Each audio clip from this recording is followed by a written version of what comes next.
Të varfrit ishin kaq shumë të varfër sa që morën urinë e tyre, e futën shishe dhe shkuan ta shisnin. E blen të pasurit. Të pasurit që në jetë kishin pasur gjithçka, që nga kavjet e deri tek palca e kockave që e përshtyn qend. Por shijen e urisë të varfërve nuk e kishin provuar kurrë. Kështu të pasurit e blen, e paguan mirë dhe të varfrit u lumturuan. Për ca kohë, u zvarritën pak përpara, por më vonë të varfrit u rikthyen siç ishin më parë. Të varfër. Atëherë paketuan etjen e tyre dhe shkuan ta shisnin. E blen të pasurit. Të pasurit që në jetë kishin pirë gjithçka, nga Brunello te Tavernello, por etjen e të vërtet, ato të varfërve, nuk e kishin provuar kurrë. Pra të pasurit e blen dhe e paguan mirë, të varfrit u lumturuan. Dhe vazhduan u zvarritën përpara, pak kohë më vonë u rikthyen më të varfër se kurrë. Atëherë, morën zemërimin e tyre, e futën në një shishe dhe shkuan ta shisnin. E blen të pasurit. Të pasurit të cilët në jetë ishin ndjerë të nxehur, të inatosur, kishin pasur kokçarje, po kurrë nuk e kishin ndjerë zemërimin e vërtet, atë të varfërve. Kështu e blen ka të varfrit që e kishin me shumicë, edhe e paguan mirë. Të varfrit u lumturuan dhe u zvarritën dhe ca përpara, por mjaftoi pak kohë dhe u kthyen sërish të varfër. Atëherë shitën gjithçka, revoltën, mosbindjen, muzikën, literaturën, krenarin, dinjitetin, ndërgjegjen klasore, dhunën, gjithçka e shitën. Dhe të pasurit akumulonin. Në kantinat e tyre ata kishin tani mira, miliona shishe. Për kraverave të cilësisë më të mirë, kishin shishe të cilat ishin e gjithë kultura e të varfërve, mbledhja e tyre, fuqia e revolucionarëve, zemërimi i punëtorëve të krahut, dhimbja nga padrejtësitë e tjerë. Aha, ato shishet. Në kantinat e të pasurve kishte tani çdo gjë. Aty ndodhej tashmë e mbyllur krenaria, vendosmëria, mahnitja, mrekullimi, deri tek indinjata dhe mjerimi. Gjithçka e taposur mirë.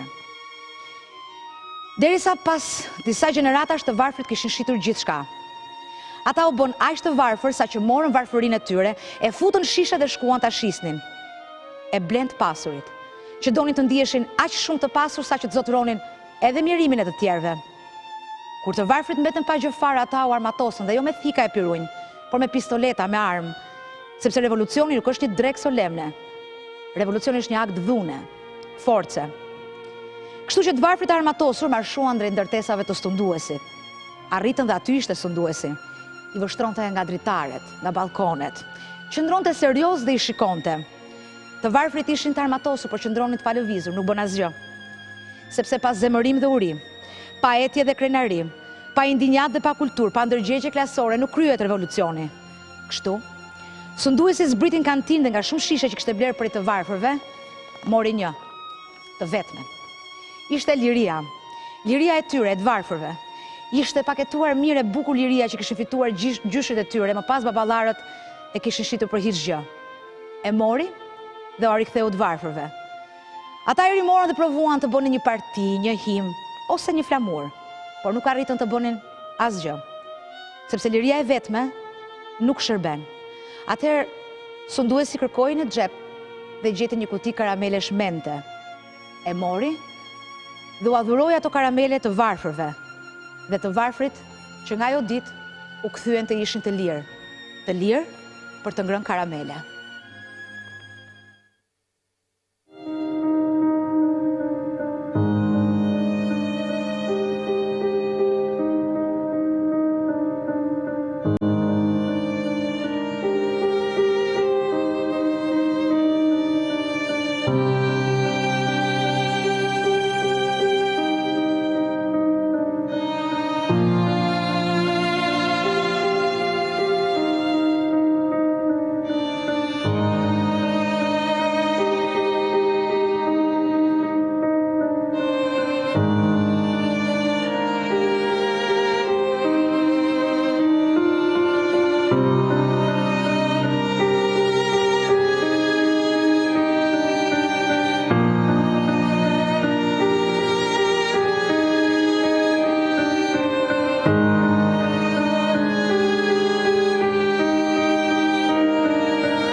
Dhimbje e gjerë në palcë për ata që humbën jetën nga tragjedia e 26 nëntorit.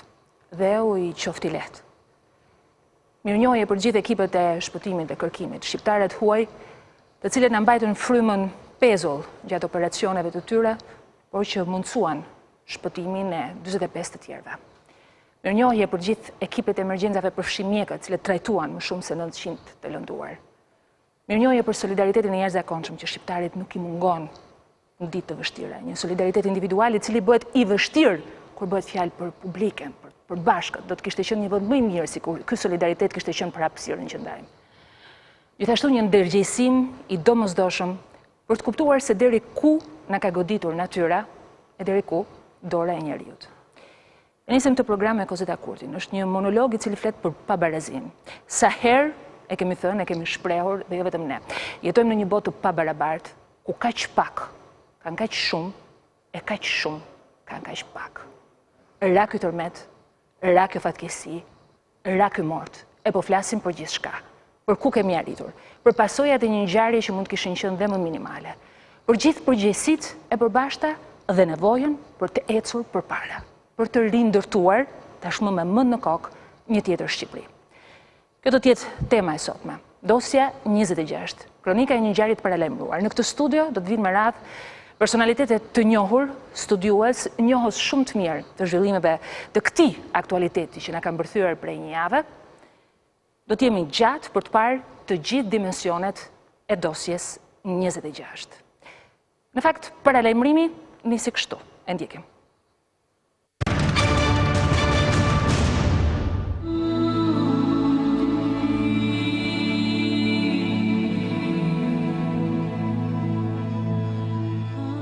Në ditët e nxehta të muajit gusht, presidenti Ilir Meta përjetonte një shqetësim të madh, bazuar mbi paralajmërimin e sismologut grek. Vendi dhe rajoni, sipas kreut të shtetit, rrezikohej të prekej nga një tërmet apokaliptik. Nuk dihet se si u informua presidenti për këtë fakt, por i menjëhershëm që reagimi i tij, një letër konfidenciale do të mbërrinte tek kryeministri dhe ministri e mbrojtjes. Kërkesat ishin të qarta. Cilat janë kapacitetet tona për përballimin dhe masat e marra nga ana juaj, nëse vendi ynë do të goditet nga një tjetër tërmet i përmasave të tilla? Çfarë masash janë marra, apo do të merren për të reaguar në kohë dhe për të minimizuar pasojat e mundshme në nivel qendror dhe vendor? Olta Xhaçka shpejtoi që t'i përgjigjej presidentit, e ku garancia për profesionalizëm dhe përgatitje nuk mungonte. Parashikimi i tërmeteve është përtej mundësive të shkencës.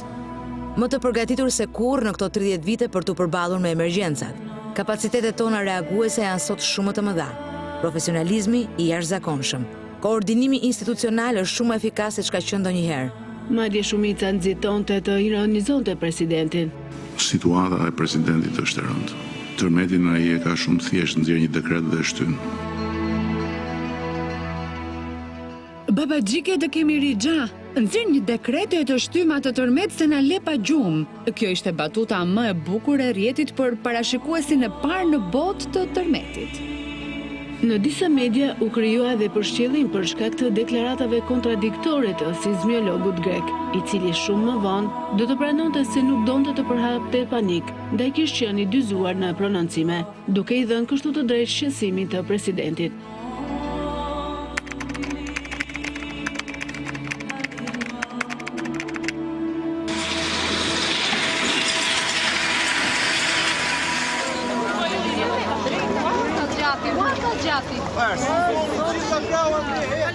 Shqipëria u trondit nga një tërmet 6.4 balli shkallës Richter dhe pas tragjedisë, me dhjetra jetë të humbura, qindra qytetarë të plagosur, pallate e shtëpi të shembura, kreu shtetit rikujton paralajmërimin.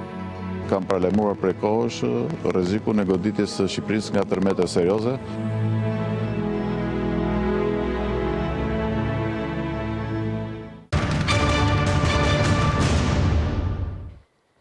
Sa vërtet ishte përgjigja e ministres mbrojtjes Olta Xhaçka? Çfarë vërtetoi tërmeti i 26 nëntorit? Çfarë paratha ai i 21 shtatorit?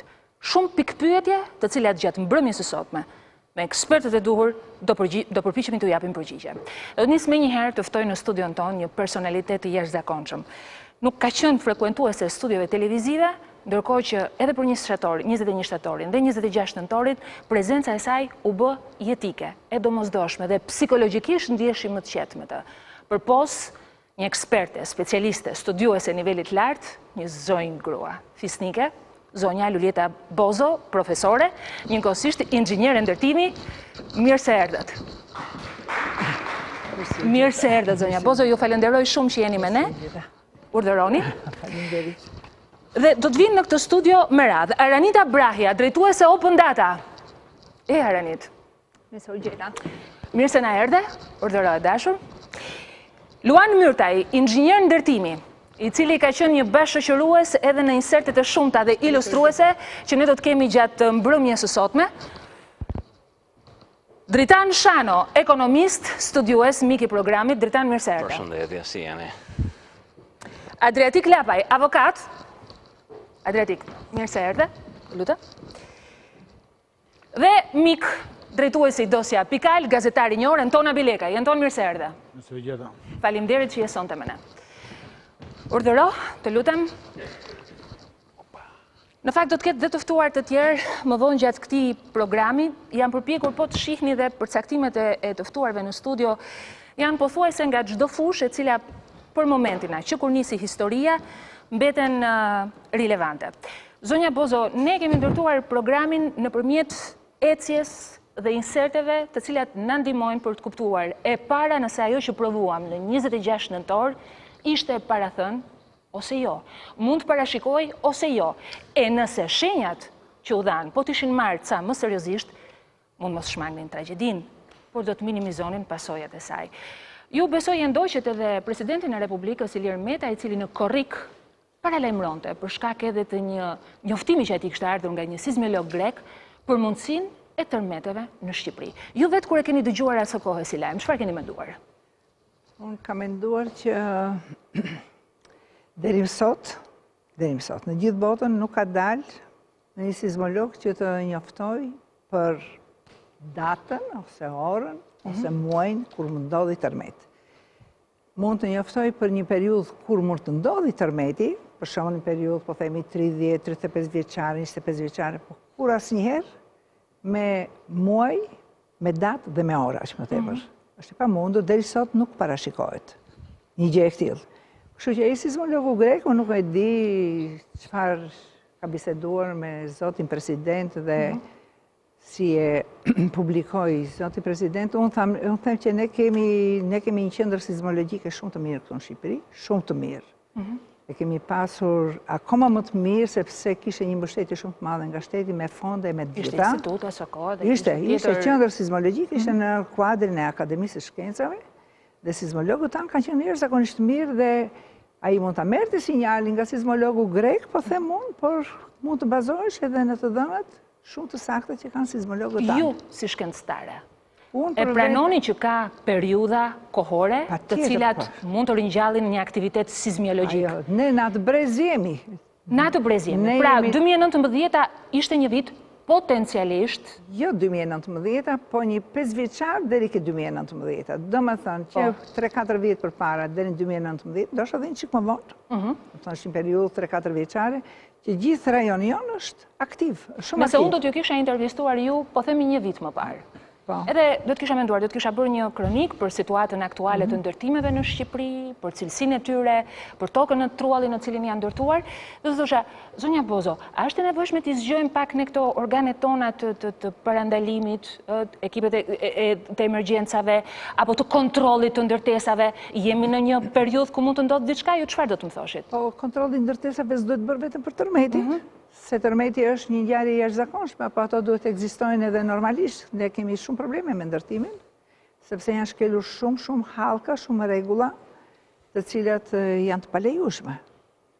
Duke nisur që nga planifikimi, duke nisur që nga zgjidhjet urbanistike, duke vazhduar në kush i bën projektet konstruktive, janë apo s'janë ata inxhinierë që janë të aftë me vërtet të bëjnë llogaritje të këtilla. Pastaj mos shkojmë në zbatusit, e zbatojmë pik për pik projektin nëse ai është i saktë, dhe përdorin ato materiale që duen, a i bëjnë të gjitha lidhjet ashtu siç janë në projekt. Pyetja ime ishte në idenë. Kishit ju në këtë periudhë një shqetësim më të shtuar, edhe qoftë në këtë periudhë 4-5 vjeçare ku ju thoni që ishte ideja Jo, ne kemi kohë që kemi një shqetësim të tillë dhe kemi ngritur her pas here zërin atje ku kemi mundur, po s'para është dëgjuar, themi ato që është e vërteta, sepse kemi vite që themi që ne kushtin teknik të projektimit antisizmik që është i 89-ës, ai është akoma në fuqi, që themi që ai duhet modifikuar sepse ndryshojnë kushtet, ndryshojnë teknologji, ndryshojnë të dhënat që kanë dispozicion, ndryshojnë shumë gjëra. Dhe kushti teknik është gjithmonë në evolim, s'mund të jetë një herë për gjithmonë. Mirë po, të pa dëgjuar, të pa konsideruar, nuk është ngritur një grup i tillë i cili duhet të jetë, për mua duhet të jetë një grup i përhershëm, i cili merret pikërisht me modifikimin e herpaseshëm të kushtit teknik, jo se ti bëj ai. Ai vetëm të bëjë organizimin dhe këto modifikime do bëhen sipas problematikës që del në fushën e ndërtimit, duke thirrur ekspertët respektiv të çdo fushe. Në fakt unë lexoja edhe një deklaratë të zotit Premçi, ai në vitin 2017 kishte bërë një deklaratë, një paralajmërim, si duket i konsultuar edhe me sismolog, ku thoshte jemi në një periudhë të goditjeve, duhet marrim masat e domosdoshme. Sigurisht çdo shkencëtar, çdo njeri mbas vokacionit i tij profesional përpiqet të ndesë sinjalin e alarmit atje ku ai ka njohuritë e tij. Mirë po, pavarësisht këtyre, në datën 21 shtator do të ndodhte kjo ngjarje. E ndjekim.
Kishte dëmtuar tërmeti shtatorit apo? Pa dëmtu po jo shumë plas e riti. Pse më rrit kot? Amo kur ra ky shqyr s'ka pas gocën çuni më se gocën më ishte harro. Tërmeti the që i shtatorit ishte plasar. Pa nisëri plasar. Erdhi njëri nga ja një i pari erdhi një i pari, nuk i një gjonsa.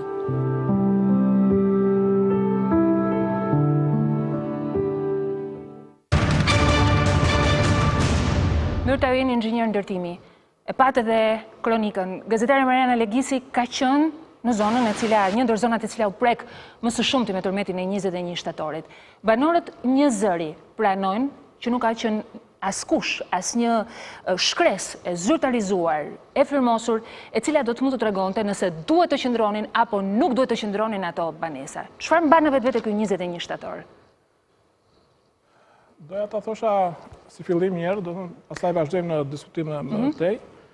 Po e pare punës, të themi të tërë popullatës që nuk ka bën për panik. Në çfarë kuptimi s'ka bën për panik? S'ka bën për panik se këtu jemi para faktit të kryer.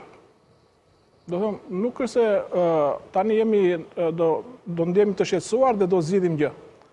Që të zgjidhim, duhet të jemi të qetë. Do thëmë, edhe paniku i tepër është armik në këto raste, nuk është mik. Dyta e punës që ta sqarojmë në mirë, ky tërmet nuk ishte tërmet katastrofik. Me shuftim. Ishte një tërmet i fort, i cili pritej të ndodhte. Biles, mikroplaka, sa ajo është mikroplak, Adriatiko-Joniane, ka potencialin të gjenerojë tërmete shumë të fortë se ky. Do thonë, ky tërmet që ra ishte thjesht një tërmet i fort, për të cilën ndërtesa duhet të rezistonin. Lexova sot një sismolog në fakt që shkruante i huaj britanik, në cili thoshte tërmetet nuk vrasin, ndërtesat po. Nuk ishte, kështu mendoni dhe ju zonja Boza, nuk ishte tërmet. Jo, nuk ishte. Ishte një tërmet, futet në tërmetit e fuqishëm, po jo shumë të fuqishëm. Pasojat mund të ishin më minimale? Pa diskutim. Pa diskutim. Pa diskutim. Inxhinieri si mendon? Ne kemi raste në Durrës që kanë kaluar shumë mirë të ngjarje sismike pa dëme. Biles kemi dhe ndërtesa të përforcuara, të cilat janë përforcuar diku para 10 vitesh, dhe në këto ndërtesa nuk ka ndodhur asnjë plasaritje. Ndërtesë e përforcuar. Ka qenë në gjendje të rëndë, që më para ka qenë pjesa e disëlimit e duanit, që procedura ka bërë pasportit, dhe sot ajo është qendra tregtare Flagship Center.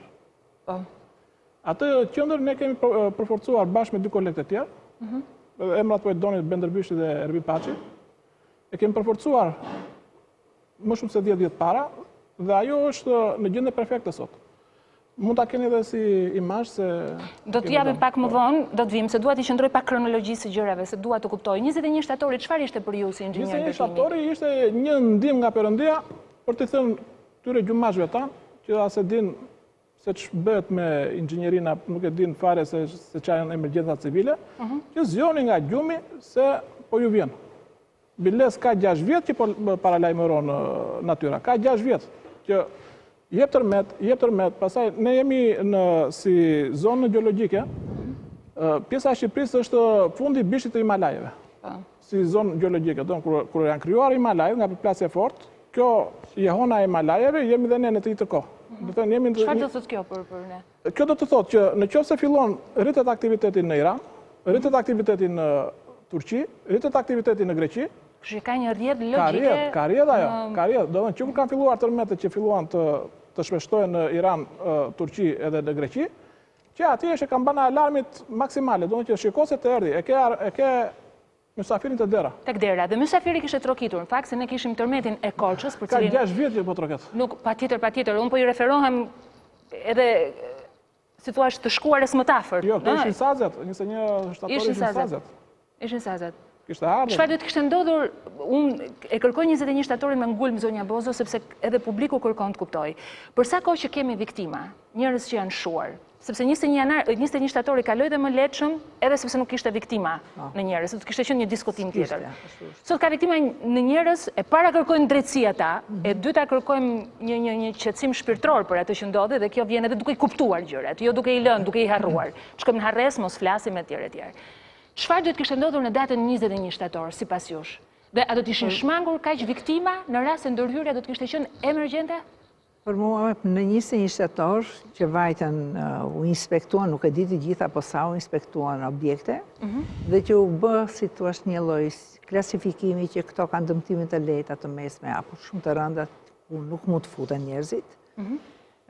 U mjafton vetëm me këtë dhe mbeti në këtë fazë, deri këtu, deri aty, sa objekti që ishte shumë i dëmtuar, u rrethon me shiri dhe u thanë që këtu nuk banohet, po nuk u morë në imaz tjetër, se nuk e di a e ka në juridiksion pushteti lokal që të ndaloj banorin që është pronari asaj shtëpie të futet brenda. Ai e lajmëron, i thotë mos u fut se të zë brenda, e vë dhe shiritin dhe deri aty u la.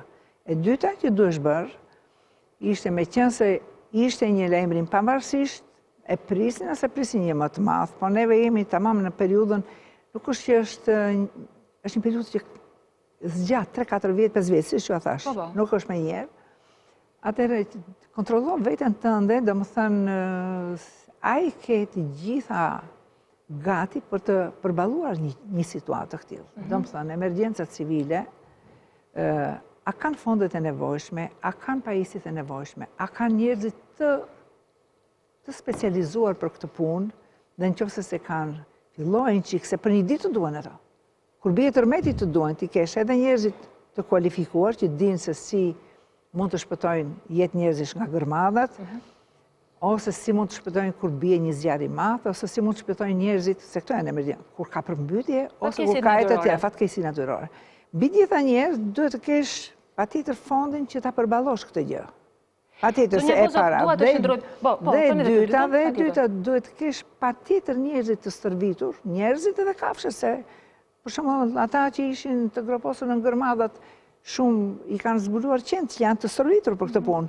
Edhe unë e di që kemi një shkollë të qenëve ku të gjithë instrumentat, domethënë, njerëzor dhe jo njerëzor në dispozicion. Dhe pajisjet, të vinte këtë të shikoni që punëtorët, domethënë këta zjarfiksit tanë, ushtarët, policët, ku kishin vajtur atë, të gërmonin me duar, pa kaska në kokë, pas një mjet, të dhimbshëm kur shikon që erdhi skuadra nga Kosova, super e organizuar, me të gjitha, me mjete, me njerëz të kualifikuar, me të gjitha, me të gjitha. Janë me luftën, tha kryeministri, prandaj dhe janë më të përgatitur në rastin e fatkeqësive natyrore. Nuk ka lidhje me luftën kjo. Kjo ka lidhje me periudhën e paqes. Nuk ka lidhje me periudhën e paqes. Edhe me sa i përgatitur jeti të përballosh fatkeqësitë natyrore. Këtu dua të qëndroj pak. Gazetari Mariana Legisi mori ish MC Premçin, ish kreun e emergjencave civile dhe ishin në një nga vendngjarje. Është një insert shumë i shkurtër për të kuptuar se ku i vendos pikat MC Premçi në mungesën e gatishmërisë për të përballuar situata të tilla. E ndjekim pak.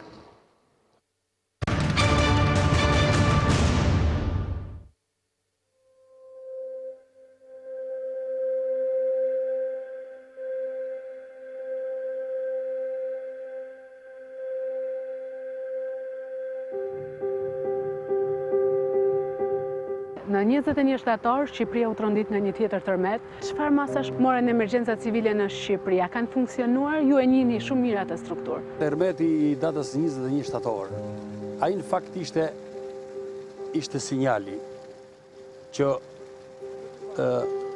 Shqipëria kërcënohet. Në fakt,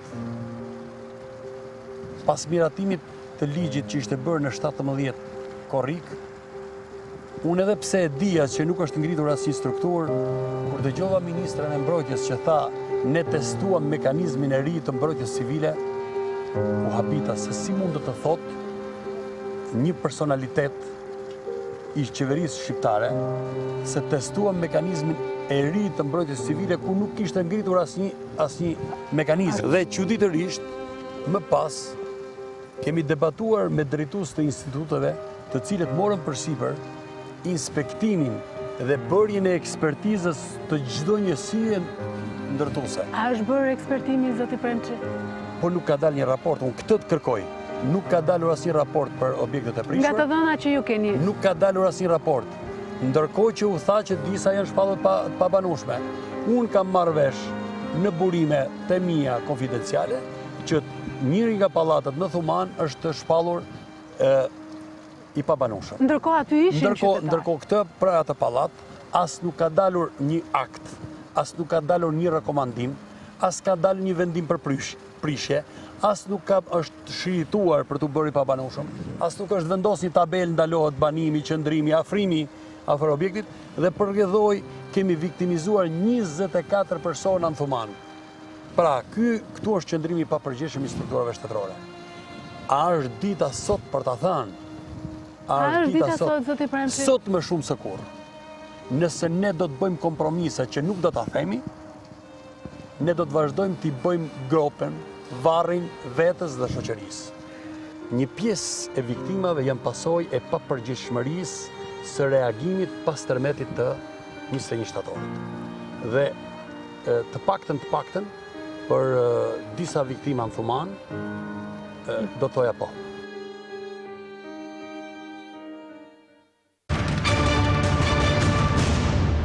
Aranita, ke evidentuar në postimet e tua pa fund kanë qenë këtë periudhë, ke qenë edhe në vendngjarje me çka kam kuptuar, ke evidentuar problematikën që lindi edhe nga fakti që Fondi i Emergjencës për ngjarjen e 21 shtatorit, në fakt u çel një ditë pas rënies tërmetit, pra datën 27 nëntor, ke vënë re, duke qenë edhe juriste, edhe vakumin që u krijua pikërisht nga një ligj i cili kishte dalë qenë korrik për çështjen e qendrës emergjencave civile, por që nuk ishte pasuruar me të gjitha aktet e domosdoshme dhe krijoi një kakofoni, një rrëmujë, një shpengim. Duhet kuptojmë një gjë që ndihma emergjenca civile është një institucion që ekziston. Domethënë ky konvertimi me ligjin e ri nga një drejtori në një agjenci është diçka që nuk duhet ta prishte sigurinë dhe procesin. Patjetër që do ta përmirësonte, por ne nuk duhet ishim në nivele të inekzistencës. Këto entitetet e emergjencës publike janë të vendosura në Ministrinë e Mbrojtjes, por janë të vendosura edhe në qarqe dhe bashki. Pas tërmetit të 21 shtatorit, patjetër që ka pasur evidenca, pra kanë pasur detyrë të evidentojnë dëmet, të evidentojnë kushtet të cilat nuk do duhet të ishin të banueshme dhe do duhet të ktheheshin në banesa. Nga open data, keni informacione, keni kërkuar ju këtë informacion dhe zyrtarisht? Ne kemi gërmuar në gjitha të dhënat e mundshme dhe na rezulton për shembull që janë 233 banesa për të cilat është alokuar një fond dhe janë shpallur të tilla që duan rikonstruksion të menjëhershëm. Pas 21 shtatorit. Pas 21 shtatorit. Këto banesa ne i kemi dhe të publikuara. Madje në Facebook janë publikuar fillimisht lista, të cilat janë me akronime, me iniciale të emra të kryefamiljarëve, banesa që përkojnë me Bashkinë Durrës, Bashkinë Krujë, Bashkinë Vorë, edhe Shiak, pra janë 4, madje dhe Kamza janë 5 bashki. Na rezulton që në emrin e këtyre 233, për shembull Thumana, janë shumë pak, janë vetëm 4 banesa në këtë listë, për të cilën është kërkuar rikonstruksion. Tani nuk e kuptoj, rikonstruksioni ka qenë i plot, pra një banesë e cila nuk ekziston, nuk duhet jetë në kushtet e banimit dhe duhet të ketë, apo ka qenë një banesë e cila pjesërisht dhe kemi një listë tjetër për banesat të cilat nuk janë fare në kushte banimi. Mendoj që bashkitë kanë punuar në mënyra të ndryshme për këtë lloj emergjence pas 21 shtatorit. Sepse pas 21 shtatorit do duhet, domethënë, minimumi të pajiseshin këto qendrat lokale me më shumë mjete. Minimumi të kishim edhe mobilizim të këtyre strukturave të cilat bëjmë verifikim për të parë çdo shtëpi, çdo banesë dhe për të bërë dhe një plan të strehimit afaqshkurtër. Pra këto banesa në të cilat njerëzit nuk mund të jetonin dhe ne pam që shumë familje në Thuman ishin dhe familje me kushtet veçanta, pra me nevoja të veçanta social-ekonomike, do duhet ishin strehuar në vende pak më të sigurta. Sot askush nuk i drejtohet kryebashkiakut sepse është në nivel bashkie, niveli i parë i emergjencave, askush nuk ka publikuar në Ministrinë e Mbrojtjes një plan se si ka qenë një relacion për emergjencat. Ne po të kërkojmë sot dokumentet zyrtare, mund të gjejmë edhe relacionin me cilin ka përballuar qeveria Berisha problematikat e Gërdecit, pra tragjedi fatkeqësinë teknologjike, madje dhe kostot e saj, por nuk gjejmë dot përveç kësaj liste, e cila ka qenë në faqen e prokurimeve publike, e cila përkon me emrat e 233 banesave, të cilat kanë qenë të planifikuara për rikonstruksion. Për fat të keq, është një moment që ndoshta edhe neve na është kërkuar të mos hapim panik, të mos bëjmë akuzat dhe indinjat. Jemi dhe në kushtet e një nuk kam ndërmend ta ndërpres atë dëshirën ose atë nevojën që ka secili nga ne për të kërkuar llogari, pra për të kërkuar llogaridhënie. Me të njëjtin status ka qenë edhe një nga objektet e shtëpisë së pushimit të Ministrisë së Mbrojtjes, Kavaleshenca, për të cilën për fat keq pam që në datën e tërmetit 26 nëntor jo vetëm që kishte njerëz, pra jo vetëm që nuk ishte, po ishin njerëz në detyrë. Pra ishte një oficer i policisë me detyrën trajnues pranë Akademisë së Policisë, me sa duket ka qenë edhe një grup tjetër i po këtij institucioni, student apo pedagog. Pra askush nuk po mban përgjegjësi dhe nuk po artikulon. Unë mendoj që duhet kishim një listë të madhe dorëheqësh nga njerëz që punojnë në këto drejtoritë lokale, të cilat nuk kanë punuar si duhet. Unë po shikoja sot dhe listën e ndihmave që janë ndarë pas 21 shtatorit. Janë ndarë më shumë se 500 çadra, janë ndarë batanije, janë ndarë ushqime, janë ndarë madje dhe filxhana termik. Por unë dyshoj që këto kanë qenë në kohën e duhur, në vendin e duhur. Madje çuditërisht shikoj që disa bashki si Librazhdi kanë marrë ndoshta pak më shumë batanije se sa bashki si Kruja, ku është Thumana apo Kamza apo Tirana, e cila gjithashtu ka edhe zona në fshat, të cilat janë më shumë të dëmtuara. Pra, shikoj që askush nuk po jep llogari, askush nuk është bërë i ndjeshëm për të kuptuar që nuk e ka bërë si duhet detyrën e tij. që këtë nivelli lokal, kryebashkiak, që të këto shtabet emergjencave ose drejtoritë e emergjencave në nivel qarqesh, pastaj tek Ministria e Mbrojtjes dhe me radhë. Madje mund të them që edhe Prokuria e Përgjithshme do duhet kishte bërë një strategji për të hetuar jo vetëm përgjegjësit, të cilët patjetër që janë në infrastrukturë dhe ato do duan janë provat aty haptas dhe do duan të kenë më shumë ekspertizë, por ndoshta është koha të shohim për emergjencat, por sot ne duhet të kishim disa çështje penale për shpërdorim detyre, sepse në mendimin tim detyra nuk është bërë siç duhet nga këto drejtoritë e emergjencave. Pra vakumin e krijuar nga 21 shtatori deri në 26 nëntor e shikon si një keqqeverisje. Keqqeverisje.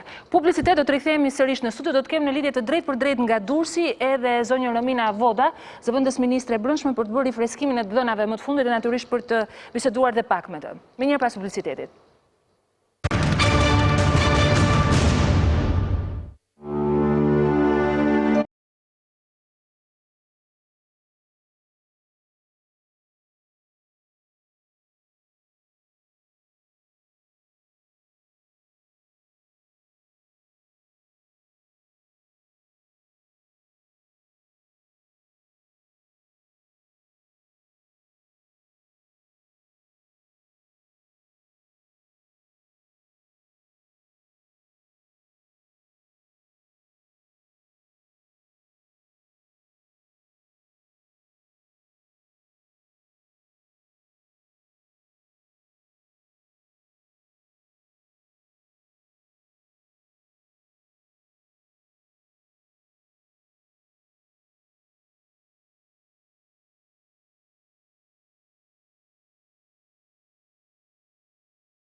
Jemi në transmetim të drejtë për drejtë, do të lidhem menjëherë me Durrësin, me Rovena Vodën, korrigjoj edhe vetveten, e cila drejton shtabin e emergjencave nga Durrësi, zona e dytë më e madhe ekonomike e vendit, e prekur e tronditur nga ajo që ka ndodhur. Zonja Voda, faleminderit, e di që jeni shkëputur nga mbledhja, ju zakonisht e keni në orën 21 sipas traditës tyre ditëve, apo jo?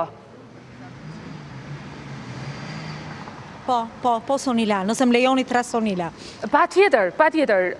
Më bëni një rifreskim informacioni, ju dolet edhe para pak orësh, ku treguat se çfarë ishte bërë dhe gjatë ditës së sotme, numri banesave të inspektuara, ato të dëmtuara kështu me radhë, a ka një të re që nga i moment, kur ju keni bërë edhe njoftimet e fundit, çfarë mund të shtojmë të re edhe për publikun? Sonila, në fakt për shkak të ngarkesës, t'jeme sinqert, është një proces shumë dinamik, pra grupet në terren që bëjmë vlerësimin sepse dhe kërkesat më ndaja të qytetarëve, meqense ne kaluam me sukses, po themi sfidën e akomodimit, dhe unë jam sigurisht ndjej gjitha të tensionin të qytetarëve sepse kam shumë ditë që jam këtu dhe jem përpjekur të sistemojmë çdo gjë. Sot sheshi para Bashkisë së Durrësit është një situatë komplet ndryshe, pasi situata pra e shohim, pra sfida që ne kemi e akomodimit, po themi është e kaluar, por njerëzit kërkojnë verifikimet dhe kemi rritur numrin e verifikimeve. Unë nuk mund të them shifra në total tashmë, se përpunojmë aq shumë shifra, dhe unë e kam të vështirë që se kam hadh mos bëj ndonjë gabim dhe më vjen do doja të isha korekte. Ne bëjmë komunikatën e fundit për shtyp, por nga komunikata e fundit, pra nga ora 5:30 dhe nga ora 6:30 dhe deri në mbas një ore, sepse kur erësohet më pas inspektimet sigurisht ndërpriten, pra inspektimet nuk mund të vazhdojnë deri në orën 12 të darkës, ka pasur një numër rreth 20-26 verifikimesh në terren shtes, pra nga komunikata e fundit që unë kam bërë dhe flas për Bashkinë e Durrësit. Nesër që në mëngjes ne marrim update-in, ne pasurojmë dhe në komunikatën e orës 13:30 të ditës së nesme ju do të keni informacion për verifikimet e kryer në terren. Më vjen mirë që ndihma që kemi marrë, sot kemi pasur risi, sot ka qenë një grup prej 30 inxhinierësh kosovar, të cilët janë bashkruar grupeve tona të verifikimit, dhe sigurisht është një ndihmë sepse rrit ritmin e verifikimeve në terren. Dakor, ju do thatë që nesër të sigurojmë në rastet kur banesat e tyre. Po, ju dëgjoj. Pra për t'i siguruar, duam që sa më shpejt t'i sigurojmë në rastet kur banesa e tyre është e banueshme, apo dhe sigurisht për t'u siguruar akomodim në rast se banesa cilësohet e pa banueshme. Verifikimet janë shumë të rëndësishme sepse fillojnë dhe i rikthejnë, po themi, ritmi normal të jetës qytetit në rastet kur banesat janë banueshme dhe qytetarët mund të futen brenda dhe të banojnë. Zonja Voda, unë kam një panel të nderuar që është prezent. Unë do doja, nëse është e mundur, të merrni dhe disa pyetje për tyre. Di që ju kam shkëputur nga mbledhja, po transparencën ju e keni të domosdoshme, keni etike siç jeni shprehur edhe vet. Adreti Klapaj. Zonja Voda, në lidhje me çka thatë dhe çka kemi parë, konstatojmë që ka grupe ekspertësh që vinë nga Kosova, nga vende partnerët të treta, cilat bëjnë ekspertimin në terren. Unë pyetjen e kam shumë të thjesht, me disa nën pyetje. E para, këto grupe që vinë inkuadrohen brenda strukturave të grupeve tona të punës, po ose jo. E dyta, nëse inkuadrohen, dua të di këto grupe pune kush vendos në fund për standardin dhe sigurinë, pra kush e hedh firmën i fundit.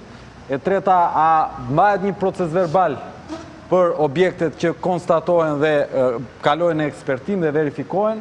E katërta, a bëhet një ekspertim me shkrim dhe a përcaktohen aty konditat dhe gjetjet mbi këtë objekt. Pra, cila është praktika që ndiqet, sepse deri sot, pa dash të paragjykoj punën dhe të hedh poshtë çfarë në terren bëhet, dhe nuk dua që të bëj Kasandrën, por kemi parë ca njerëz cilët vjen me çekan, u bjen kohonave dhe dalin dhe thonë këtu banohet ose këtu nuk banohet. Okej. Zonja Voda. Po, më lejoni që t'ju sqaroj mënyrën se si janë kompozuar grupet e inspektimit. Unë fakt e falenderoj për pyetjen që bëri, sepse në fakt është një fakt që duhet sqaruar. Grupet e inspektimit janë grupe të përbërë jo vetëm nga ekspertë dhe inxhinierë të huaj, po sigurisht që kanë të atashuar inxhinierë vendas, pra staf lokal. Dhe gjithashtu u kemi atashuar edhe një përfaqësues nga njësia administrative. Kjo është e domosdoshme, pasi ata njerëz që njohin mirë zonën dhe qytetarët, dhe për çështje sigurie është gjithmonë një punonjës i policisë që i shoqëron ato.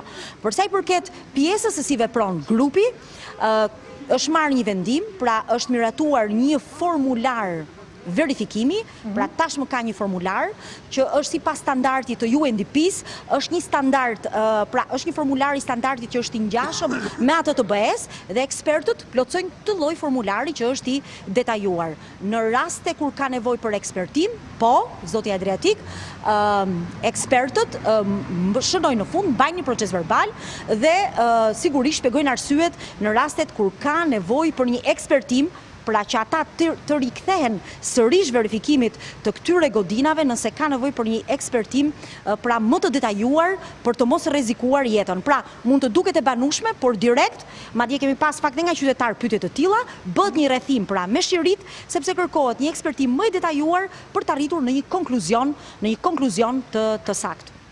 Inxhinieri i ndërtimit, për ta përmbyllur, lutem. Po, përmbyll Adreti.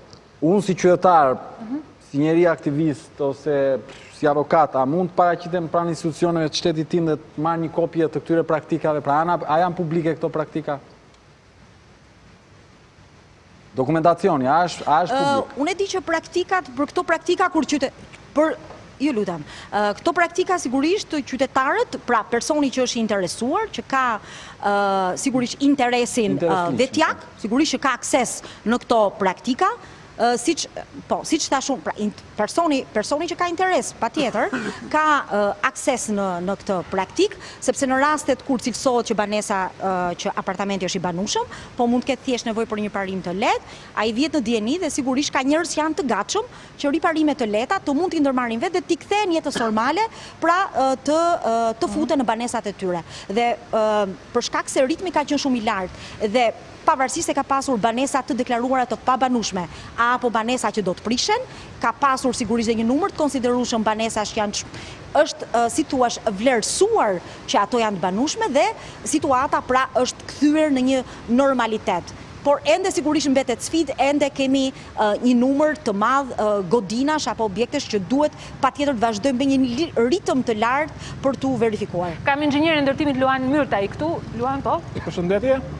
Përveç se inxhinier, jam edhe pedagog dhe specializimin tim, tamam dhe doktoraturat të tëra investimin tim akademik, e kam në inxhinierinë e tërmeteve.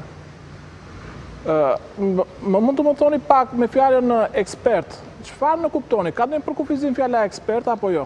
Dhe tjetra nga që kam qenë 4 ditë të terren, nga të cilat 2 ditë kam qenë në mënyrë individuale dhe 2 ditë angazhuar me grupet e inspektimit, nuk kam pat ndonjë formular apo protokoll nga ana e shtabit të emergjencave të cilin ta plotësoj, po kemi formularët tanë, të cilët nuk I kemi të ligjëruar.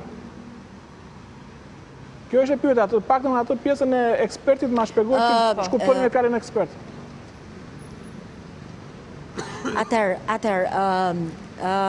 Unë ju them që në momentin e parë kanë qenë sigurisht inxhinierët e bashkisë, pra grupi inxhinierëve të urbanistikës të bashkisë Durrës në fakt që në momentet e para kanë filluar verifikimin në terren, grupe inxhinierësh që janë bashkangjitur edhe ekspert të Institutit të Ndërtimit, në momentin dhe kanë operuar me formularët tuaj, pra pjesa e parë e formularëve, por në momentin, ju lutem profesor, por në momentin që u atashuan më pas inxhinierë të ardhur nga Italia, Turqia, BE-ja, pra mekanizmi europian I mbrojtjes civile, u vendos, pra ne kemi vendosur të ketë një formular standard, pra që të njihet edhe nga këto vende, pra I ngjashëm që të plotësohet. Unë besoj profesor që në qoftë se ju do të kërkoni akses, mund të patjetër edhe t'ju vëmë në dispozicion formatin e këtij formulari. Por nuk mund të hyj në detaje sepse profesioni im nuk është inxhinier ndërtimi. Aranita. Po, edhe unë kam një pyetje dhe shumë drejt për drejt. Nëse mund të vazhdoj. Pyetja ime është shumë e shkurtër. Kush po e drejton këtë procesin e ekspertizës teknike? Ministria e Brendshme apo Ministria e Infrastrukturës e para? Apo ndonjë institucion që ka të bëjë me konstruksionet dhe me urbanistikën? Dhe e dyta, numrin. Sa inxhinier të licencuar, pra me titull profesional, të huaj dhe vendas, keni ju në terren dhe sa do të zjas ky proces verifikimi? Atëherë sigurisht që lid në këtë proces, pra udhëheqëse në këtë proces, nuk është, pra të verifikimi në terren nuk është Ministria e Brendshme, është Ministria për Energjinë dhe Infrastrukturën, e cila sigurisht ka angazhimin dhe institucionet, po themi, që në varësi të saj, madje në faqen e saj ka publikuar dhe listën e inxhinierëve të licencuar, pra është Ministria përgjegjëse për këtë gjë. Për sa I përket numrit të inxhinierëve, unë kam deklaruar rreth 70 kanë qenë inxhinier vendas dhe të huaj tashmë se duhet kuptoni dhe lodhjen time duhet të ketë qenë mbi 50 diçka e tillë, pra një numër rreth 50-52 inxhinier të huaj. Por ju siguroj që lid pra është Ministria e Infrastrukturës dhe Energjisë. Po, Abileka. Po, në mbrëma. Unë doja të pyesja sa ekspert pavarur keni përfshirë ju në këto grupet e inspektimit, sepse përmendet inspektorët inxhinierë të bashkisë dhe të Institutit të Ndërtimit, të cilët janë punojnë për shtetin, ndërkohë që ne kemi edhe ekspert pavarur.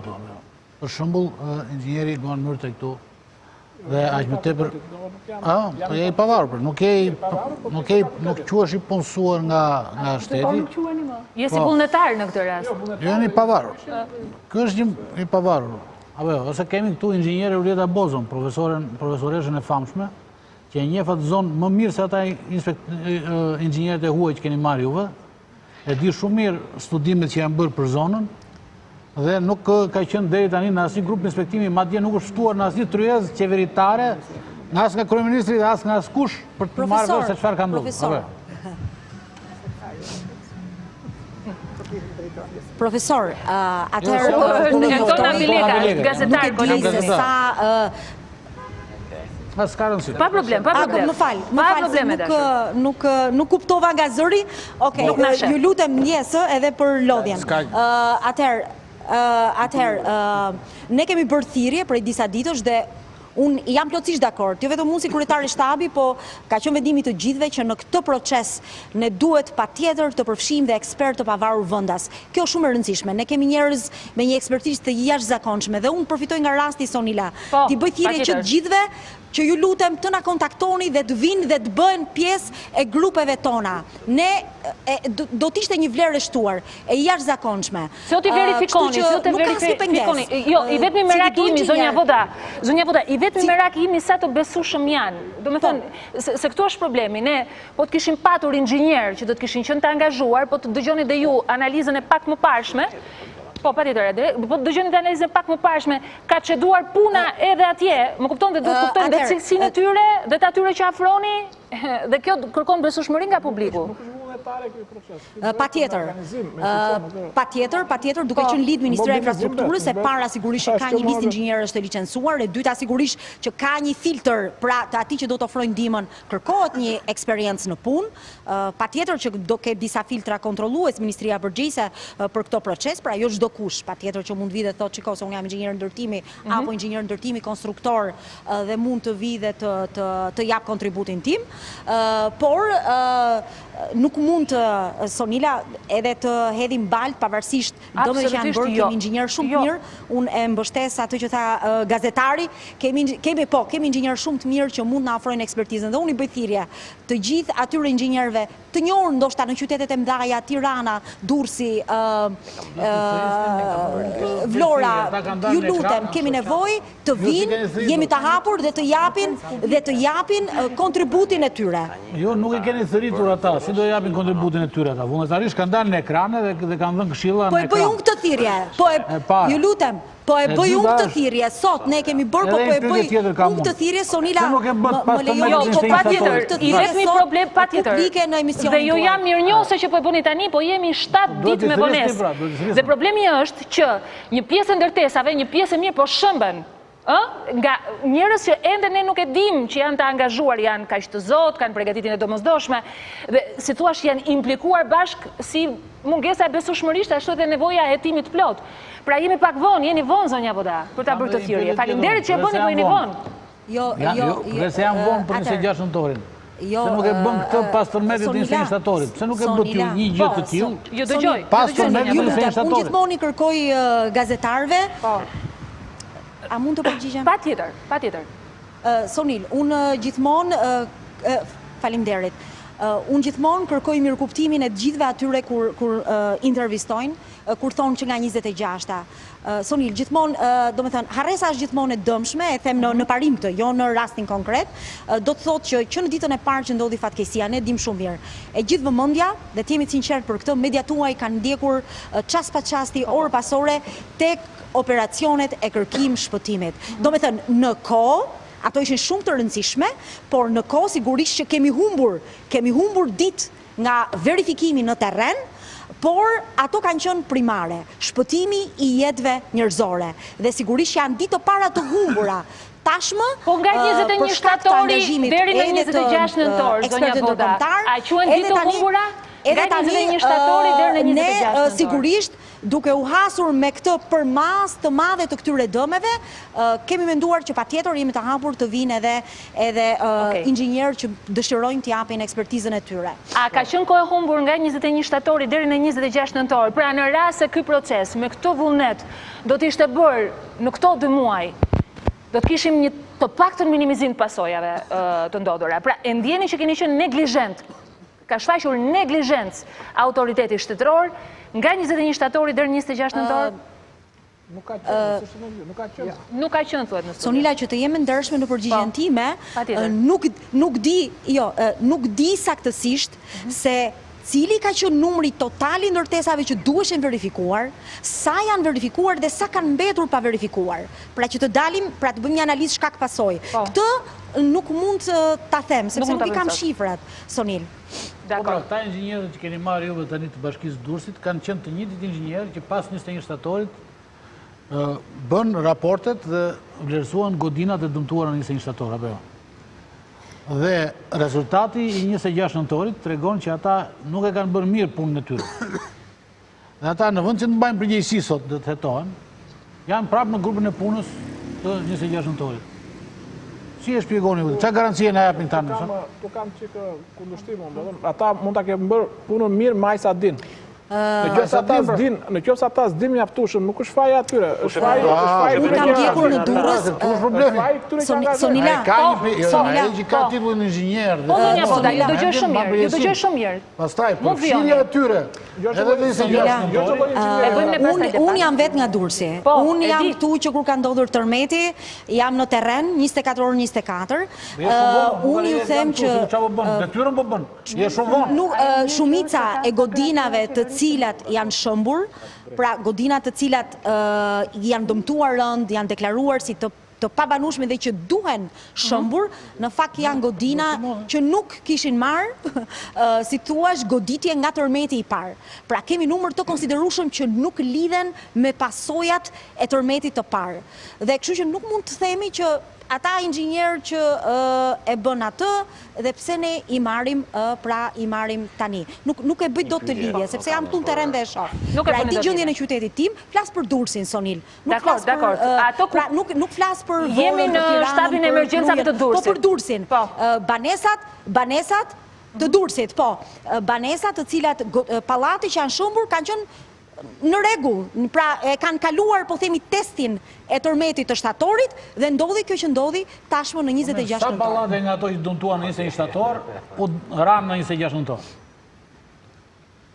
Ne që i keni raportet. Sa pallate nga ato që dëmtuan në 21 shtator, sa ndërtesa, nga ato që u dëmtuan në 21 shtator, ranë në 26 nëntor, urzuan. Jo, këtë nuk e lidh dot numrin e ndërtesave të shkatruara tani me ato të dëmtuara të 21 shtatorit. Dua të jem shumë korrekte kur jam të kam informacion. Që e vërteta i sa po thatë nuk ishte plot. Se thatë që nuk kanë qenë dëmtuara. Numrin e pallateve, që ne, numrin e pallateve, zotri, jo më falë, unë jam tu që të bëj transparencë dhe unë jam tu që të them të vërtetën dhe unë dal 2 herë në ditë në komunikat për shtyp. Dhe ne themi, po në Durrës, unë flas për Durrësin. Vetëm për Durrësin flasim, vetëm për Durrësin, zonja Voda. Po, jeni shefe e emergjencave për Durrësin. Dritan Shanon kam këtu? Unë kam vetëm një pyetje.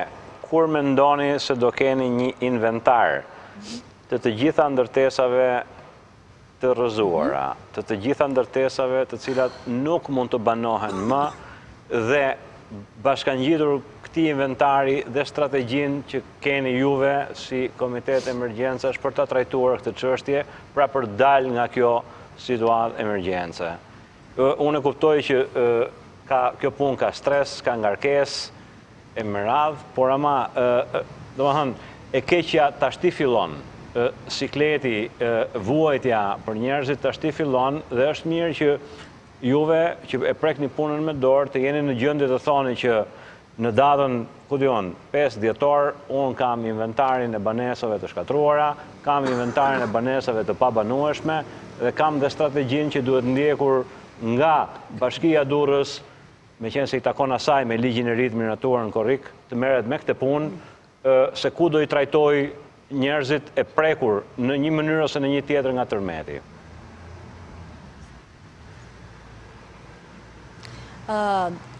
Janë, si thuash, ditët e para të verifikimeve në terren, ne sigurisht që e mbajmë inventarin, patjetër, pra inventarin total nga verifikimet që rezulton të banesave që janë shkatruar, të banesave të dëmtuara rënd që duhen shkatruar dhe të banesave që janë të pabanueshme, por kanë nevojë për riparime, apo dhe ato pastaj që janë të banueshme dhe nuk kanë nevojë për ndërhyrje.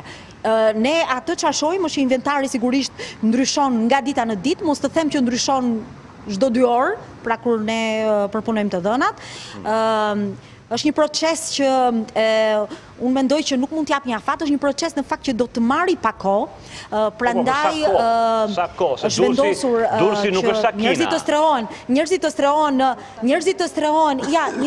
njerëzit të strehojnë në hotele, pra njerëzit që janë në Bashkinë e Durrësit, të strehojnë në struktura hoteliere ne kishim kampin në stadium dhe ne e hoqëm pra atë kam, morëm masa njerëzit të shkonin aty. Ne shpresojmë shumë shpejt, ndoshta në ditët në vijim, duke pasur një numër më të madh statistikash që ne tarimi për afërsi t'japim një afat, ndoshta në intervistën tjetër unë mund t'ju them për afërsi dhe afatin kohor, pra afatin final, kur ne mendojmë që do të kemi këtë inventar bashkë me llogaritjen e dëmit dhe strategjinë. Strategjinë në fakt e shpalli sot kryeministri në mbledhjen që ne kishim mbledhjen e qeverisë, pra sepse ka një komitet.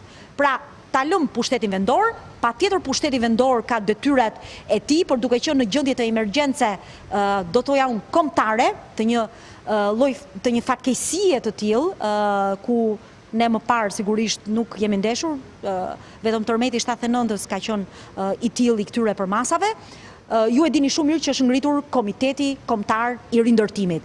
Dhe puna e këtij komiteti sigurisht që do të fillojë mbi një inventar të saktë të gjitha godinave, gjendjes së tyre dhe një faturë financiare. Më falni, zonja Buda, kam një është ky komitet që do të ketë dhe do të bëjë transparencë. Para se t'ja lë Ranitës pyetjen e fundit, kam vetëm diçka. Më thatë që Sonila, unë mund të përgjigjem vetëm për çështjen e Durrësit.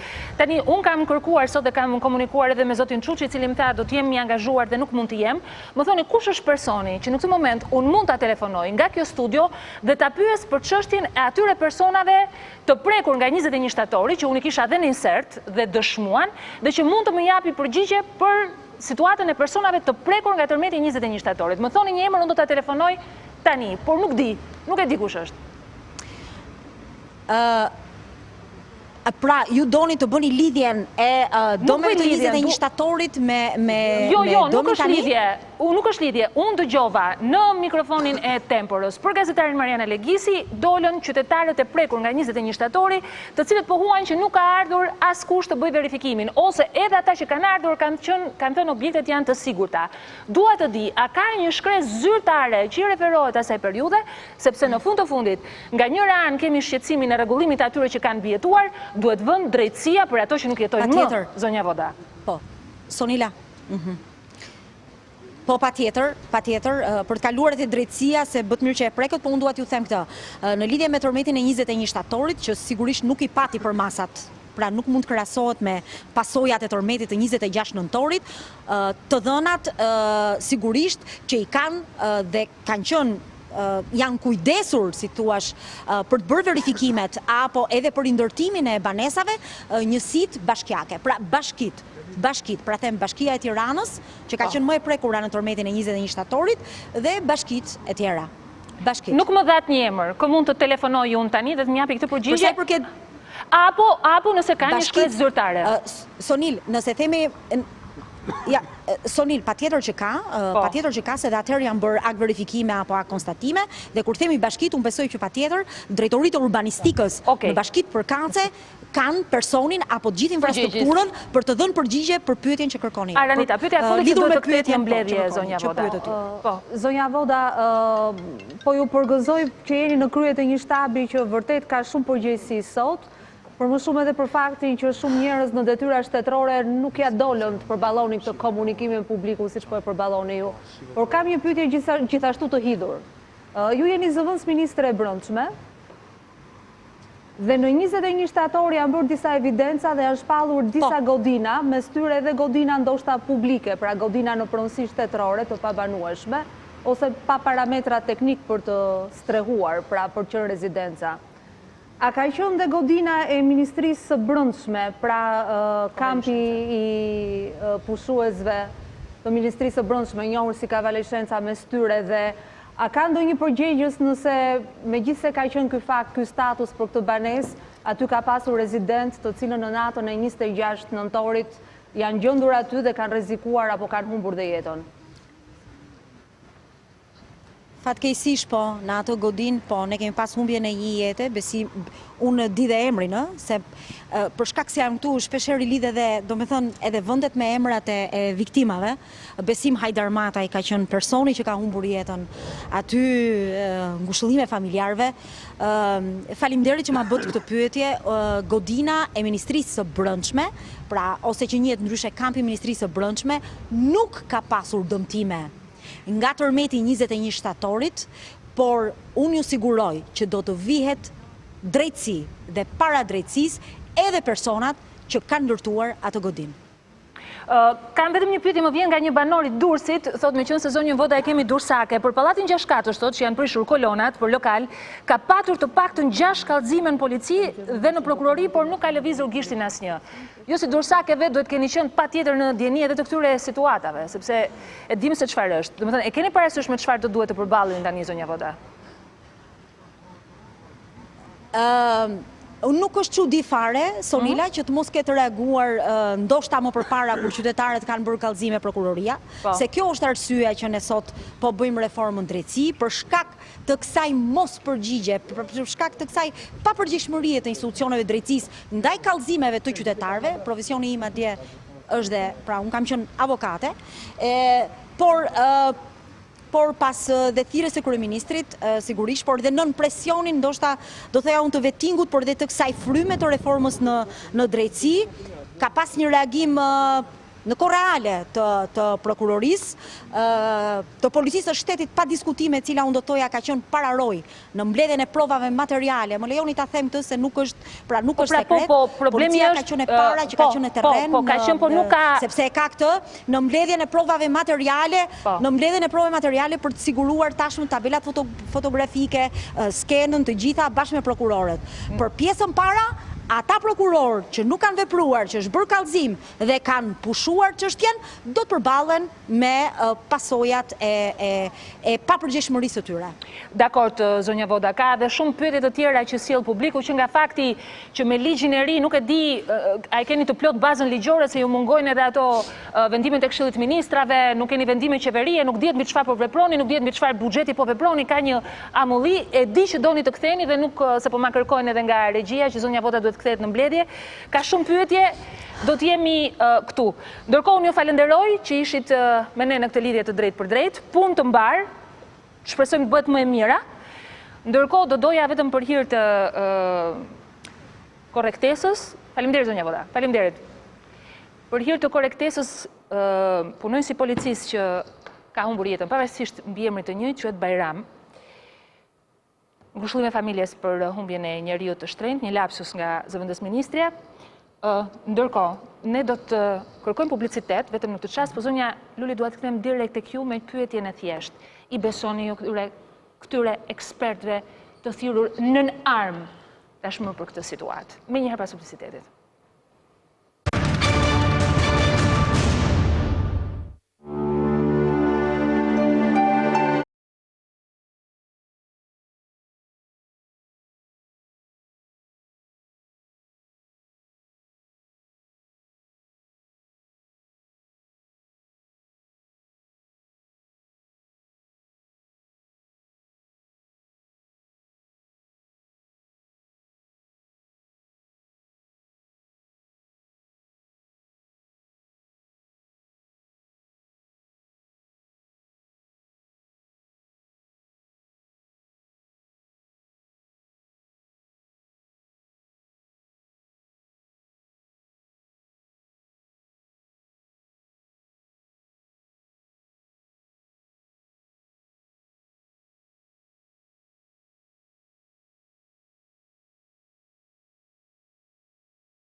Jemi rikthyer në Tempora, sapo kemi mbyllur lidhjen e drejt për drejt me shefen e shtabit emergjencave në qytetin bregdetar të Durrësit.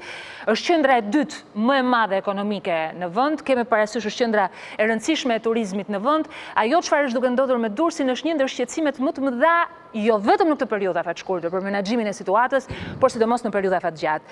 Shqetësimi që u ngrit për gjatë programit, u bë pyetje nga të ftuarit e mi dhe që nuk mori një përgjigje të drejt për drejt, zonja Bozo, është e para, ju kanë thirrur, ju jeni duke bërë inspektime banesash momentin që flasim, ju kanë thirrur?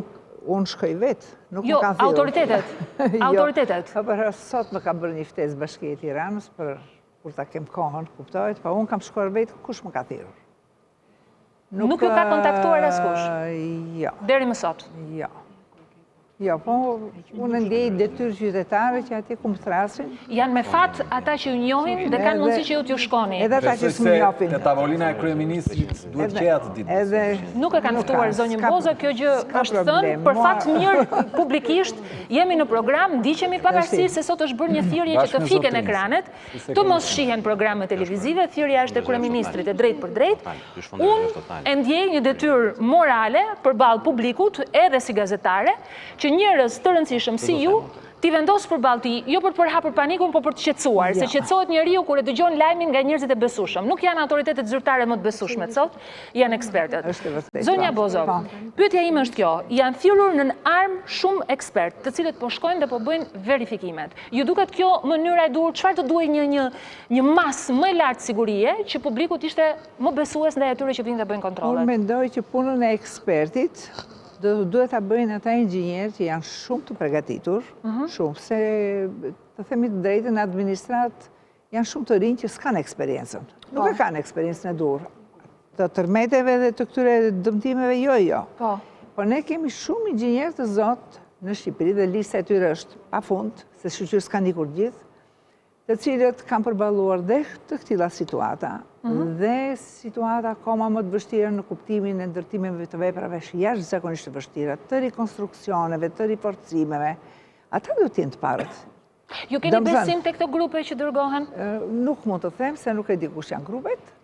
Unë kam vetëm këtë sugjerim që në ekspertizë duhet të jenë inxhinier shumë të zotë që e kanë treguar gjatë gjithë jetës tyre, 15, 20, 30 vjeçare. Pra sivia e tyre dhe puna e tyre duhet jetë prioritare në përzgjedhje. E para. Dhe dyta, këta duhet jenë që do t'japin të huajt që vinë, mund t'jenë përforcus, por nuk do t'jetë bazat e të huajt, asnjëherë se ata nuk e njohin situatën në vend, as teknologjinë tonë, as kushet gjeologjike, janë shumë faktorë që nuk i njohin. Në përmasën e dëmit të krijuar për aq sa kemi informacion, ju parafërsisht mund të bëni një llogaritje sa ekspert të tillë mund të duhen në terren?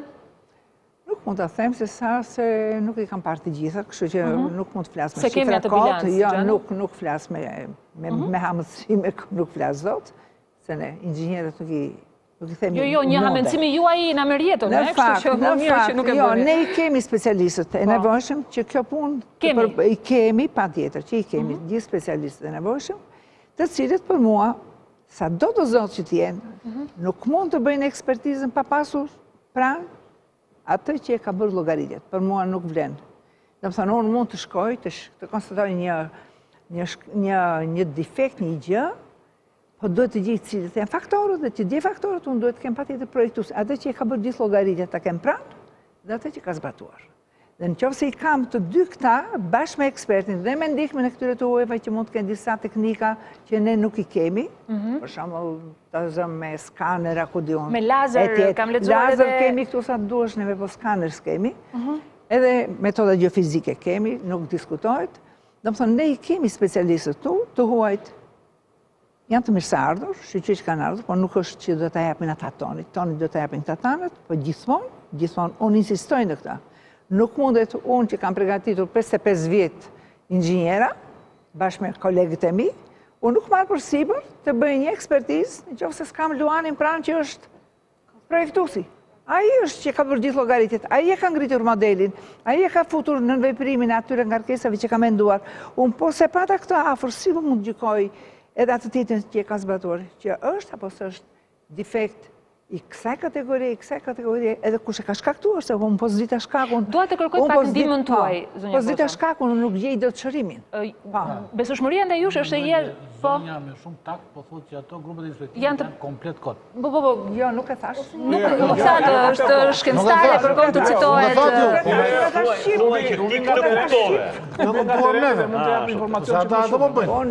Atëherë, dua të më ndihmoj, dua t'i kërkoj një ndihmë konkrete, sepse është ngjarje që ka ndodhur vetëm pak orë më parë. Unë do t'ju jap disa foto. Sigurisht jeni në distancë dhe ju dhe zoti Myrtaj, por dua që dhe publiku të kuptoj se sa i rëndësishëm është një verifikim i plot dhe se sa autoritetet zyrtare jo kompetente duhet jenë të kujdesshme kur ndërhyjnë në këtë lloj vlerësimi. I shohim pak fotot, ju lutem më ndihmoni fotot që ju dhash tani së fundmi. Atëherë, mi vendosni edhe në lidin e madh që mund t'i shohë edhe zonja Bozo, ju lutem. Janë pamje, më kanë ardhur në orët e darkës nga banorët e pallatit, është pak në distancë dhe zonja Bozo, një moment, se unë mund t'ja jap mund t'ja jap dhe unë nga celulari im, një moment, t'ja lehtësoj, derisa regjia ma mundsoj edhe vendosin. Atëherë zonja Bozo, mund t'i kaloni, mund t'i shpejtoni. Shqiptar përgjigje doni nga unë këtu? Në gjykimin tuaj, ky pallat, për aq sa shikoni, është i panueshëm për momentin apo jo? Për çfarë lloj ekspertize ka nevojë për të dhënë një Dgjoj, ekspertiza shumë e gjerë. Me një foto nuk mund t'japësh asnjë. Unë nuk jap dot gjykim, po nuk vajta të shikoj vetë objektin e para, dhe jo thash edhe një herë. Unë e shikoj objektin gjithmonë vrej disa, ashtu mund të them që mund disa defekte ose shumë defekte. Dhe mund të them që mund të jetë nga kjo, mund të jetë nga kjo, mund të jetë nga kjo. Është gjithmonë mund të jetë. Dhe a është vërtet? Më duhet se s'bën projektuesi. Duhet projektuesi, atëherë. Patjetër ose nëse është projektuesi, më duhet projekti. Pa projektu nuk mund të gjykoj kur nëse ky është defekt që ka ndodhur sepse s'ka qenë projekti në rregull, apo se nuk është zbatuar në rregull. Ja, i kemi dhe në letë. Pse ju a bëra këtë pyetje? Sepse duhet jemi transparent deri në fund dhe ky është misioni i medias. Ka ndodhur ky incident, ju lutem regjia ma mundsoni pak, incidenti që ka ndodhur në Lezhë, ky pallat është 12 katësh, ndodhet në Lezhë, ka psuar këto dëmtime. Më herët gjatë ditës, grupi ekspertëve e ka cilësuar si të pabanueshëm.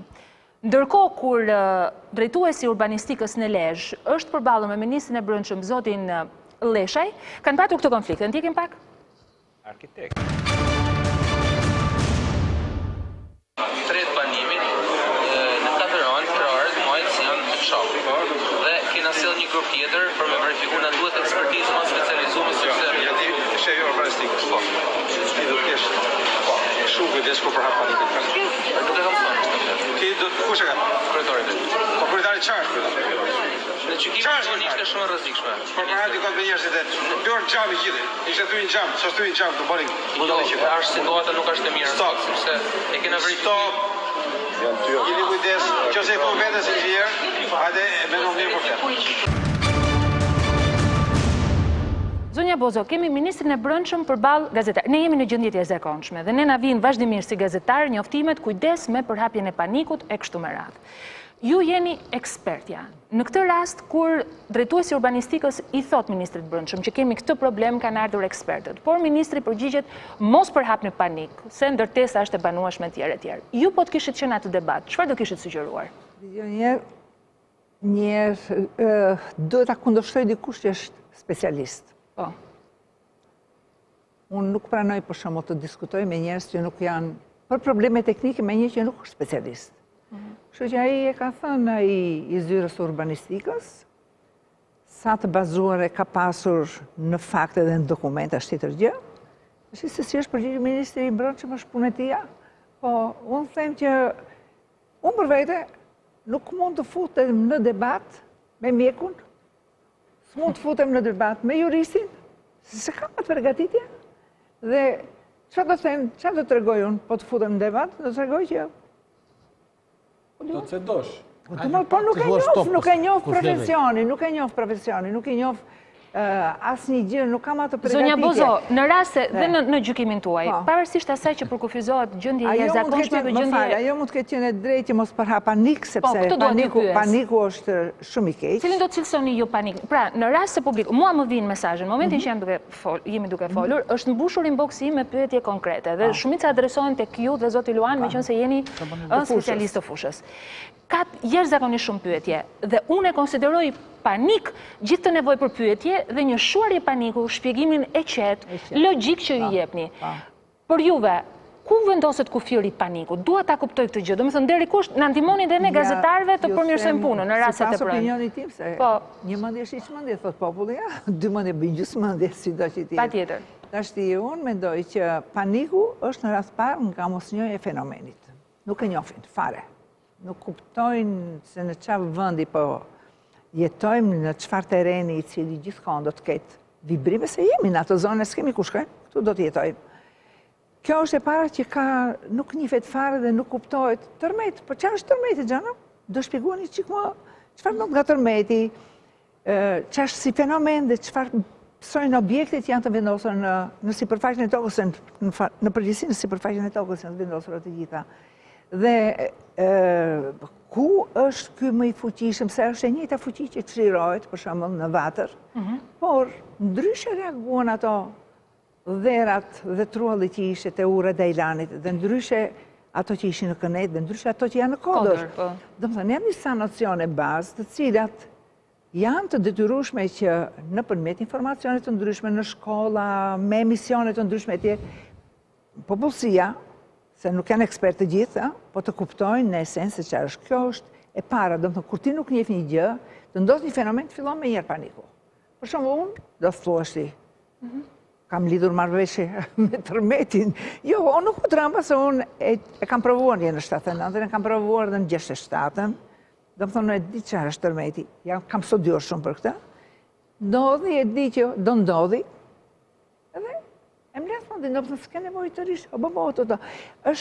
Kjo është e para. Nga ana tjetër duhet patjetër, domethënë po ta njohësh fenomenin dhe ta kuptosh si një gjë të natyrshme. Si një gjë të natyrshme. Me cilën duhet të bashkëjetosh? Me cilën duhet të bashkëjetosh, nuk të zë paniku. Pastaj paniku të zë shumë kur ti je i sigurt, kujton se je i sigurt në një banesë dhe pa pritur pa kujtuar ajo banesa. Kur e ke paguar edhe një çik më shumë se sa duhet. Kur ke dhënë një çik para në dorë atij inspektorit, kursimet e tua, gjithë djersa e fëmijëve, ministrit, e me radhë. Po flasim sikur ti je në gjendje normale, ti tash atje i ke paguar që të jetosh i sigurt. Dhe pa pritur pa kujtuar, gjendesh në një situatë që ty të çajt godina të bëhet. Në fakt nuk është një më urrëzohet, po i krijon panik se nuk e kupton që nuk është ai muri ndarës që e mban godinën, nuk është ajo suvaja që e mban godinën. Edhe fillon paniku. Kështu që njerëzit duhen të sqaruar që nëse ti je në godina me tulla, me muratur tulle dhe të ndodh kjo çarje, atëherë duhet të shqetësohesh, po jo të zër paniku se nuk të zë brenda. S'ka bërë vaki kur tërmeti të shëmbi me njerë godinën. Ka dhënë gjithmonë shenjën përpara. Ose ajo ka qenë fund jetës vetë. Domethënë ajo ka qenë komplet amortizuar, nuk ka pasur asnjë masë antisizmike, ra tërmeti e palosi. S'ke që bën asaj. Ajo kishte vdekur me kohë, e kishte zgjatur dhe një qikon, e mbaroi tërmeti. Asaj nuk i që bën. Janë këto banesat në zonat rurale e kështu me radhë. Që kanë mbushur dhe vitet e tyre. I kanë mbushur vitet e tyre. Se ka një jetë fizike. I kanë mbushur. Tash gjithë të tjerat që kanë do të thënë se ka një jetë gjatësi për çdo objekt, nuk diskutohet, duhet në parë në çfarë periudhë është ndërtuar, edhe këtë duhet të japësh informacion të popullatës. Në fakt, më falni, ju kam që kam tu, kam një deklaratë që ka bërë sot shoqata e ndërtuesve e cila thotë se ne vërejmë se thuajse plotësisht që ndryshmëria e strukturave të ndërtimeve ka mundur të mbajë këtë forcë shkatrimtare të natyrës. Në asnjë rast strukturat bazike të ndërtimeve nuk janë kolapsuar nga forca e madhe e tërmetit të mëngjesit të 26 nëntorit. Nga ana tjetër, shoqata e ndërtuese konstaton se dëmet në ndërtimet e reja janë shkaktuar kryesisht në muret e brendshme dhe në rifiniturat plotësuese, por në asnjë rast në strukturën qendrore të objekteve dhe ju referohet në fakt ndërtesave që janë edhe të reja, dhe pas vitit 90. Pas 90-s. Ja, pas 90-s u vun dhe sipas tyre është një provë e rëndësishme, sipas shoqatës së ndërtuesve e kaluar me sukses. Po, në fakt, Në përgjithësi, ato që kanë parë, strukturat shumë kaçe, se ato janë pas 90-s, ato shumë pak kanë mësuar dëmtimin në elemente strukturor, ato që kanë parë unë, se kanë parë të gjitha. Ndërka që ato kanë respektuar dy rregulla që janë shumë të rëndësishme për zonat sismike, që kanë futur 2-3 kate në tokë, ndoshta edhe më shumë, dhe ajo amortizon lëkundjet. Dhe e dyta i kanë vendosur, kanë përdorur kryesisht themele plak, ndoshta edhe themele me pilota që janë themele të thella, të cilat po plaka është nga themelet më të dëshirueshme në zonat sismike, sepse e disiplinon shumë lëkundjen, lëvizjen e gjithë strukturës sipër. Nuk ikën kolonat sipas shefit, ikën gjitha në një drejtim. Veç kësaj kanë bashkëpunuar në gjithë këto projektet e reja që janë bërë, është bashkëpunuar shumë ndërmjet arkitektit dhe konstruktorit, që të ketë një shpërndarje sa më uniforme të masave, që mos ketë lindjen e momenteve përdredhës, të përdridhjet objekti. Sidomos ato që janë të gjata. Dhe nuk na ka ndodhur deri më tash. Jo, nuk kemi parë. Nuk. Këto, do më thënë janë sigur, kanë rënë muret, kanë rënë se s'kanë zbatuar kushin teknik. Muri duhet lidhur, nuk lihet muri kështu. Muri lidhet me kolona, me fitilat që lihen kolonë në konë para se të betonohet, lidhet me breza në 2 nivele ose në 3 nivele varet nga lartësia e katit, dhe kur muri është shumë i gjatë lidhet dhe me kolonë qina, në mënyrë që të jetë një strukturë pak a shumë solide dhe lidhur me pjesën e strukturës. Pra, prova jo e kaluar totalisht me sukses. Pra, le të themi kemi shmangur më të keqen, e kaluar është sepse ajo që e mban godinë në këmbë është në këmbë, s'ka defekte, por ka gjithë to problemet të tjera. Dhe pastaj, po nuk janë të gjithë këto godinat e reja. Ka shumë që kanë banoj në godinat të cilat janë ndërtuar deri në vitin 79. Për shembull, më pyet një zotëri, pyet e pak zonjë Lulieta për pallatet e parafabrikative dhe tullave silikate të ndërtuara para viteve 90. Ato parafabrikatet janë top, i thuaj mos kimë rak fare. Top gzim.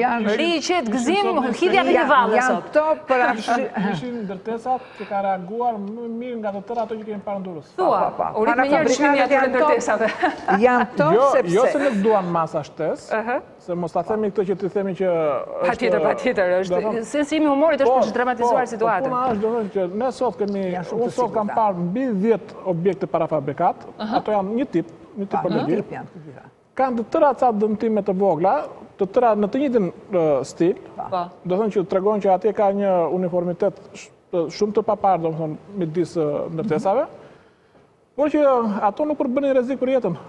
Do thënë ato, ne sot i kemi shpatë të banushme. Të banushme. Në Tiranë, ne nuk duhet themi që kjo ishte provë, sepse në Tiranë është ndërtuar për 10 balle më shumë për përvëllë.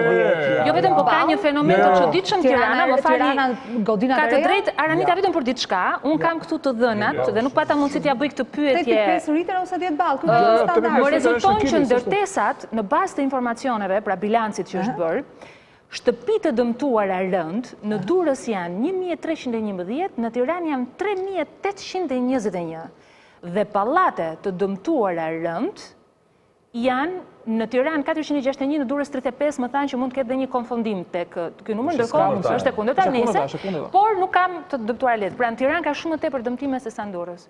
Po flitet për fshatrat. Po flitet për fshatrat. Periferia. Po flitet për fshatrat. Okej. Janë fshatrat. Megjithatë, Sonila, më fal, tani unë do bëj qytetarin përballë ekspertëve.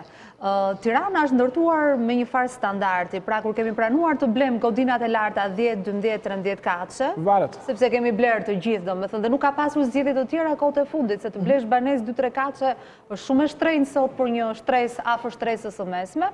Ne kemi bler duke menduar që standardi duhet ishte pak më i mirë. Kështu që mendoj që dhe shoqata ndërtuesve po bëjnë një deklaratë të nxituar, sepse shumë portale që kanë publikuar edhe kolonat të disa godinave duke u riparuar shpejt dhe shpejt pa përfunduar. Ata po mbrojnë biznesin. Atëherë më fal, t'i themi dhe shoqatës së ndërtuesve të mos nxitoj. E para në pallate prestigjë, ose kemi parë defekte të tipit muret që tha zonja Lulieta, të cilat nuk do të lejoheshin në një ndërtim ku kosto për metër katror është 800 apo 900 euro për metër katror, nuk do duhet të lejohej. Do ta nxjerrun koston e do çuditesh. Okej, kosto e blerjes, po them, po them koston e... Atëherë unë pretendoj që të ketë më shumë cilësi. Jo, kosto midis një ndërtese të sigurt dhe një ndërtese të pasigurt, diferenca. Sa mendon ti se është euro për metër katror? Nuk e kemi ndërtesë të sigurt. Nëse ju quani të sigurt dhe shkallët e sigurisë dhe... Jo, të sigurt nga tërmeti. Sa është diferenca, Lona? Sa është diferenca? Nuk kam pikën e ides. Unë mendoj që është ndoshta dhe 200%. Sa e toni? Për metër katror, thoni ju? Për metër katror. Në them, jo më shumë se 10 euro. Ju jeni pak më pak se realiteti, kjo qik më shumë se realiteti. Është 20 deri në 30 euro. Midis ndërtesës së sigurt dhe të pasigurt. Pastaj do të kuptojmë dhe një gjë, Somila, ndërtuesët tanë. 20-30 euro është diferenca. Domethënë, jeta jon kushton 20 deri në 30 euro. 20 euro metër katror. 20 jeta jon kushton, që ta kuptojmë, 20 deri në 30 euro. Që të flasim një gjë që është e vërtetë. Biznesi i ndërtimit në Shqipëri është biznesi i licencave dhe lejeve të ndërtimit. Kompani që dalin të marrin leje ndërtimi punojnë me clearing. Dhe nëse në një pallat kemi mbi 20 kompani që bëjnë me clearing, dikush betonin, dikush llaçin, dikush hekurin, dikush lidhjen, dikush stuvan, dikush katin, dikush ashensorin, askush nuk ka jep garanci sot që kjo firma prestigjioze në bilancin e saj dhe në veprat publike që ka fituar tendera, është një firmë e mirë. Prandaj shoqata e ndërtuesve të mos nxitohet. Kushtet e japin garancinë, thotë Antona Bileka. Të mos nxitohet. Njerëzit që kanë mundësi të marrin dhe ekspertizë të pavarur dhe ta paguajnë dhe nga kostot e tyre. Do flasim Maranita. Do të flasim. Nuk e jep shoqata ndërtuese, këto garancitë janë. Edhe deklaratën s'mund ta bëjë shoqata ndërtuese. Prandaj citova. Kontratën e bashkëtesës e kam me shtetin, se kam me shoqatën e ndërtuesve. Pra ai kolaudatori i bashkisë, inspektori i bashkisë, ai është garanti im, ai është papa im për momentin kur unë kam blerë apo jo. Sot bashkit nuk do duhet të lejonin dhe Mirë pra, aty për këtë punë kam shtetin. Që i kemi parë duke rikonstruktuar, unë nuk jam inxhinierë, por mendoj që duhet të mbarojnë lëkundjet sistemike, që të fillojë puna me suvatime të reja. Ky nxitimi në suvatime, zonja Bozo, nga një ran ka skepticizëm nga publiku, se mua më shkruajnë. Thonë mos mbulimi me njëhershëm i atyre, ja është zonja, po eja këtu. Janë zonjat e publikut. Të janë shëmbur... Ajde këtej. Drejtoja zonjës Bozo. Po? Ka t'i parë. Po. I kanë mërë shiriti. E para gjë, palati është 5 kaq. Po.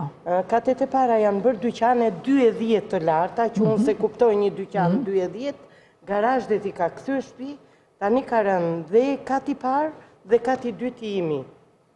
Të dyja ka në nja.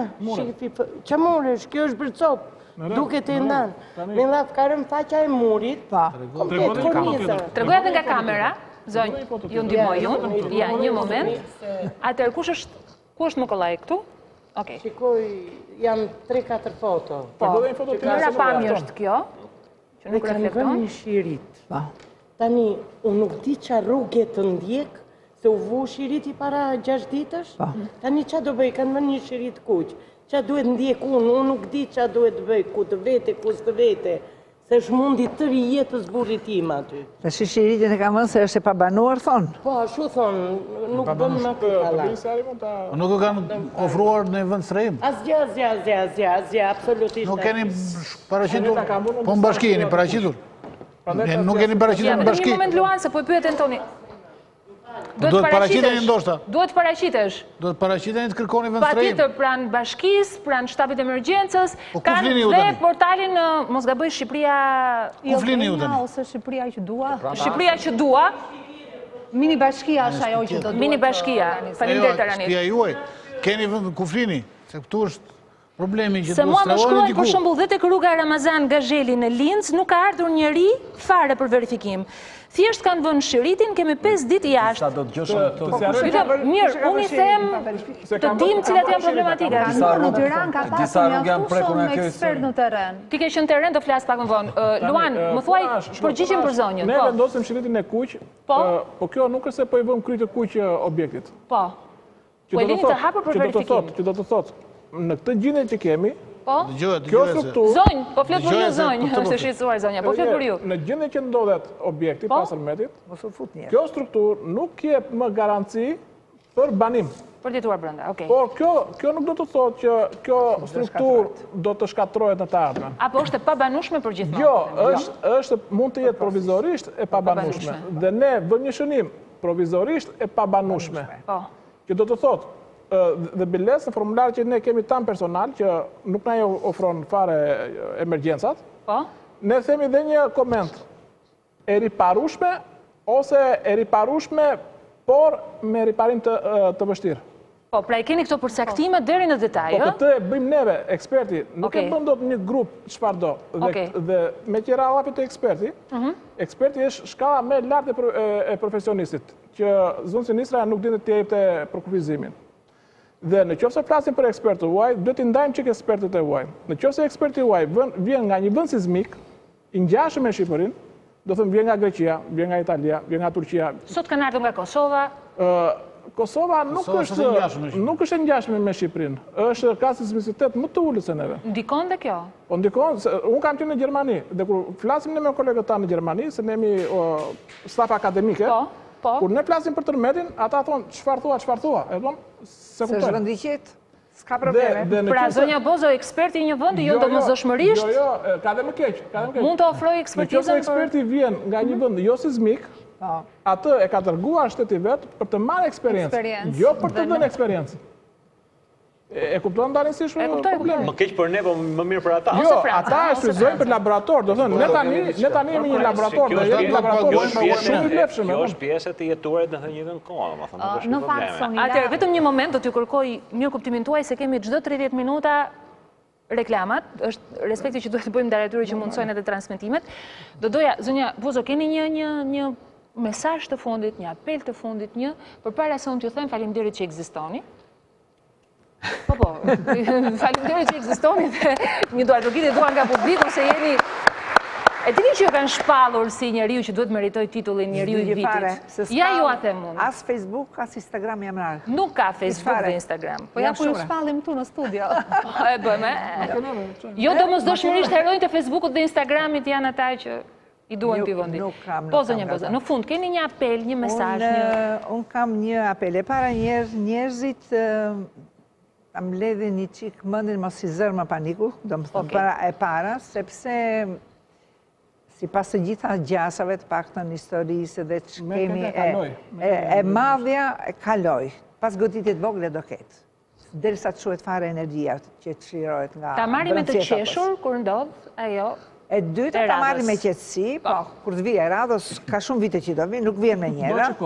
Jo, kur të me radhës, tërmeti me ato magnituд. Aman se na i vunën një qetësi të lutem. E dyta mos shikoni shumë atë aplikacionin që ka zhvën në... Mos e shihni shumë aplikacionin, thotë zonja Boza. Se sa shikoni 3.1, 2.7 o bëbo, thotë. Qa është 3.1? Kanë haruar bastën njerëzit, se dikur klikonin bastët aplikacionet e bastëve. 3.5, a ne nuk e quajmë në ndërtusit, fare. Nuk e quajmë 3.5-ën? Jo, rritari, 3.5 rritër?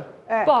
Po, 3.5 rritër ka mundësi që të se ndjenë që ka rënë? Se ndjenë fare. Se ne i shojmë, ja, e kam dhe unë aplikacionin, tani që flisni ju, për shumë. I që e Sonila. Ja, po shok kur ka qenë i fundit, për shumë, në orën 9:30 të mbrëmjes, ka qenë 2.5 në durës, nuk kemi ndjergje. Quhet fare, nuk ndjet. Shok të 2.sa, është ledhatimi i Perëndis. Sepse nuk e ndi njerëz dhe shikojnë nuk magnituda 2.5 kush e di çfarë. Ajo ka një qelës, vendose në magnitud 5 e sipër. Vetëm 5 e sipër ka fillon shqetësimi. Katra nuk qënë katra. Katra është sa të ndjesh. Zonja Bozo, ka dhe një pyetje të fundit, po më gjërohet një mikesh. Edhe e dyta të lutem, unë kam një merak shumë të madh, që ne, do më thënë që i kemi shprehur gjithë këto mendimet tona, shpresojmë që diçka të ndryshoj, ose të ndryshoj shumë, në mënyrën se si ndërtohet në Shqipëri. Duke nisur që nga të gjitha hallkat që duhet të respektohen, të cilët nuk janë respektuar. Kjo është pasojë e kësaj pune, Dikur më kujtoi shkruaj kino studio Shqipërinë, ndoshta ka ardhur koha të flasim ndërtimet Shqipërinë, ka ardhur koha për një Shqipëri të re. Nuk mban më. Duhet mbyllje e kapitulit. Mbyllje e kapitullit. E paguam shtrenjtë të kapitullit. E paguam shumë shtrenjtë. Kështu që duhet patjetër kush janë më të mirë, specialistët më të mirë të bëjnë, nuk e di se si çfarë do bëjnë, do bëjnë një draft, një gjë të çojnë qeverisë. Se si do bëhet, po duhet një reorganizim krejt tjetër. Dhe duhet t'ju thërrasin urgjentisht të zonja Bozo. Se nuk funksionon kështu. T'u bëjmë një apel zyrtarëve që na ndjekin, ju lutem thërrisni. Ka dëgjuar nëpërmjet televizionit. Jo, do ta përsërisim derisa t'u lodhet edhe natën kur flen, t'ju dalë në ëndër kjo gjë. Unë s'dua të shkoj në një vend që nuk dëgjohesh. Jo, e dim se jo, zonja Bozo, ata pushtetar ikin e vinë. Ka 4 vjet, 8 vjet, ndërtesat, jeta, siguria jonë janë përjetshme. Ka vetëm të pyetje. Ndërtesat ke pallatet e rrugës së Durrësit të ndërtuara para viteve 70, janë të sigurta se kam mamin thot në katin e dytë dhe ka të gjithë dyqanet poshtë. Të lutem se i kam në panik. Pa e ka prishur dyqanet, pa ka prishur muret ke dyqanet?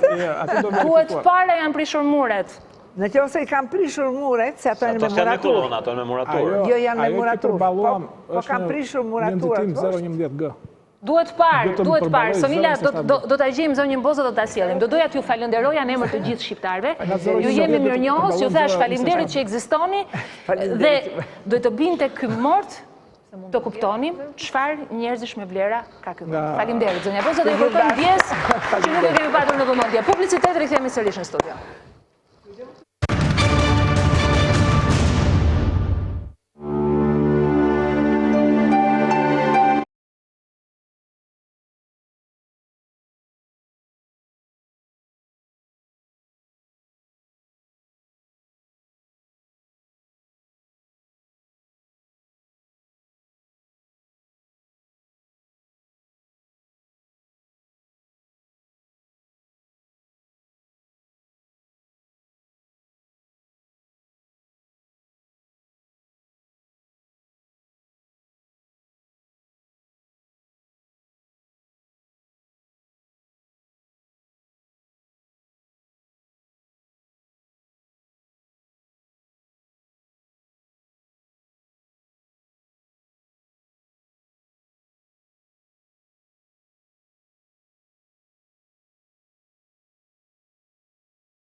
Lidhur me ngjarjen e 26 nëntorit, dosja 26, kronikë e një ngjarje të paralajmëruar. Shano, ke folur më pak, deri tani dhash prioritet edhe... Kam dëgjuar profesionistët, kështu që je edhe më i kulluar në mendim. Jo, është mirë të dëgjosh profesionistët para se të flasësh, para se të bashkosh apo të vendosësh krahas ekspertizës tyre disa qëndrime që kanë lidhje me mënyrën se si duhet të funksionoj shteti në raport me ngjarje të tilla.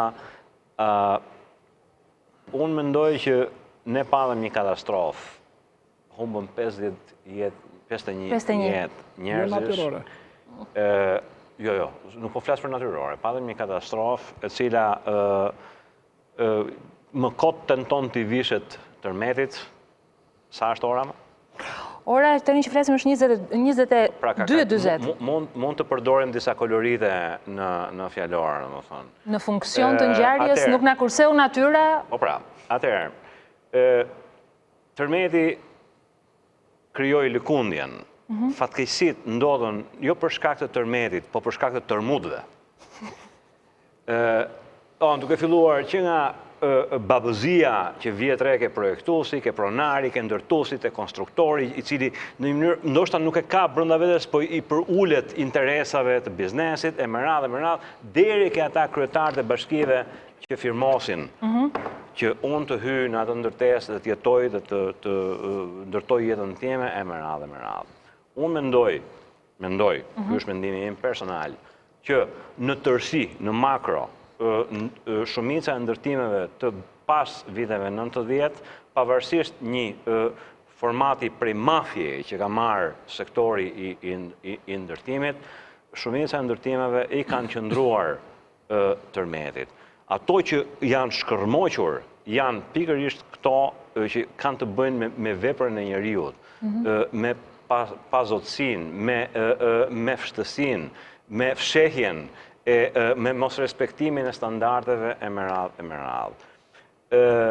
Më vjen keq të them që u bë dita e 7 sot dhe Shqipëria nuk ka një hartë ku kanë ndodhur të gjitha dëmet. Pra ne nuk e dim, her pas here vinë telefonata në drejtim të drejtuesve të emisioneve apo në drejtim të atyre portaleve më aktive që shikore se jemi dhe ne dhe s'na ka parë njeri. Kjo për mendimin tim... Për një prapi paniku dhe mbyllet. Po, I duhet kujtuar Shanos që është në gjendje të jashtëzakonshme të gjendje emergjence. Dhe ka përkufizime... Kjo është gjendje emergjence, nuk është gjendje jashtëzakonshme. Nuk lejohet, Adriatik. Dakor. Si kushta? Është e gabuar, Sonira, do me thënë, gjendje jashtëzakonshme do me thënë ligj marcial. Kompleksojni më shumë se ç'duhet. Është ligj marcial, po. Është ligj marcial, kjo është gjendje emergjence. Tash ç'është kjo histori? Tani çfarë është shpallur shitatim? O jurist, o dy juristët e mi të nderuar që, më fal, Shano vetëm një sekond.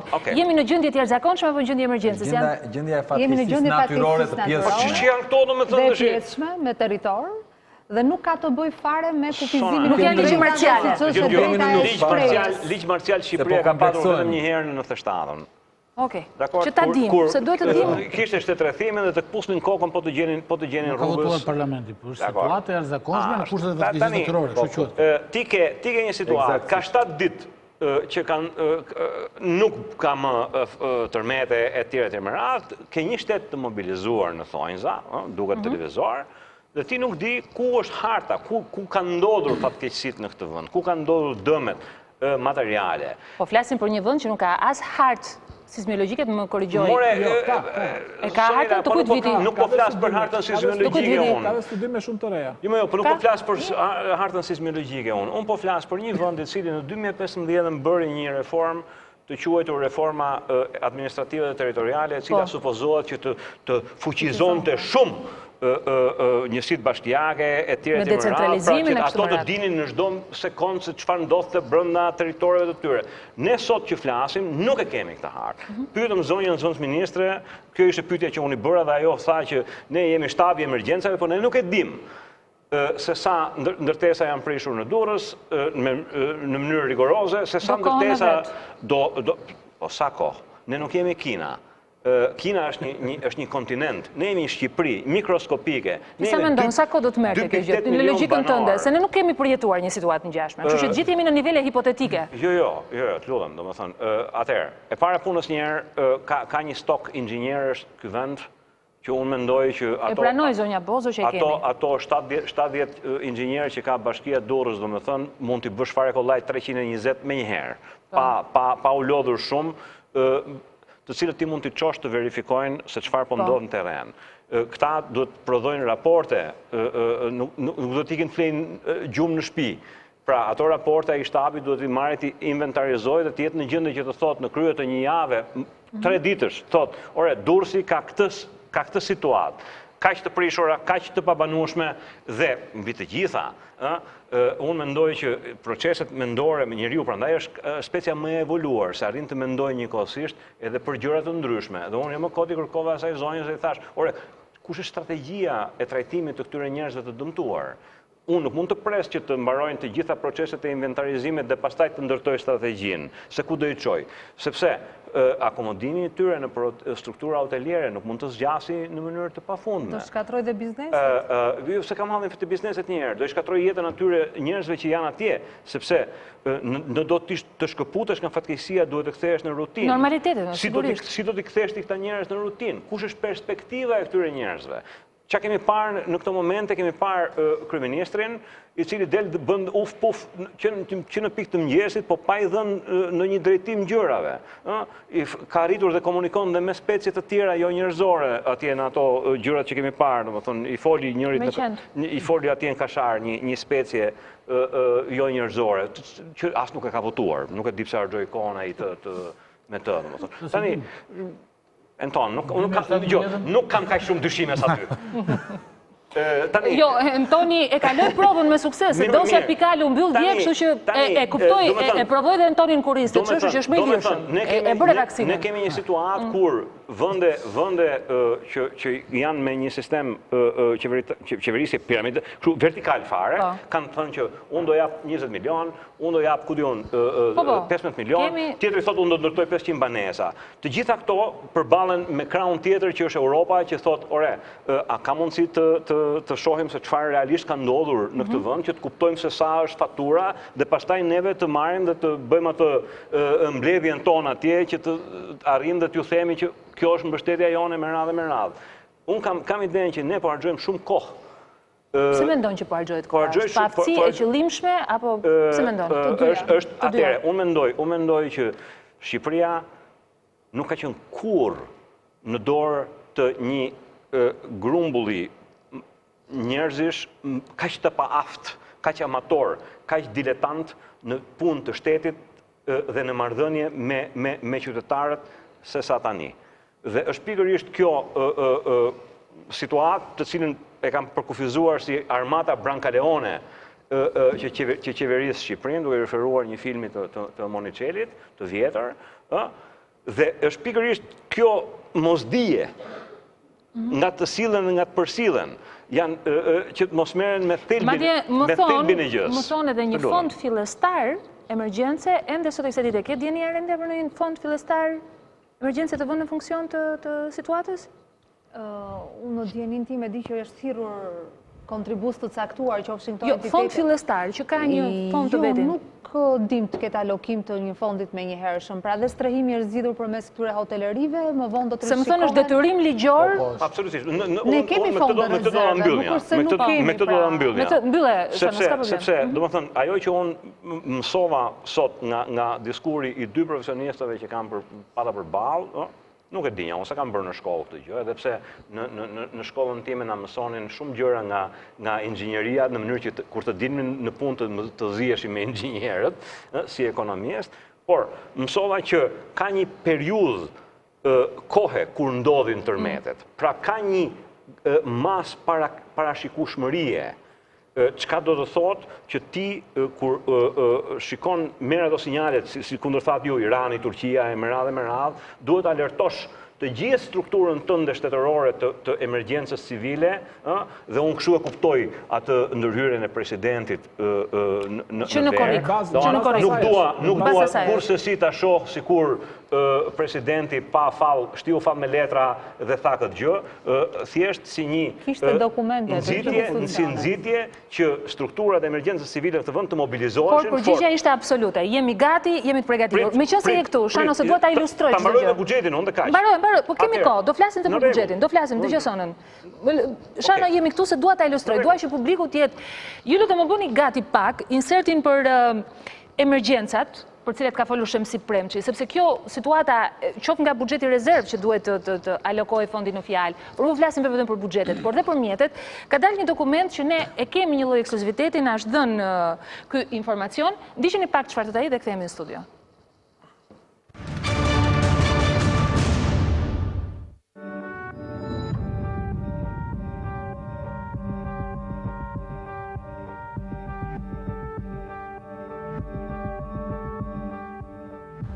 Zoti Premçi, si keni parë reagimin e emergjencave civile pas tërmetit të 26 nëntorit?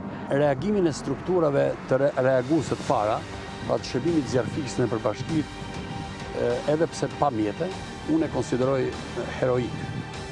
Me ato që kam pas mundësin, ata janë afruar, në pikpamje të reagimit të strukturave shtetërore të specializuar të Ministrisë Mbrojtjes, do të konsideroja një apati, pa zinxhir komandos, pa drejtim. Fakti që familjen Lala nuk e ka mbytur tërmeti i orës 03:54, pa e ka mbytur tërmeti i orës 12 të ditës, do të thotë që për rreth 6 orë nuk ka shkuar askush për t'i ndihmuar te Vila Lala. Dhe kjo është deklaruar publikisht. Ndoshta ka patur rrezik operacioni, por njerëz të specializuar mund të afroheshin. Të gjithë, edhe ata që nuk janë specialistë të emergjencave, kanë vënë re diferencën mes emergjencave civile shqiptare dhe ato të huaja që asistuan në këtë aksion të kërkim shpëtimit në Shqipëri. Që mund të na thoni në këtë pikë? I kemi gjitha. Ku i kemi? Po i kemi në magazin. Ta jap me përgjegjësi plot. Janë mjetet në magazin dhe nuk janë në magazin.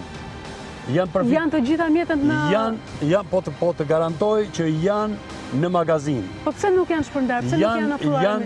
Janë financuar nga banka botërore, janë dhënë dhurat programeve. Prej sa kohësh? Unë po të... Prej 6 vitesh, 7 vitesh. Po pse nuk u përdorën në këtë aksion? Nuk din magazinën ku i kanë fut.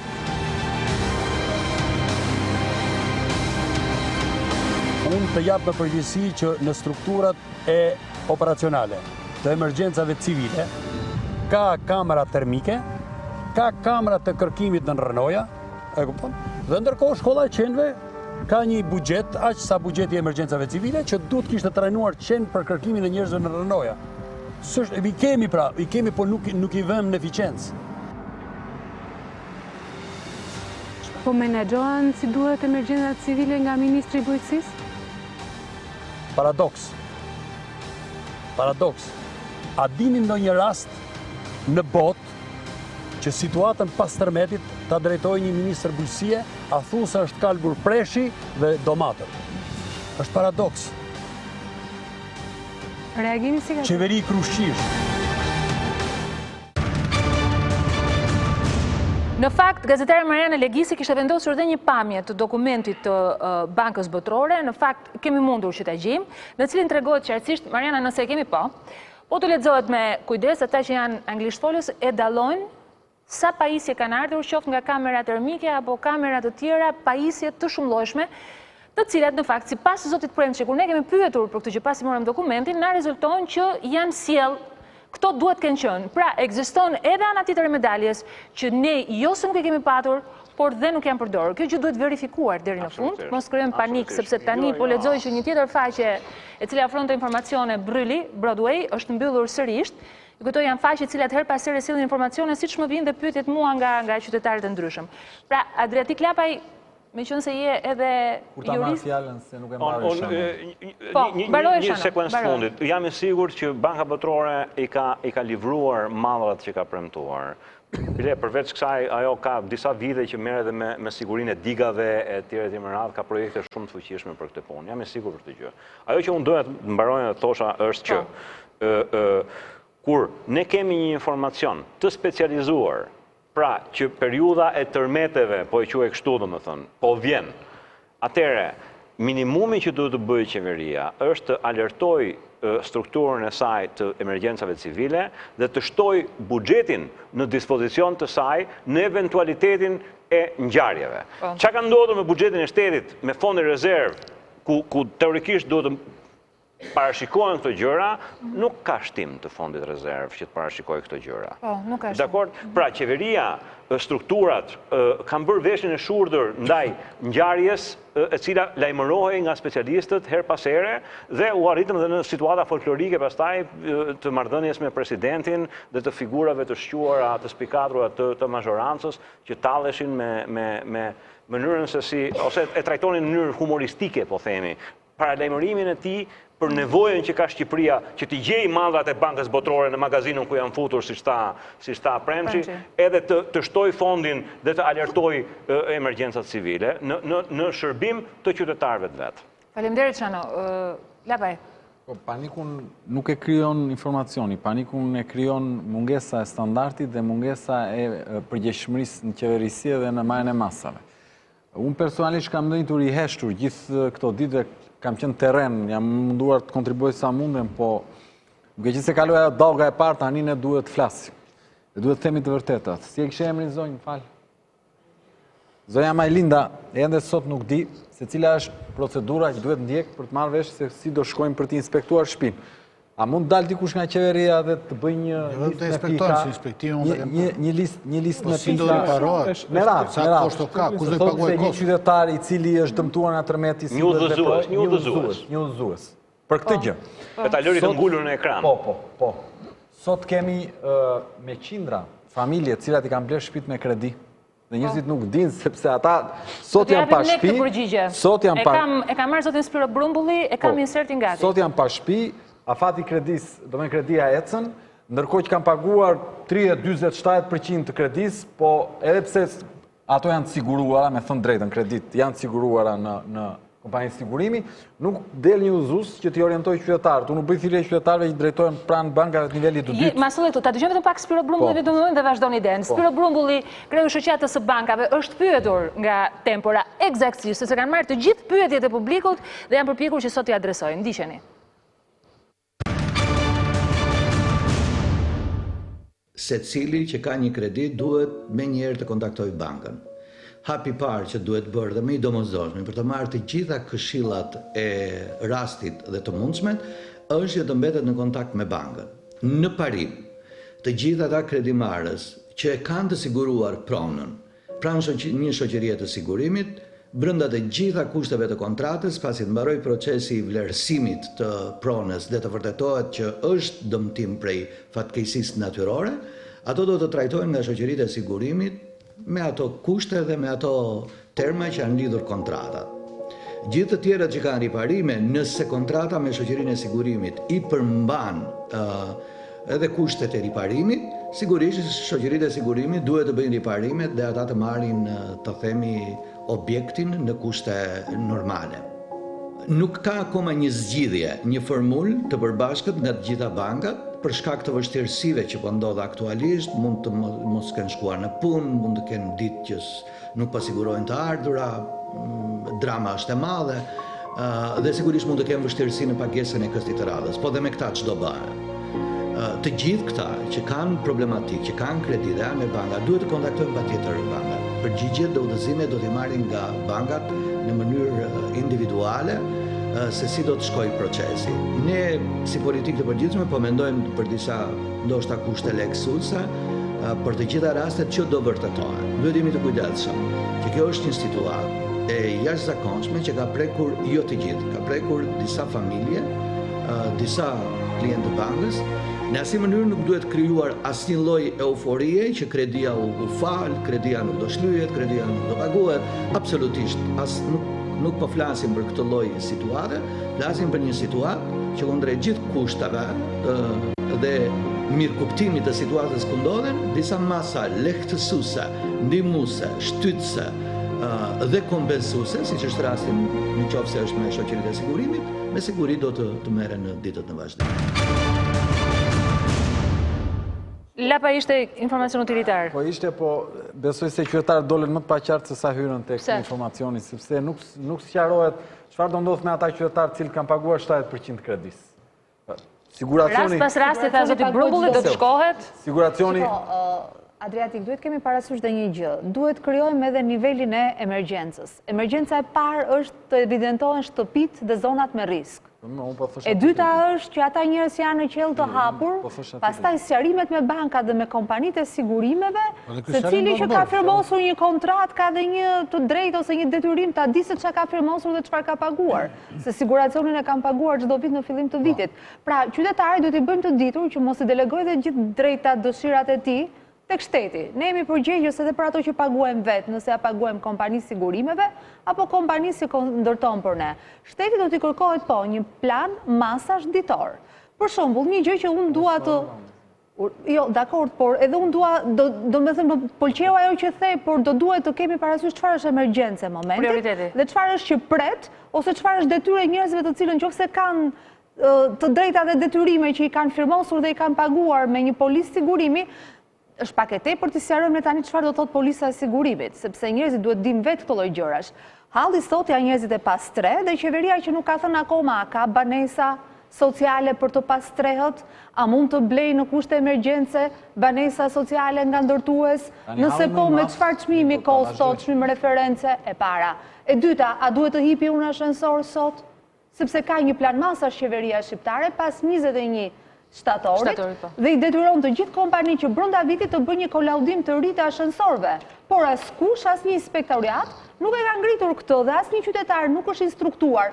Është apo s'është i sigurt dhe kur do duhet kontrollohet, pra këto janë emergjenca. Emergjenca janë të dim sa kanë spitalet mundësi për të përballuar ata që kanë fraktura, kanë stres, si mund marrë një check-up të përgjithshëm se dhe check-upi duhet në trajtim psikologjik.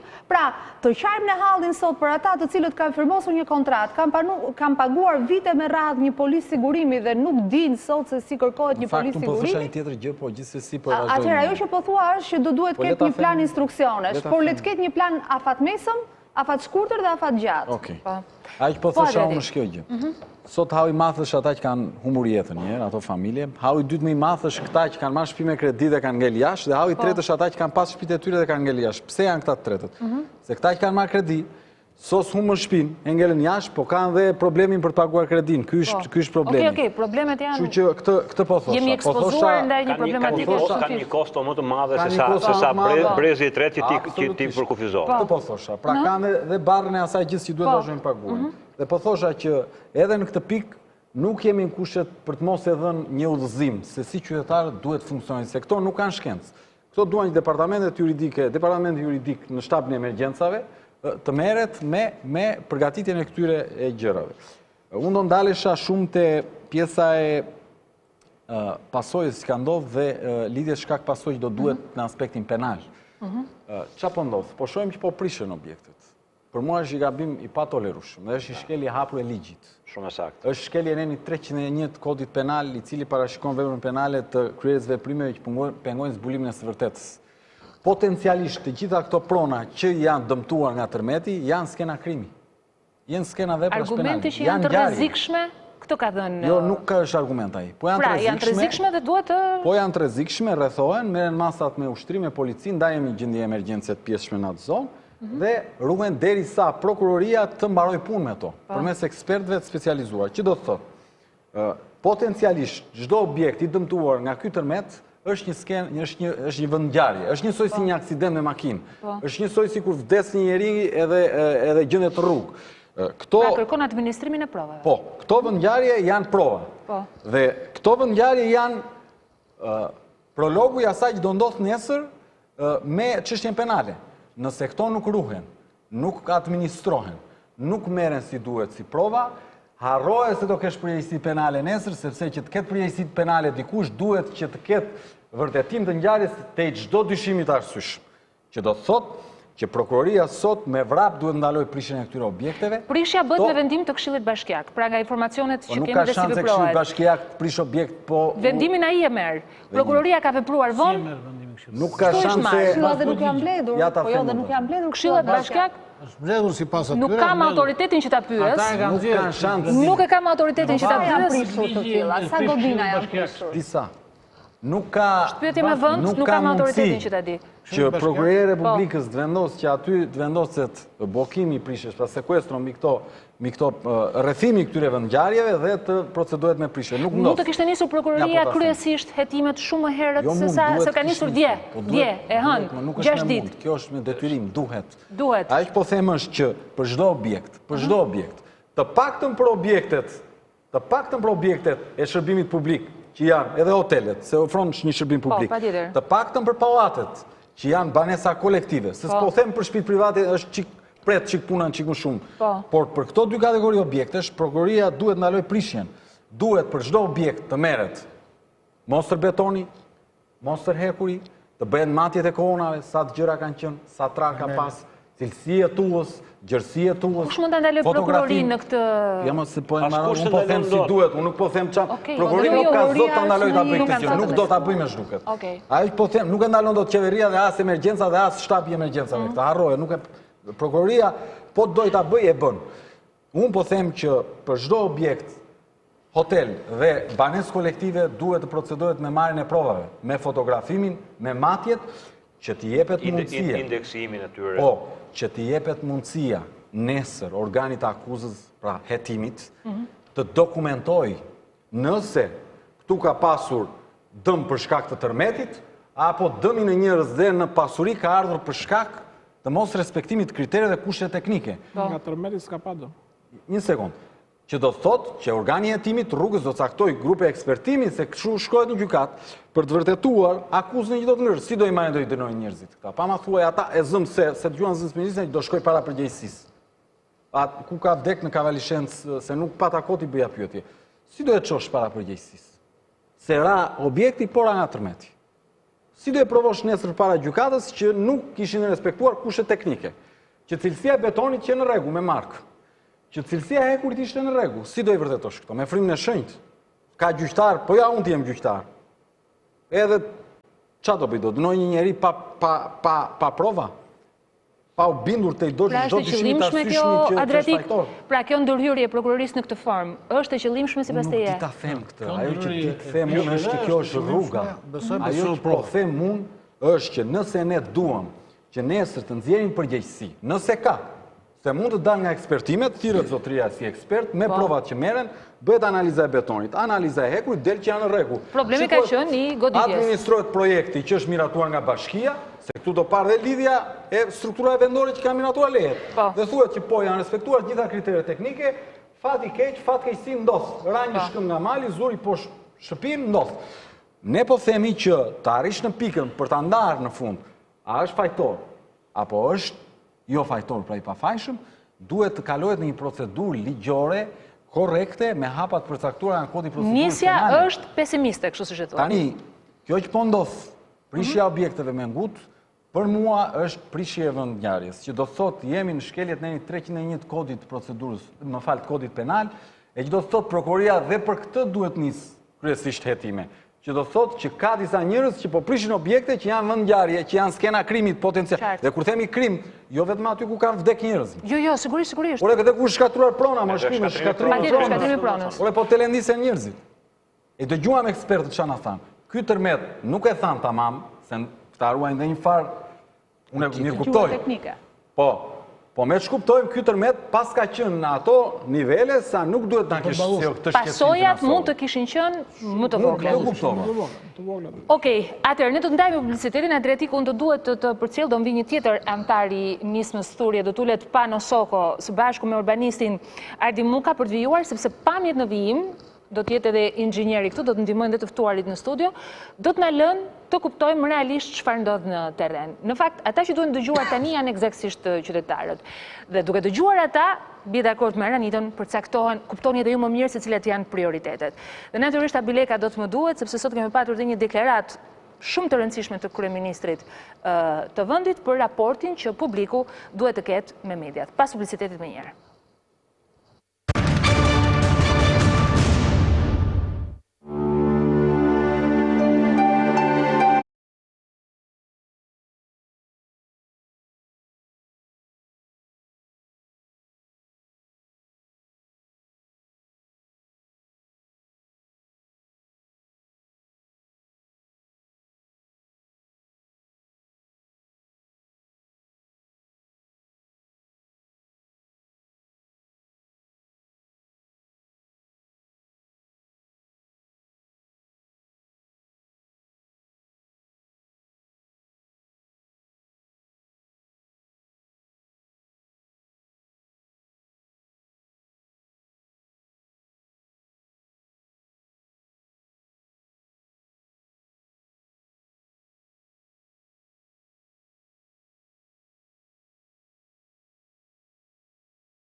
Janë bashkuar me mua në studio zoti Ardi Muka, urbanist, Pano Soko, aktivist, edhe ke bërë një ndër analizat që pash kishte marrë status në fakt, ishte, duket që kishte shkruar me zell të fort, por që ka marrë më shumë klikime, shpërndarje, madje dëgjoja dhe dje në programe televizive që referohet edhe nga ekspert të rëndësishëm artikullit. Do të flasim për të pak më vonë, po do doja më një herë të hyja.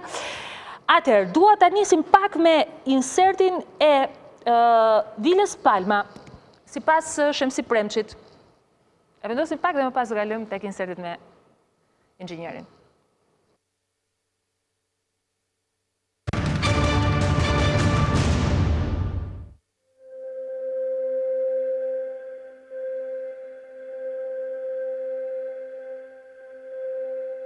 zona e Vilës Palma është një mesazh.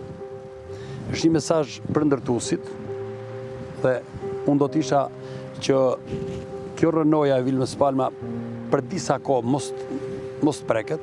Por në fakt ne pam fadroma që erdhen. Unë do të isha mos preket. Nëse këto inertë të tjera duhet preken, kjo pjesa këtu nuk duhet preket. Vila Palma duhet të jetë për disa kohë një muze.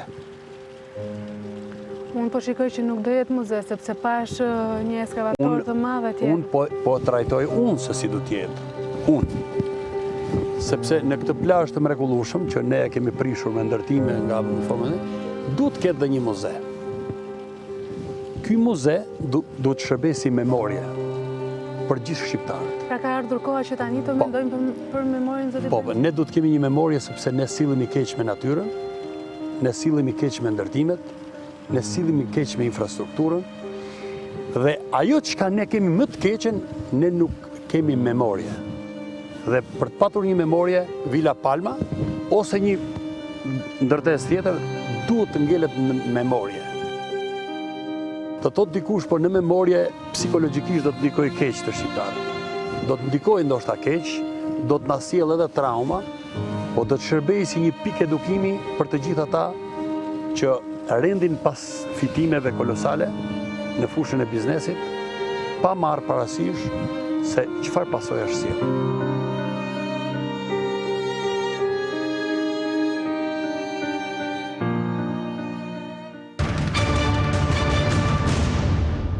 Po përse Shemsi Premçi kërkon që të bëhet monument ajo zonë? Kemi qenë me inxhinierin Luan Myrtaj, eksaktësisht tek Vila Palma, ja cili ka qenë shpjegimi i tij në terren me Mariana Legisin.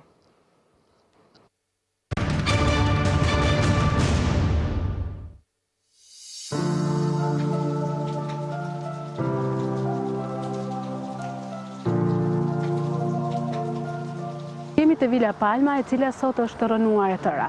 Mund të më thoni me një sy të lirë dhe pa një ekspertizë të plotë, çfarë është respektuar nga kërkesat për ndërtim në këtë goditje? Nëse do t'i drejtoheshim norma europiane, do thosha që nuk kemi zbatuar asgjë. Por nëse do ishin respektuar normat europiane, këtu nuk do të kishte ndodhur kjo gjë që ndodhi. Njerëz të vdekur jo, do thonë fatkeqësi njerëzore jo, po dhe dëmet materiale do ishin shumë të vogla. Nuk do kishin ndonjë problem. Pasi unë shpreh bindjen se tërmeti që na goditi nuk është tërmeti katastrofik që mund të gjenerojë pllaka adriatiko-joniane. Ndërkohë, këtu kemi një godinë të rrafshuar plotësisht, profesor. Dhe në krahun e saj shikojmë një tjetër godinë që ka dëmtime, po nuk është rrafshuar, nuk është me shumë mundësi është më se e riparueshme. Me një shikim nga jashtë, nuk po i bëjmë analiza. Po ajo që shohim si problem në Durrës është mungesa e trarëve. Një, që është që këtë mund ta konstatoj kushdo me sy të lirë, ka trarë objekti. Dhe ajo që është më kryesore janë muret mbajtës, muret për betoni. Dhe është e çuditshme që në Durrës, në një vend ku kemi një truall të dobët ose fleksibël i themi, kemi vajtë dhe kemi ndërtuar struktura fleksible. Profesor, ne jemi këtu në vijën e parë të Bregdetit. Ka të bëjë edhe nën toka? Durrësi ka një problem tjetër që asnjëri nuk po flet. Në katet përde, ku uji ka depërtuar, qoftë uji me krip, qoftë se tani po flasim hapur edhe fekale. Pasi kur kemi bërë ato instalime hidraulike, kemi qenë shumë të dorënëshuar. Dhe unë kam parë shumë objekte në Durrës, të cilat në katin përde, si pasojë e betoneve të dopta, kryesisht betoni dobët, kripa ka depërtuar brenda në kolonë. Dhe ai beton ka humbur edhe rezistencën, po hekuri avash po shkatërrohet.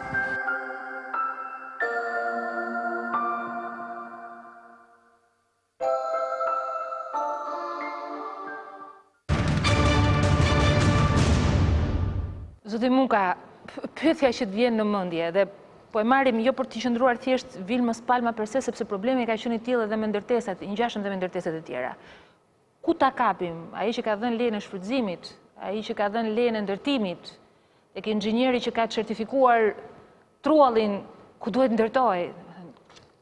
Sa komplekse është përgjegjësia në këtë rast? Ju përmendët një pjesë të zinxhirit të kontrollit dhe nëse do vazhdoni me komplet hallkat e zinxhirit, do kuptojmë që të paktën në objektet që janë rrëzuar dhe aty ka pasur edhe të dëmtuar, pra ka pasur edhe rastet e humbjes jetës, shteti ka rënë. Konceptin tim realisht shteti ka rënë, sepse janë të gjitha këto hallka të cilat njerëzit besojnë. Nëse dikush shkon dhe futet në një hotel, ku ti e ty shënon nga pjesa e derës, këtë ato 3 yjet, 4, 5 yjet e famshme, dhe deri të gjithë pjesën infrastrukturës tjetër që hoteli shërben, garancia shteti. Pra ka kaluar lejen e ndërtimit, ka kaluar lejen e kolaudimit, ndërtuesit janë të certifikuar, presupozohet që ka ndërtuar në një zonë ku është marrë parasysh sismiciteti dhe gjeologjia. Në të njëjtën sistem jemi edhe me blerësit e apartamenteve. Njerëzit realisht besojnë në dokumentin që shteti jep në dorë. Kur neve japim aktin e pronësisë, akti pronësisë, presupozon që ka kaluar në të gjithë zinxhirin e kontrolleve të mundshme. Për momentin po i lehet dhe po bëhet një farë krucifikimi i ndërtuesve. Natyrisht ato duhet marrin pjesën e vetë përgjegjësisë, dhe asnjë nuk i heq nga kjo pjesë e përgjegjësisë, po ajo që unë do thoja është në të 7 objektet në cilat neve kemi pasur humbje jetësh në Durrës, të 7 objektet kanë pasur ndërhyrje në strukturë. Ndërhyrje në strukturë, që do të thotë? Që do të thotë dëmtime, ti themi, nga dëmtim katër shtesë, dëmtime të themeleve. Ka pasur shtesa katesh, Vilma Palma është një nga ato. Struktura iniciale ka qenë me 4 kate dhe objekti që neve pamë është në 7 apo në 8 kate. Pavarësisht që pjesa sipër është ndërtuar me strukturë të lehtë, flasim. Problematika gjithsesi jep si në themele, në ngarkesat që jep objektit, po ashtu edhe në mënyrën se si do të sillet në rastin e një tërmeti, dhe fatkeqësisht neve aty patëm humbje. Në ndërtesat e tjera? Në ndërtesat e tjera unë jam dëshmitar i një objekti, atë që përmendi edhe zonja profesore, zonja Bozo. E kam 50 metra larg objektin 6 katësh, i cili ushon brenda vetes me 2 kate, dhe ngeli i objekti 4 katësh. E kam 50 metra larg nga shtëpia e prindërve të mi. Në atë objekt kishte gjatë gjithë periudhës ku aty kishte një leje ndërtimi për të ndërhyrë në ndryshimin e destinacionit. Pra, ndërtesë e viteve 80 me tulla, kishte edhe një mini, në atë kohë ishin këto projektet eksperimentale ku kishte edhe kolona, po kolonat ishin më shumë për efekt antisizmik, nuk ishin për efektet mbajtëse. Jo kolona mbajtëse. Nuk ishin mbajtëse. Aty është ndërhyrë në pjesën e një lokali poshtë, kështu thonë. Bile banorët kanë shkuar dhe kanë protestuar disa herë, kanë denoncuar në polici, kanë denoncuar edhe në prokurori. Dhe fakti e solli që ajo qëlloi një ditë mëngjesi, po ishte një nga lokalet më frekuentuara të zonës, para dite mund të kishte 70-80-100 persona brenda. Dhe në objektet e tjera, pjesë e hoteleve në zonën e plazhit, në 2 hotele të cilat patën ndryshime strukturore, njëri u shem një brez kolonash dhe u mënjanua, tjetri u shem brenda vetes. Të dyja ishin struktura që në kohë të shkurtër kishin kryer rehabilitime. Pjesa e rehabilitimeve prap çdo njeri nuk mund të thotë që i bëjmë pa leje, sepse duke pas parasysh që KMT-ja nuk lejon sot disa vite më përpara të ndrosh një çati dhe po marrin përfusin njerëz në burg për ndrimin e çatisë, të bësh ato ndryshime. Të rinovosh një banjë. Një banjë. Çatia është qoftë edhe një. Kotet. Në këtë pikë të gjitha objektet që patëm humbje jete, ishin objekte që kishin ndryshime strukturore. Strukturore. Myrtaj, si duhet ta lidh me atë që tha edhe Adriatik Lapaj. Ajo që po ndodh, prishja e atyre ndërtesave që konsiderohen me rrezikshmëri shumë të lartë etj. Në logjikën tënde, arrihet do të vërtetohet përgjegjësia edhe me shkatrimin e vendit të krimit? Tani nëse do të kishte një projekt dhe do të kishte një dokumentacion në vite çfarë ndryrësh janë bërë, si janë bërë, të ishin të dokumentuara, atëherë le të prishin se e kishin dokumentat. Po. Po, me shumë gjasa nuk janë këto dokumenta, nuk ekzistojnë këto dokumenta. Dhe e vetmja mënyrë është që ne të marrim prova direkt në vend. Do të ka karotazh, merr betonin, merr çeliku, shikon sistemin, do të thonë është një sistem fleksibël, sistemi i shtangët, po të ishte shtangë nuk do ishte prishur, njëra haroja domethënë. Dhe tjetra, nëse themi shikojmë për punën e truallit, se duhet të bëja një ndryrje, në çdo truall ndërtohet. Po, pra edhe në plazh, siç është, aq pranë rërës se ne kemi shqetësim atë distancën as 20-30 metra nga deri. Ajo është punë distancë edhe është punë urbanistike, po për të ndërtuar ndërtohet, për shembull në Shangaj toka shumë e dobët se çka kemi neve. Ne kemi tokë të mirë krahasuar me Shangajin. Po aty ndërtojnë gradacela dhe janë shumë të sigurta, nuk ka lidhje ajo. Pra nëse ke themelet e duhura, materialin e duhur. Për sa i përket provave, pastaj ja supozojmë se ajo u shëm, u hoqën mbeturinat të quan diku, hajde gjeti pasaj se kush e ka adresën nga cila ndërtes erdhi, unë do të jemi të më thotë mua tani prokuroria e ke merr provat në vend. Të cili vend ta marrën provën? Ku ta marrën?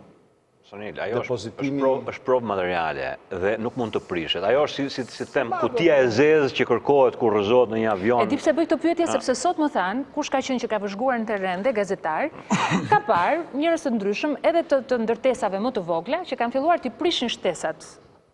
Me njëherë në po kjo nuk duhet lejuar. Kaos, si thua, për të mos qenë pastaj kur bëhet fotografimi i zonës të jenë. Rrëzohet një avion dhe kërkohet ajo kutia e zezë e famshme. Kërkohet kutia e zezë. Ato janë, ajo është kutia zezë për një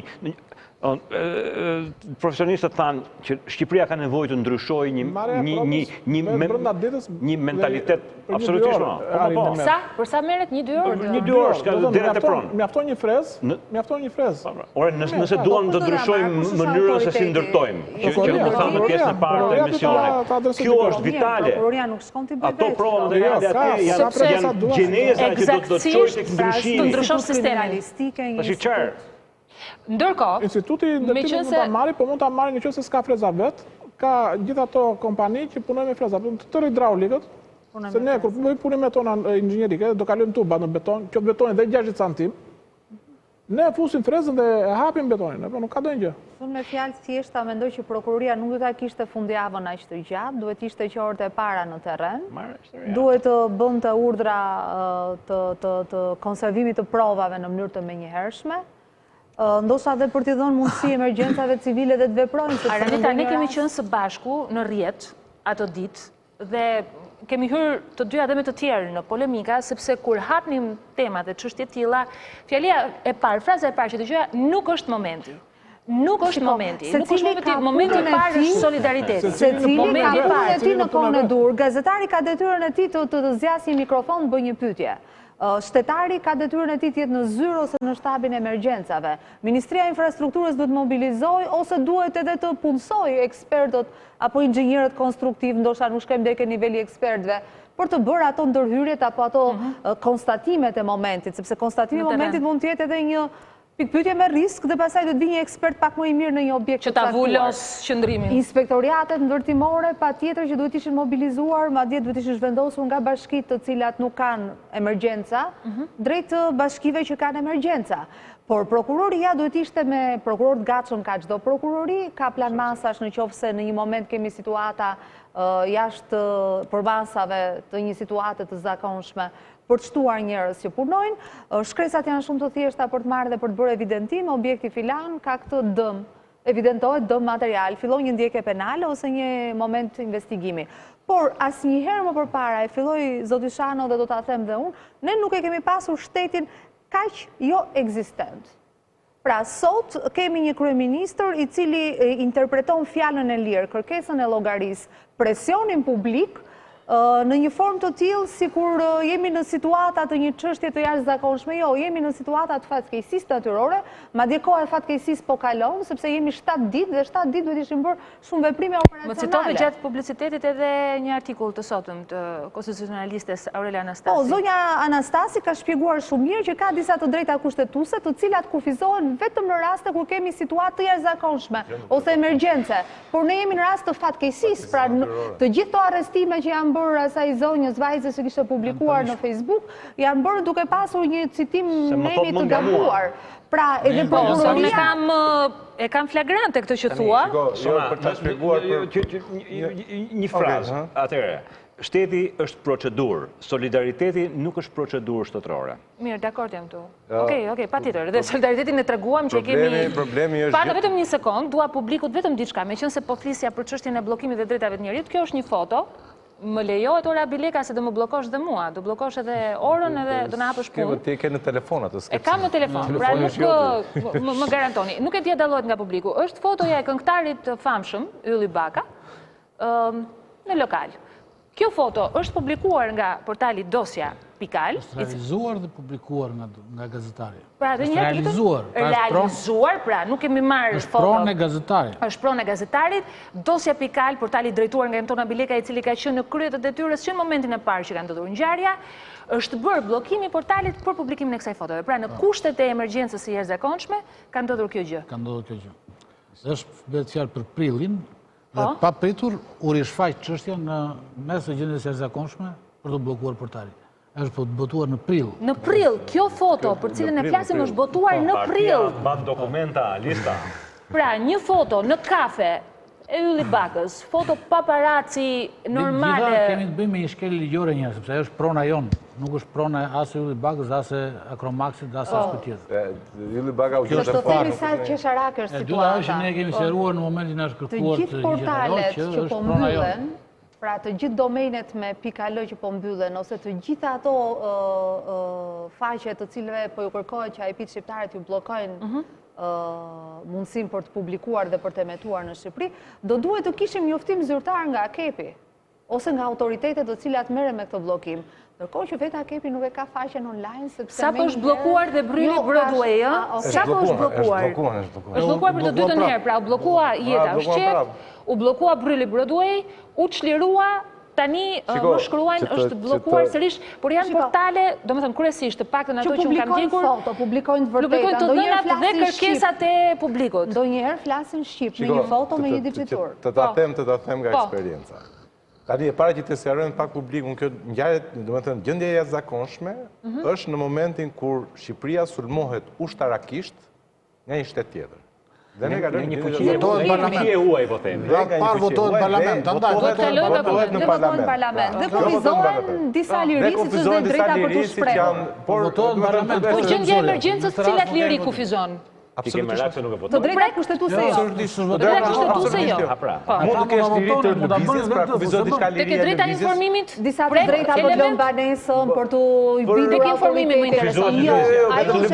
Lëvizja. Vetëm lëvizja diku mund të kufizohet, domethënë mos kesh drejtë në lëvizje sepse ke vetëm drejt kushtetuese që kufizon. Pra është i palishëm çdo lloj veprimi i bërë. Dhe kjo është vjen në kuadrin e të gjithë kësaj. Çështja është se e di pse shqetësohem, unë shqetësohem, a vum diçka në mendje nga kjo që ndodhi ne? Dhe po shoh që nuk kemi vënë asnjë gjë në mendje. Pra, ne nuk kemi kuptuar asnjë gjë nga kjo që ka ndodhur. Fakti që këtu fillon të bëhet ekspertiza dhe po flisja me inxhinierin pak më përpara me Ardin dhe po më shpjegonte grupet ekspertiv. Pra, student që mezi ndoshta kanë mbaruar shkollën, që shkojnë dhe bëjnë ekspertizën aty. Ka dhe të tillë student që që bëjnë praktikën me sa duket. Nuk e di se pse ka më keq të Luani. Pra, domethënë, shiko, sepse duhet të dalë tek ajo që s'kemi kuptuar gjë, më kupton? Dhe tek ajo që më thënë në fillim që këtu s'kemi kuptuar gjë. Ne kemi kuptuar. Tërmeti 2.0 është duke u ngarkuar, ka filluar të ngarkohet që tani. Po. Pra, ne bëjmë grupe ekspertizë. Jo, ne s'kemi kuptuar. Neve po kërkojmë që kemi kuptuar. Po kërkojmë që ata që bëjnë shumë se kanë kuptuar. Po, ata të tjerë, domethënë ata që duhet ta kuptojnë, nuk e kanë kuptuar fare, s'ka marrë. Unë lexoj komente edhe në YouTube tani që jemi dhe ka njerëz që shkruajnë Sonila po e politizoni situatën. Nuk po çfarë po politizojnë? Më fal, gjithçka është politike. Të lutem, jetojmë në një republikë. Çdo punë që marrim çdo drejt që kemi është politik, çdo detyrë që kemi është politik, thuaj aty që politika duhet merret me trajtimin e këtij pa më fal. Të kërkoj shumë ndjes. Nuk duhet merret politika me trajtimin e një procedure precize siç është ngjarja në cilën po përjetojmë. Këtu jam dakordun, por ama çdo fjalë që ne themi është politike. Çdo qëndrim që ne mbajmë është politik. Si që kjo punë. Vetë S'kemi kryeministri sistem tjetër ne. që me mjete politike mund të bëjmë gjë më shumë, kuftoj opozitën. Po, e vërtet është. Dhe Njerëzit duhet edukohen, ideja duhet është kjo. kuptojnë që çdo drejt që kemi, çdo detyrim që kemi është politik. E drejta detyrimi për të paguar taksa, për të pasur siguri, për të banuar në një vend që inspektohet, që ka inspektoriate. Por ne e konceptojmë, do me thënë, si kur politika është vetëm batutat e kryeministrit, jemi dakord kur kryeministri ulet në një këshill apo komitet për rindërtim, jo me njerëzit që duhet ulet, jo me kryeinspektorin apo inspektoriatët që duhet ishin në detyrë, po ulet me disa njerëz që janë drejtor fondacionesh bamirëse apo showmen. Kjo nuk qëndron, ai mund bëj takim dhe me gazetarë, dhe me artistë, ju kërkojnë të sensibilizohen, dhe me njerëz që janë maestro në fundraising, pra në ngritje fondesh, por indijata më e madhe e qytetarëve duhet ishte kur njeriu që është i pari i shtetit, nuk thret në krahun e djathtë kryeinspektorët, ti rreshtoj dhe t'ju thotë si inspektohet sot, por thret njerëz për cilët bën llogari a 1 milion, a 1 miliard, a 500.000, a 200.000. Me gjithë mirënjohjen për njerëzve duhet t'ju mësojmë që sot është dita për politikë, sepse politika janë të drejtat dhe detyrimet e mia. Ndryshon edhe ti edhe panon që paguajtarë. Nëse njerëzit s'kan kuptuar që politika është të kërkosh të drejta dhe të përgjigjesh me detyrimet ndaj shtetit, atëherë njerëzit domethënë bëjnë mirë të rrisin pak nivelin e tyre. Politika përkthehet qytetari, nuk është, do të them, vjen nga fjala greqisht. Polis, patjetër, nuk ka lidhje, politika është qytetari, ta e përdorim në aspektin partia. Po sepse këtu e kemi kthyer pra, këtu e mirë e Arabita batuta me këto gabuara, po vojnë derivime. Do bëjmë precipitancat ne, nuk ka problem. Shiko, çështja ashtu. Në qoftë se ne vërtet duam që tërmeti 2.0, që do të ndodhi sepse Shqipëria ta kuptojmë një herë, Shqipëria është një vend sismik. Fatkeqësia e Shqipërisë ishte që ne që nga viti 79, dhe pse është fatkeqësia do ta them pak më mbrapa, është fatmirësia për shumë arsye, por është dhe fatkeqësia për një arsye, që nga viti 79 nuk patëm një tërmet fort. Ne kemi pasur tërmetet forta në 36-ën, 48-ën, 57-ën, 67-ën, 79-ën dhe pa pritur ndërprer. Dhe çfarë bëri? Kjo periudhë na çoi te kjo babëzi që kemi sot. E haruam tërmetin. Nuk na ndodhte tërmeti. Dhe kur na ndodhi, na gjeti pa përgatitur sepse e kishim haruar që këtu ndodhin dhe tërmete në Shqipëri. Jo, ne e dim, nuk është. Do të thënë, jo, e haruam, jo ti, je specialist, e harova unë. E harova unë. E harova tjerë, e harova bëri që e pranoi shoqëria ndërtesën jashtë standardeve. Dhe më tepër për post saj, ata që s'duhet të haronin, sepse unë e haroj, por ajo që thot Ardi, unë paguaj dikë që mos më lë të gaboj. Ne paguajmë shteti mos më lë të gaboj mua. Dhe pikërisht ata e haruan dhe ata e hodhën dhe filluan ta përdornin për përfitime. Sepse ne jemi sinqert, e flasim gjithmonë. Mafia më e fortë sot legale në Shqipëri është mafia e ndërtimit. Ore, dakord, po mua më takon ta harroj, po inspektori ndërtimit jo. Dhe shteti është shehur pas asaj ngjarje. Shteti është shehur pas asaj ngjarje. Dhe unë shikoj që ne nuk e kemi kuptuar akoma. Unë shikoj grupe pune që diskutojnë çështjen e lekëve. Ora, tu çështja, tu do ishte mbledhur një grup ekspertësh, pra s'kishte punë fare me as kryeministri as njeri. Një grup ekspertësh, merrej zonja, zotrinjt, inxhinierë të aftë, ka shumë Shqipëria inxhinierë të aftë, dhe zgjidhin ata çështjen. E shikojnë ata nga A-ja dhe Z-ja. Dhe jepnin detyra kryeministrit. Ky grupi. Bënin ata grupet e inspektimit. Ata bënin grupet e inspektimit, ata ndërtonin të gjitha çdo procedurë, sepse janë njerëz që dinë. Dhe jepnin detyra qeverisë, dhe i thoshin do bësh 1, 2, 3, 4, dhe qeveria me kokën ulur, sepse kjo që po ndodh është edhe për faj të qeverisjes në Shqipëri, jo vetëm të kësaj qeverie, po të gjitha qeverive, 30 vjet, me kokën ulur do merrte ato që do t'i thoshin ekspertët dhe do t'i zbatonte 1-1. Por ne kemi kthyer të gjithën në një çështje, a ke ti 1 milion euro, unë kam 2 milion, hajti mbledhim bashkë, blejmë ca batanie. Ky është problemi, çfarë ndodh nga ky moment e tutje? Dhe ky është problemi. Ky është problemi. Çështja është, nëse ne mësim, se po e them kështu në gjuhë thjesht fare elementare, po qeveria a ka mësuar diçka nga kjo? A kemi nxënë të gjithë diçka. Aranit, se kam vetëm publicitetin, po flasim dhe po japim rëndësi kësaj teme, dua vetëm shkurt bilancin e ngjarjes së 26 nëntorit, është dosja 26, publiciteti dhe rikthehemi në studio.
Rikthehemi në studio, sepse debati është i nxehtë edhe për gjatë publicitetit. Sigurisht që në këtë rast, përveç se profesionist, jemi të gjithë banor, qytetar të një vendi i cili ka përjetuar një tragjedi. Të afërmit tanë janë prekur, patjetër sensibiliteti është i jashtëzakonshëm. Vetëm jemi të kujdesshëm të pasqyrojmë gjërat siç janë. Unë do doja të kalojmë në një tjetër insert që është denoncimi i banorëve, dhe këtu kam parasysh edhe frika nga riparimet fiktive, por dua të pyes edhe urbanistin, zotin Muka, sepse ju keni qenë në terren. Ne jemi duke u marrë me procesin fjalë. Ndjekim fillimisht çfarë kemi vëzhguar me Mariana Legisin Durrës.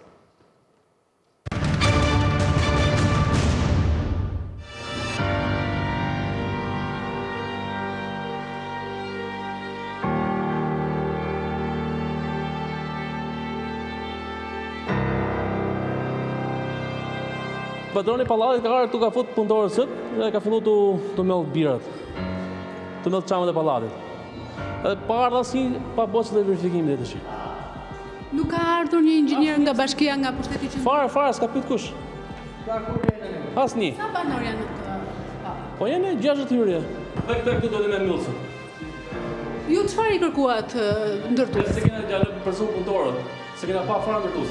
Na thotë që na ka thonë patroni pallatit.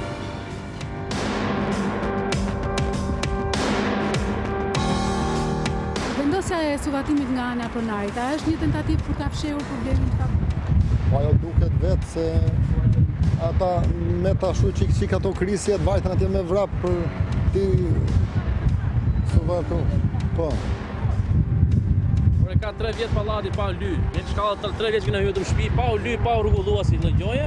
Ai vjen sot që ka 13 vjet mbyll plasat. Çi gjoj mbyllet ai? Se kuptojmë. Do është problemi. Në lajme që kush ka shu do futet brenda, ai me vrap vajti që të mbylli ato që mos duk.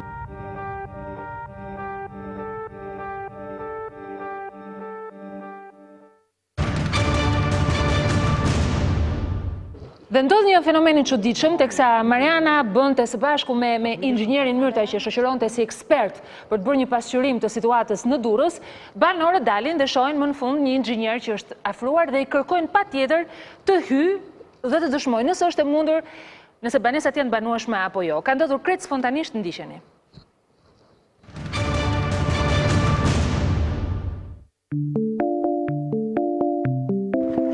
Kujdes.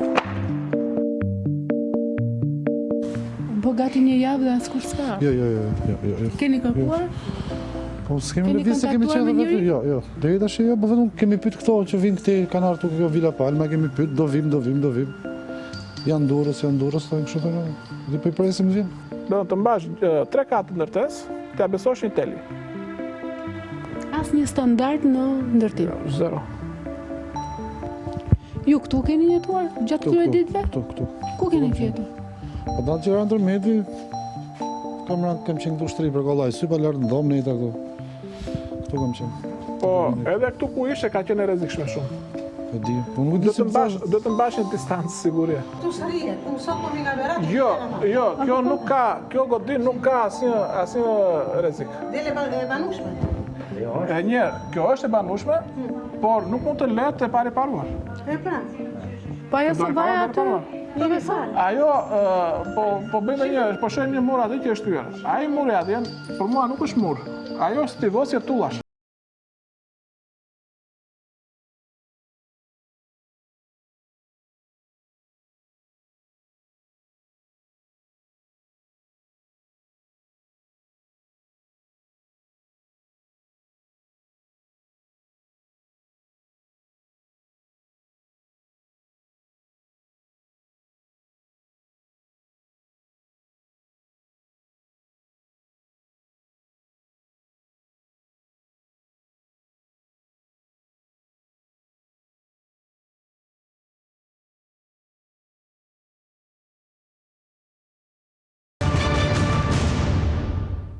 Muka, nuk është mur, është stivim tullash.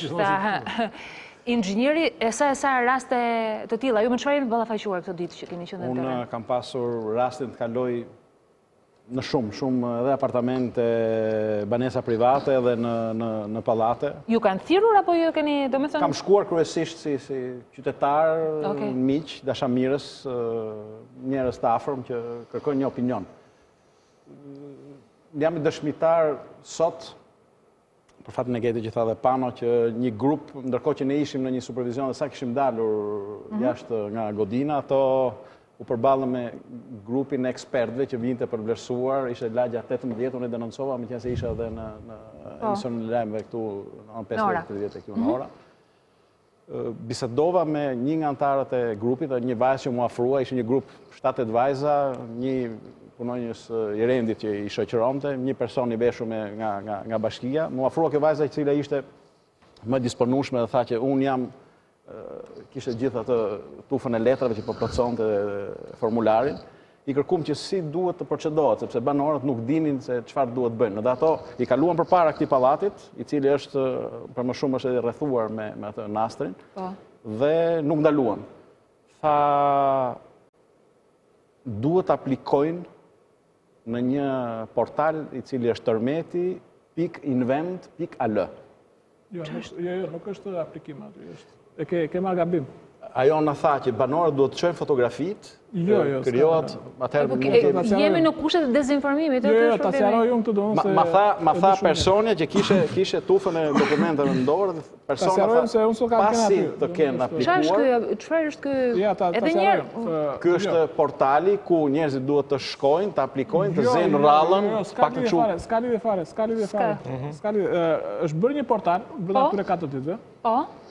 Dhe është bërë një portal që duhet ta kishte bërë qeveria. Përgjindja për emergjencat. Dhe në këtë portal se çfarë ndodh? Ka qeveria, ka vënë Shqipëria që duam, i Albania. Ky është tërmeti.invent.al. To ishin personat që janë të autorizuar, dhe kishin thash dokumentacionin në dorë. Nuk është shtetëror ajo që është bërë sot. To ishin grup shtetëror. Jo, ta them. Ajo sot është bërë për të treguar shtetit se si duhet të punoj. Dhe ai portali është këtu. Po, drejtoni pak nga kamera. Nga cila kamera është? Këtu, ku keni dritën e kuqe? Dhe është se si duhet të operoj shteti. Kush e ka ngritur këtë portal? Këtë ka bërë kompania Invent dhe kolegu im, ish shpresorim kolegu im, se tani jemi koleg, Agim Seranaj, dhe është një punë shumë serioze. Atë është për të përgëzuar. Është për të përgëzuar atëre, se mendova mos është. Dhe ku shkon ky informacion? Jo, pasi futesh, ky informacion tani nuk shkon as sekundi. Po. Se ky është informacion që ne po e bëjmë vetëm si shembull. Database, po. Ne tani hyjmë dhe zgjerojmë dursin. Po. Ka pika jeshile, dhe to janë objekte që kemi parë neve. Që keni, po. I kemi inspektuar ne. Ka pika jeshile, ka pika roz, ka pika të vera. Luan, vetëm ktheje pak nga kamera, po. Ka pika të vera, ka dhe pika të kuqe. Kur flasim ne kush janë, domethënë, gjithë problemi ka qenë ky në terren. Profesionistë dashamirës. Në të njëjtin objekt. Jo, po ishte me vestën e bashkisë, domethënë i shoqëronte një person i cili i bashkisë, autoriteti. Ai bashkisë mbante shënimin fletore në atë formularin që nuk e ka shteti. Po. E kupton çfarë paradoksi. Kurse ne mbajmë shënime, me që nuk kemi një formular nga shteti. Atëherë keni ngritur një ka një portal privat ku të hudhen informacione. Ai është thjesht për treguar si duhet të bëhet. Dhe këtë nuk është se e shpikëm neve, po këtë e kanë të tërë shtetet që kanë Zoti na ruaj nga qeveria. Agjenci. Tani çfarë do? Po të vim të ruaj Zoti nga qeveria, shikoj. Po, ma tregoj Luan. Vim te pika e kuqe. Në rregull? Po. Shtypim informacion dhe klikojmë mbi pikën e kuqe. Po. Dhe këtu do të dali verbali, se duhet të jetë edhe në formatin në... Se të shuan, pra, nuk e kemi të shuar në që ta bënim. Dhe këtu del një procedurë verbal që e kemi bërë ne, dhe dalin dhe fotot, ku po të hysh. Mariana e kemi, sepse Mariana në të njëjtën kohë duke e hapur dhe për teleshikuesit, po, dallohet. Dhe atëherë, do të thonë, në këtë rast, po të operohet e tillë, dhe të angazhojnë grupet serioze, nuk shkohet 3-4 herë tek i njëjti objekt. Grupe zyrtare. Po, zyrtare. Sepse kjo është një hartë që të tregon ku është inspektuar. Kjo është gjys online. Dhe nëse unë grupi im ngatroj rrugën. Po. Dhe shkon në një objekt ku është bërë më herët. Ku është bërë më herët, po banori nga sikleti thotë që nuk është bërë. Patjetër, se do të një mendje tjetër. Unë e hap këtu dhe shikoj se kam GPS-in. Shikoj, them që ka qenë këtu, ka qenë filan grup dhe të ka dhënë këtë përgjigje. A, kete përgjigjen? Si është përgjigja? Po, do dhe përgjigje, do shtype këtu, dhe del, po duhet zmadhuar. Po. Se këtë... Mariana, mundohu të klikosh dhe përgjigjen. Në një nga zonat? Po, do thënë, du të hapi do të hapi aty ajo, do të hynte si, jo, ka hyrë. Se hym në teknikalitet. Jo, e di pse, jo, nuk është teknikalitet, është si duhet të jetë. Quhet evidencë. Po, Ja, evidencë. tu shkruhet dëmtime të thelluara te kjo qira pa. Një open data. Edhe një, dëmtime të thelluara në katin e parë, po. Dhe këtu jep edhe një diagnozë. I mundshëm për të riparuar ose i pamundshëm për të riparuar. Qartë. Do thënë te ky formulari që del, kështu ndodh zakonisht Luan në vende të tjera ku ndodh. Kjo është mënyra. Do thënë, po ka një problem katastrofë natyrale ose parë se unë them që kjo nuk është katastrofë natyrale. Dhe merr përsipër autoritetit zyrtar. Dhe bën emergjencat. Emergjencat u shtreguar ky lloj aplikacioni dhe nuk e kanë pranuar. Pse? Është dhënë dhuratë. Kur i është dhënë? Unë e di që profesori kolegu im, edhe kjo firma ja kanë prezantuar, i kanë çuar informacion. Ky është metodologjia që punohet në këto raste. Nuk i ka marrë njëri për bazë. Se duhet bërë tender. Se ka jo të sugjeruan si rruga duhet shkuar për të arritur. Në qoftë ti e bën në kohë reale këtë gjë, ti nesër dhe nuk e manipulon dot me inventarin. Patjetër, absolutisht. Ajo hidhet vetëm një herë. Ju donte sugjeruar zëvendës ministrës. Ju donte sugjeruar zëvendës ministrës. Po ta kishte zëvendës ministrës. Kjo do të jetë aktive gjithmonë. Do të jetë aktive gjithmonë. Do të jetë aktive në çdo rast. Dhe e ke gati, ndodh fatkeqësia dhe kjo mund të vlejë jo vetëm për tërmetet, por edhe për mbytyjet dhe për. Po inventari del direkt, nuk ka nevojë. Do thonë aplikacionet janë të lehta, janë ndonjëherë dhe open source, të cilat përshtaten shumë shpejt. Ne i kemi përdorur për zgjedhjet, për të raportuar shkeljet zgjedhore. Zalart, po. Asaj referohesha gjithmonë në transmetimin e mia. Pra janë gjëra të thjeshta konferenca në kongrese. Dhe aty prezantohen lloj formate dhe përditësimet e këtyre. Dhe të jesh i bindur që Banka Botërore kur ka bërë riskun për Shqipërinë, për emergjencën civile, duhet ja ketë prezantuar këtë gjë shteti shqiptar, apo? Nuk është pranuar. Por që nuk duan ta bëjnë, se thonë, unë po e dokumentova ngjarjen, duhet të jap llogari. Dhe për mua, këtë gjendje që jemi sot, nuk e zgjidh asnjë qeveri partijake. Asnjë shtet partijak nuk e zgjidh këtë gjë. Duhet qeveri teknike. Duhet qeveri teknike. Pas denoncimit që ne bëm në transmisionin live, është pamundur, është pamundur, e bën. Është jo se edhe sikur të ketë dëshirë ta bëj, është e paftë. Më thanë banorët, se pas denoncimit që ne bëm live, grupi është rikthyer. Ja, se duhet t'jap dhe anën tjetër, një moment. Kemi me një situatë alarmante tani. Brenda 2 minutave, grupi i inspektimit, brenda 2 minutave ka vendosur një tabel, sepse ne denoncum, është lagja 18, objekti ndodhet pranë spitalit amerikan, ku grupi ka kalu dhe nuk ka ndaluar, po është kthyer grupi, masi denoncimit që ne kemi kryer, ka vërë një tabel, objekti nuk lejohet, rrezik shembje nuk lejohet kalojnë, kam vërë një shenjat e një rreth me një pikë në ngjyrë blu. 2 minuta, një objekt është shpallur në rrezik shembje pa hyrë brenda. Kam parë një kolon që aty ishte dëmtuar, që nuk përbënte problem. Paktën me aq sa pam nesër, nuk arritëm që të e që unë du të them, realisht qyteti ka shumë problematik. Ne që e prekim dhe vim... Se më the qyteti. Dhe po më thoshit portalin, po më thoshit mundësia aksesit në internet. Tani, po, Abilikaj? A i ka thiru qeveria këta, zotin Muka, ju ka thiru juve për... Ja. Asnjëri nga të ftorit që kishu po jo. Abilika dua të them dhe diçka tjetër. Na akuzojnë neve, tu skandal. Ne çdo profesionist që takojmë nuk e ka thirrur qeveria. Çdo amator që takojmë ka thirrur qeveria për të bërë vlerësim dëmës. Sepse ka ndodhur një fatkeqësi shumë e madhe dhe ai zotëria atje që bën uf mjeseve në televizor, ka aplikon atë metodën pane et circensem që aplikonin Cezarët para uris. Tashti ai buk nuk ka, po bëm vetëm cirk. Thoshte Bushati në një artikull duhet të krijohen fajtorët imagjinare për të fshirë fajtorët e vërtet.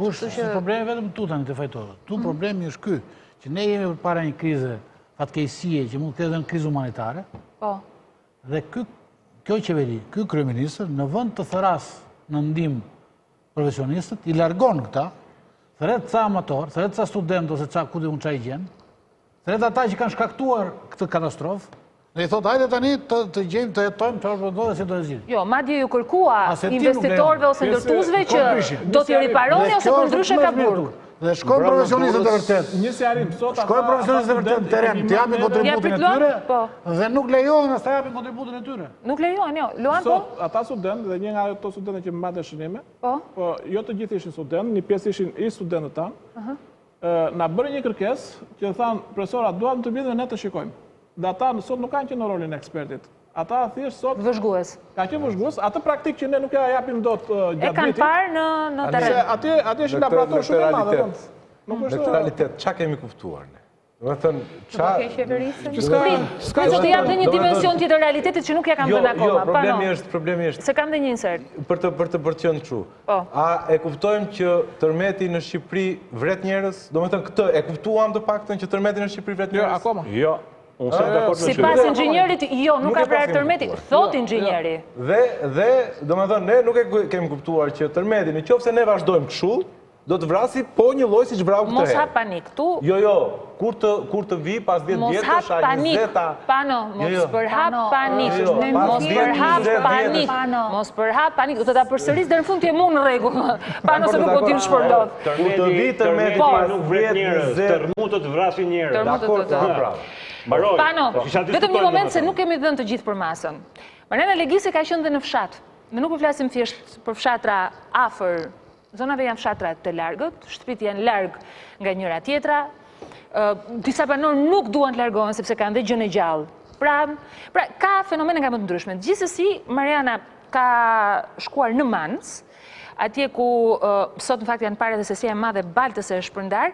Shihni pak realitetin atjeshëm, edhe për një arsye tjetër, se po më tregonit edhe portalin, aksesin në internet, jemi duke folur dhe për njerëz të prekur, të zonave, të thella, që kanë vështirësi, nuk bëhet fjalë fare akses për internet, por që nuk dihet a ekzistojnë në situatën ku ndodhemi. Ndiqeni pak.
Ishim kështu në zonë të fshatit, ndërkohë që unë kam gazetarja e njohur, pedagoge Lira Gjoni, e cila ka qenë gjatë këtyre ditëve, sidomos në zonën e Inxhinit, shkruan familjet në zonat larg kamerave e politikanëve nuk e kalojnë dot as natën, as javën, as dimrin, me fjalë të mëdha e me shumë miliona euro që dëgjojnë ekraneve. Nuk dihet nëse këto shuma do hidhen themeleve të tyre të reja, pas natës së 6 në qiell të hapur, kjo familje në Ishëm shen nga kodra poshtë në rrugën e ngushtë, ku kamiona e makina shkojnë e vinë, por asnjë nuk ngjitet dot. 300 metra sipër në kodër. Nuk u japim dot shumë mendime. Jetën e kanë të lidhur me gjën e gjallë dhe bujësinë e pakët. Presin dy gjëra: 1. Vlerësimin, 2. Komunikim për ndërtimin.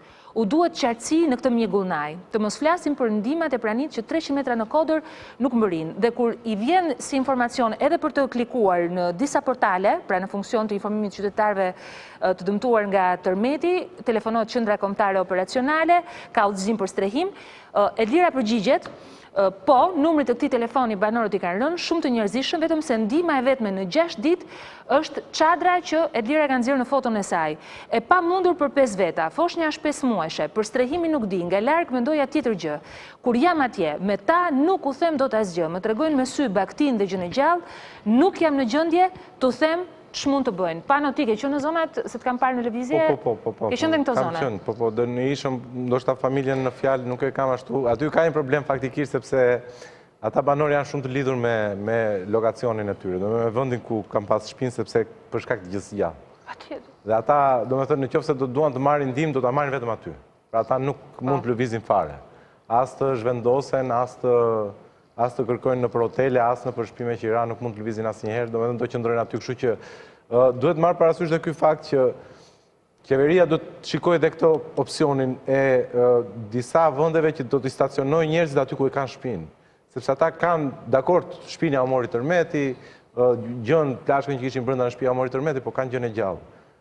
Dhe pjesa e Ishmit, pra duke filluar që nga Mzezi deri në Blalz e Ishëm, domethënë sepse kjo është zona Ripi që bëhet fjalë edhe zonja në fjalë, pjesa më e madhe atyre nuk pranojnë të lëvizin.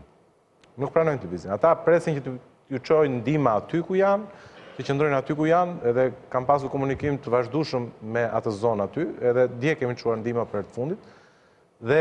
Por nuk pranojnë të lëvizin, kështu që qeveria duhet të shikojë edhe këtë opsion. Pra ka shumë, dhe unë po flas vetëm për këtë zonë, por normalisht ka edhe në zonat të tjera, sidomos fshatet e Kavajës, që nuk lëvizin. Nuk lëvizin. Domethënë ata duan se ju mori shtëpinë, po t'ju marrësh dhe bagtin atyre, atëre Jeta e tyre. Jeta e tyre mbaroi.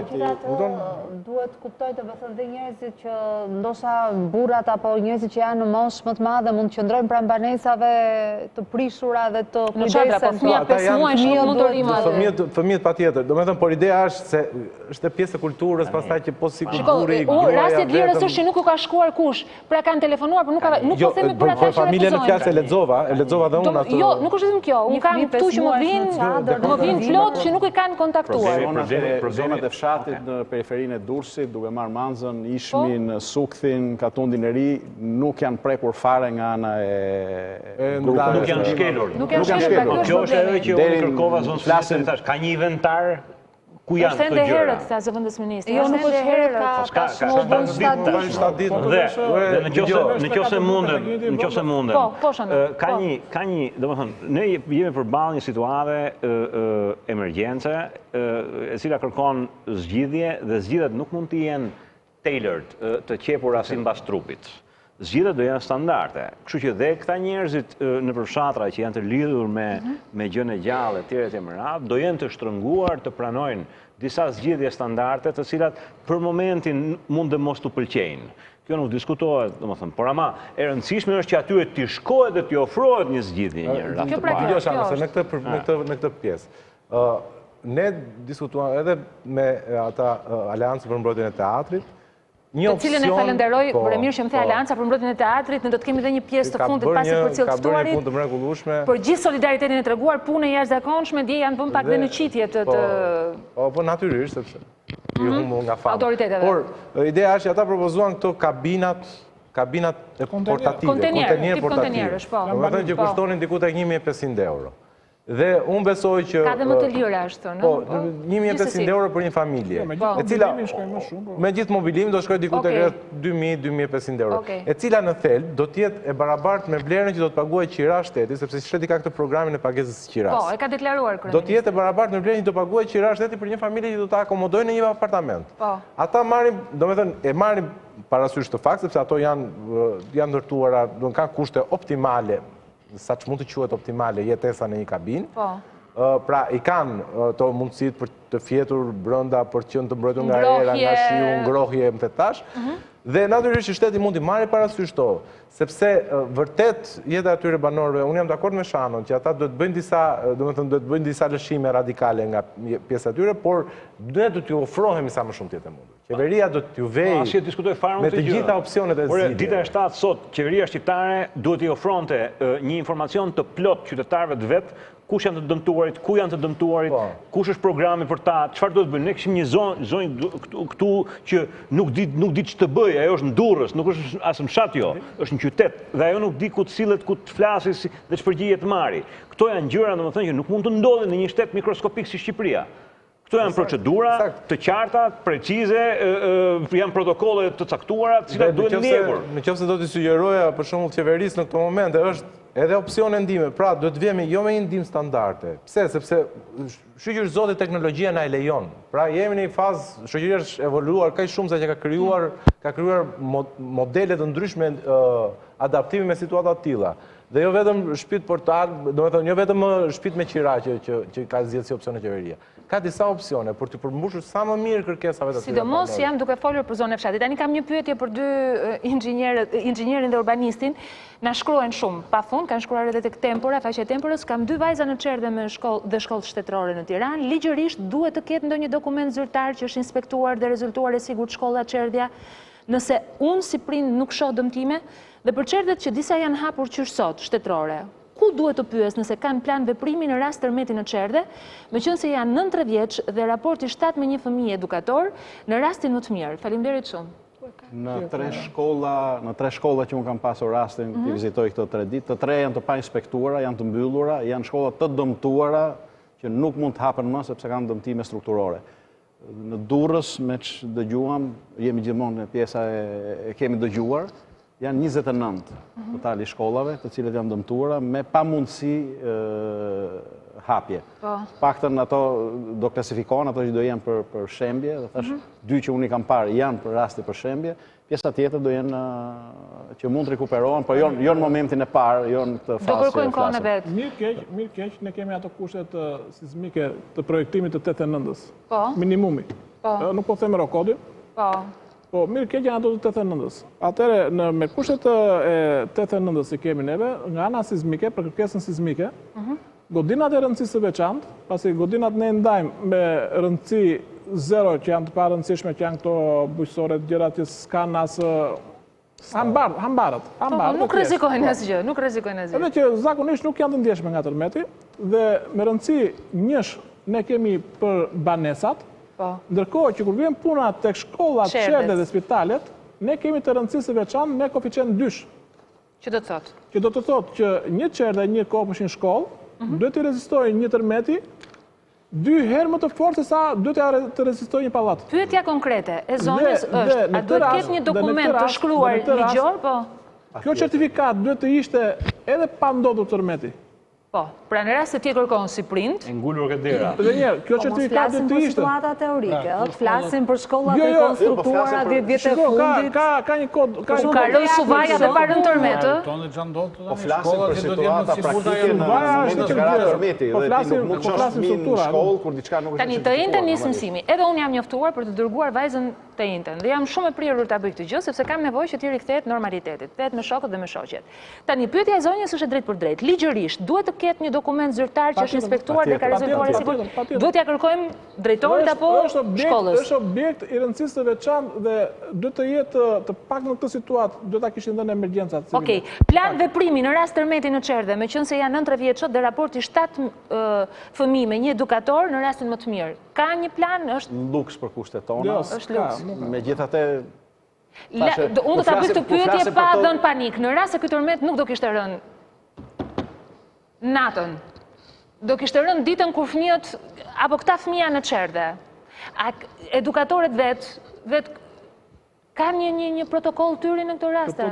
Janë të edukuar? Agjencinë kombëtare të emergjencës? Unë mund t'ju them një detaj me bisedë që kishim me një grup sismologësh. Aktualisht në Shqipëri janë 8 qendra monitorimi për tërmetet. Ke 16 për tërmetet e forta. Do të thënë, këto tërmetet e forta janë 16 stacione, të cilat janë edhe me satelit direkt, janë online. 16 stacione, nga cilat 8 janë... Me zori mbajnë punë. 8 janë në gjendje pune, nga cilat 4 funksionojnë. Me rohizëm i mbajnë punë, jo... 4 funksionojnë. Pra jemi përballë një... E kemi natë tërmetin o burr. Ndërkohë u them që kemi suksesi është që mbrëm Durrës u mblodh një mbledhje kryeministri bashkë me gjithë pjesën e ndërtuesve. Po, si shkoj se pam ishte vendosur në RTV... Armiku i klasës doli. Ju ishit prezent? Unë nuk isha se nuk pra, më unë kam parë pjesën e diskutimit... Armiku i klasës doli është klasa e ndërtuesve, projektuesve, arkitektëve, urbanistët, pak më pak, po kjo është klasa të cilët neve tani duhet i majmë dhe t'i vejmë... Pra kjo është një përgjegjësi kolektive, do me thënë sot ne kemi... Duhet i majmë dhe t'i vejmë në kryq. Unë flasë... Pra ato janë subjekti i linçimit të përditshëm, njerëz që i majnë telefon, kërkojnë përgjigje, dhe është e drejta e gjithë njerëzve ta bëjnë këtë, sepse një gazetare, më fali, zoti Muka, ka dhe një rast të tillë që unë po e lexoja, Keti Bashhysa mos gaboj, nga Durrësi, ka bërë sot një status, e kishin marrë disa portale, i është drejtuar ndërtuesit të pallatit ku ata ndodhen dhe i ka kërkuar, i kanë paraqitur kërkesën e tyre për të bërë riparimet. Ai është shprehur, unë kam falimentuar. Kompania ime ka deputeti i Partisë Socialiste. Ishte deputeti, të lutem më ndihmo sepse kam lexuar shpejt kur po hyja. Po, dhe kanë thënë, ju lutem të na bëni riparimet. Ai kanë thënë, ka falimentuar kompania, unë nuk kam çfarë të bëj. Kështu që dhe ndërtuesit. Dakord. Ndërtuesit klient, se i ke situata falimentimit dhe situatë normale. Ai që ka bërë betonin, ka bërë edhe zyrtarin. Durrësin nga viti 2000 deri sot e ka qeverisur Partia Socialiste. Nga 2000. 20 vjet. Miri Hoti, Lefter Koka dhe pastaj Vanjush Daku. Po edhe Tiranën me një ndërprerje 4 vjeçare, Tiranën nga 2000 e ka qeverisur Partia Socialiste. Në të cilën është ndërtuar shumë pak. Tiranën nga 2000 këta e kanë dhënë leje këtu. Se ne deri 2000 edhe kolaudimet këta i kanë pranuar. Nuk kishim pyrje ndërtimin për qytetet. Edhe inspektorët të ndërtimit janë krijuar pas vitit 2000. Se ka dhe diçka paradoksale. Pas tek instati, më fal, stoku i banesave të pashitura në Tiranë është 50.000. Dhe ndërkohë, edhe në ditët unë shikoja në një nga portalet o jeta shqefë Bryli i Broadway nuk më kujtohet, se si edhe ditët e emergjencës i jashtëzakonshme vazhdonin betoniera të qarkullonin për të vijuar dhe vijuar ndërtimet. Kjo është realitet. Jeta po vdekja vazhdon. Ka banesës time kishte punime. Po shiko, 50.000 banesa në një Tiranë me më shumë se 1,5 milion gjysmë rezident. Nuk është ndonjë fenomen për të... është gjithmonë një sasi apartamentesh në tre. Jo, vazhdon ndërtohet. Që vazhdon ka kërkesë. Tirana rritet edhe në mënyrë të natyrshme, pra me lindje.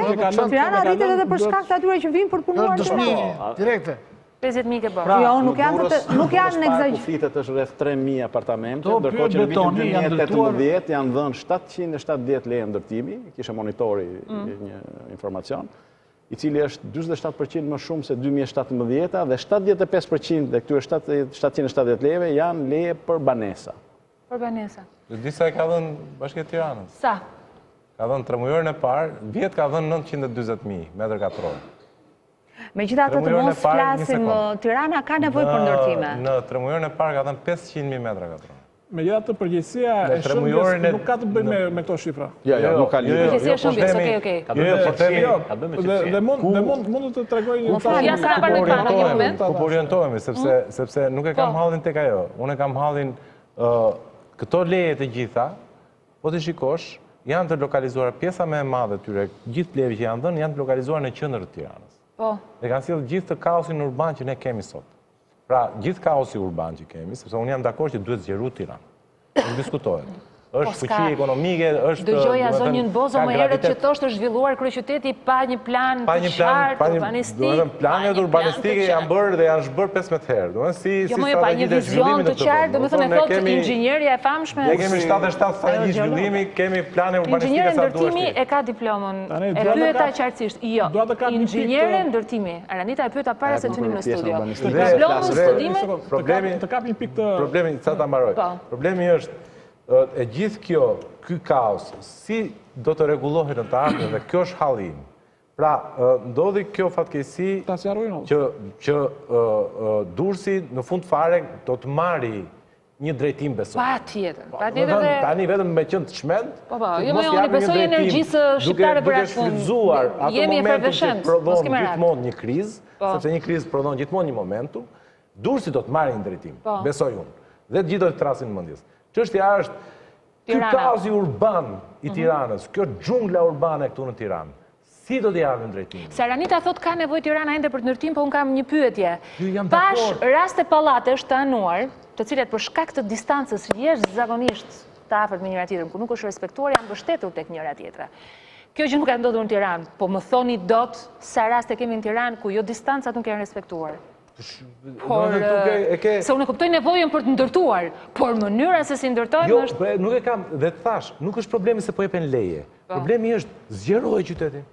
Po zjepi hapësirë, sepse ke hapësirë. Pse do të vemi të gjithë në qendër? E ke simbolikë, në teatri kombëtar, për cilin Instituti i Ndërtimit nxori edhe dokumentin dhe tha që është ndërtesi do të bjerë dhe nuk. Po është i pandjeshëm nga tërmeti. Duhet, unë po them çfarë nxori Instituti i Ndërtimit, mos harro të ndërtoshin 6 shkolla në vend të tij. Ai do binte vet. Ishte gati sa për të rënë vet. Po, gati për të rënë vet, me një të fryrë. Durrësi është qytet që sot administrohet pa një plan përgjithshëm vendor. Pa plan vendor. Është skandal, por duhet ta themi. Plani përgjithshëm vendor, flasim për planin urbanistik. Natyrisht pjesë e planit urbanistik është edhe studimet gjeologjike, studimet sismike dhe gjithë ato çfarë janë pjesë e integruar e planit urbanistik. Pa marrë parasysh tërmetin dhe reagimin e tërmetit nuk mund të ketë. Neve unë kam qenë antar. Ishte provë ngarkesë kjo. Dhe më fal që po më pres se pas pamë zë merja unë. Ironi e madhe, ta bësh provën ngarkesë me kosto jetë njerëzish. Ishim të përgjegjësit. Përgjegjësia nuk është jetime. Po. Po s'mund të jetë as kolektive në këtë rast. Dhe një, nuk është kolektive. Do të thonë, o ka çeduar projekti, o ka çeduar zbatimi, ose është bërë në mënyrë informale pa projekt pa zbatim. Tani, nëse është bërë në mënyrë informale, aty nuk e gjendos se është një turli që nuk e, do të thonë aty është thjesht ka rënë shteti e ka lejuar të e ka bërë. Aty ka rënë shteti. Do të ky është faj drejt për drejt i shtetit. Por edhe te projektuesi, ka prap shumë faj shteti. Projektuesi dhe inxhinieri i zbatimit, ku prodhohet? Prodhohet në auditor. Në rregull? Tani, nëse në auditor, ky shtet, shteti e ka auditorin, po flasim, fut pedagog që janë me mesatare 56 në shkelje të rënda të ligjit, në shkelje shumë të rënda të ligjit. Dhe tu e kap kodi penal, dhe nëse kap kodi penal, është vetë kriminale. Ka të drejt pano kur thot, ta 51 njerëz janë vrarë përpara 26 nëntorit. Tani më thua një gjë, nëse ai student, unë jap studentit po themi 2 semestre. Por nëse 2 semestre të tjera e jep një pedagog me 56. Ky student që del, është më specialist? Po mirë, tani i bëj një pyetje, unë nuk i fut shteti pedagogët në punë. Vetë fakulteti, universiteti ka një lloj se tani do të thonë rezultat. Edhe një, kam 2 vjet luftë me rektorin. Po. Atë është rektori, po shteti nuk është rektor. Dhe ka mbrojtje rektori që e bën këtë punë, se bën do të kontrollet. Atëherë, nuk mund të themi shteti kur kemi rektorin. Edhe ne njerëzit kemi shumë. Nuk mund të themi shteti kur përgjegjësinë. Ne kërkojmë shtetit çfarë i takon shtetit. Përgjegjësinë e ka, se shteti është dhe në Kukës. Jo, ka ministri. Shteti është dhe në Kukës dhe në Sarandë. Po përgjegjësinë për atë që ndodhi në Durrës e kanë ata njerëzit që marrin rrogën në Durrës. Pra nuk e ka shteti. Jo, ka dhe inxhinieri, më ka inxhinieri. Jo, nuk e kam fjalën këtu. Nuk e ka shteti, e ka ai përfaqësuesi i shtetit në Durrës, me emrin e ndjenjë. Ka një zyrë, ka një emër. Kaq më. Shiko, ka qenë protesta studentëve. Dhe ka ardhur kryeministri në fakultet. Ka bërë takim me neve me studentët. Dhe pati dhe një reagim shumë të fortë. Unë jam çuar e kam thënë kryeministrit, si bëhet që ti më ke futur do thënë këtu, meren pedagoga me 5 me 6. Nuk i bën kryeministri këto punë. I bën rektori, i bën universiteti. Problemi rektorit. Demokracinë e brendshme. Se pasqyrë do ta kemi çikse nga vetja. Ai do donte ta bënte edhe këtë punë, por nuk e ka bërë.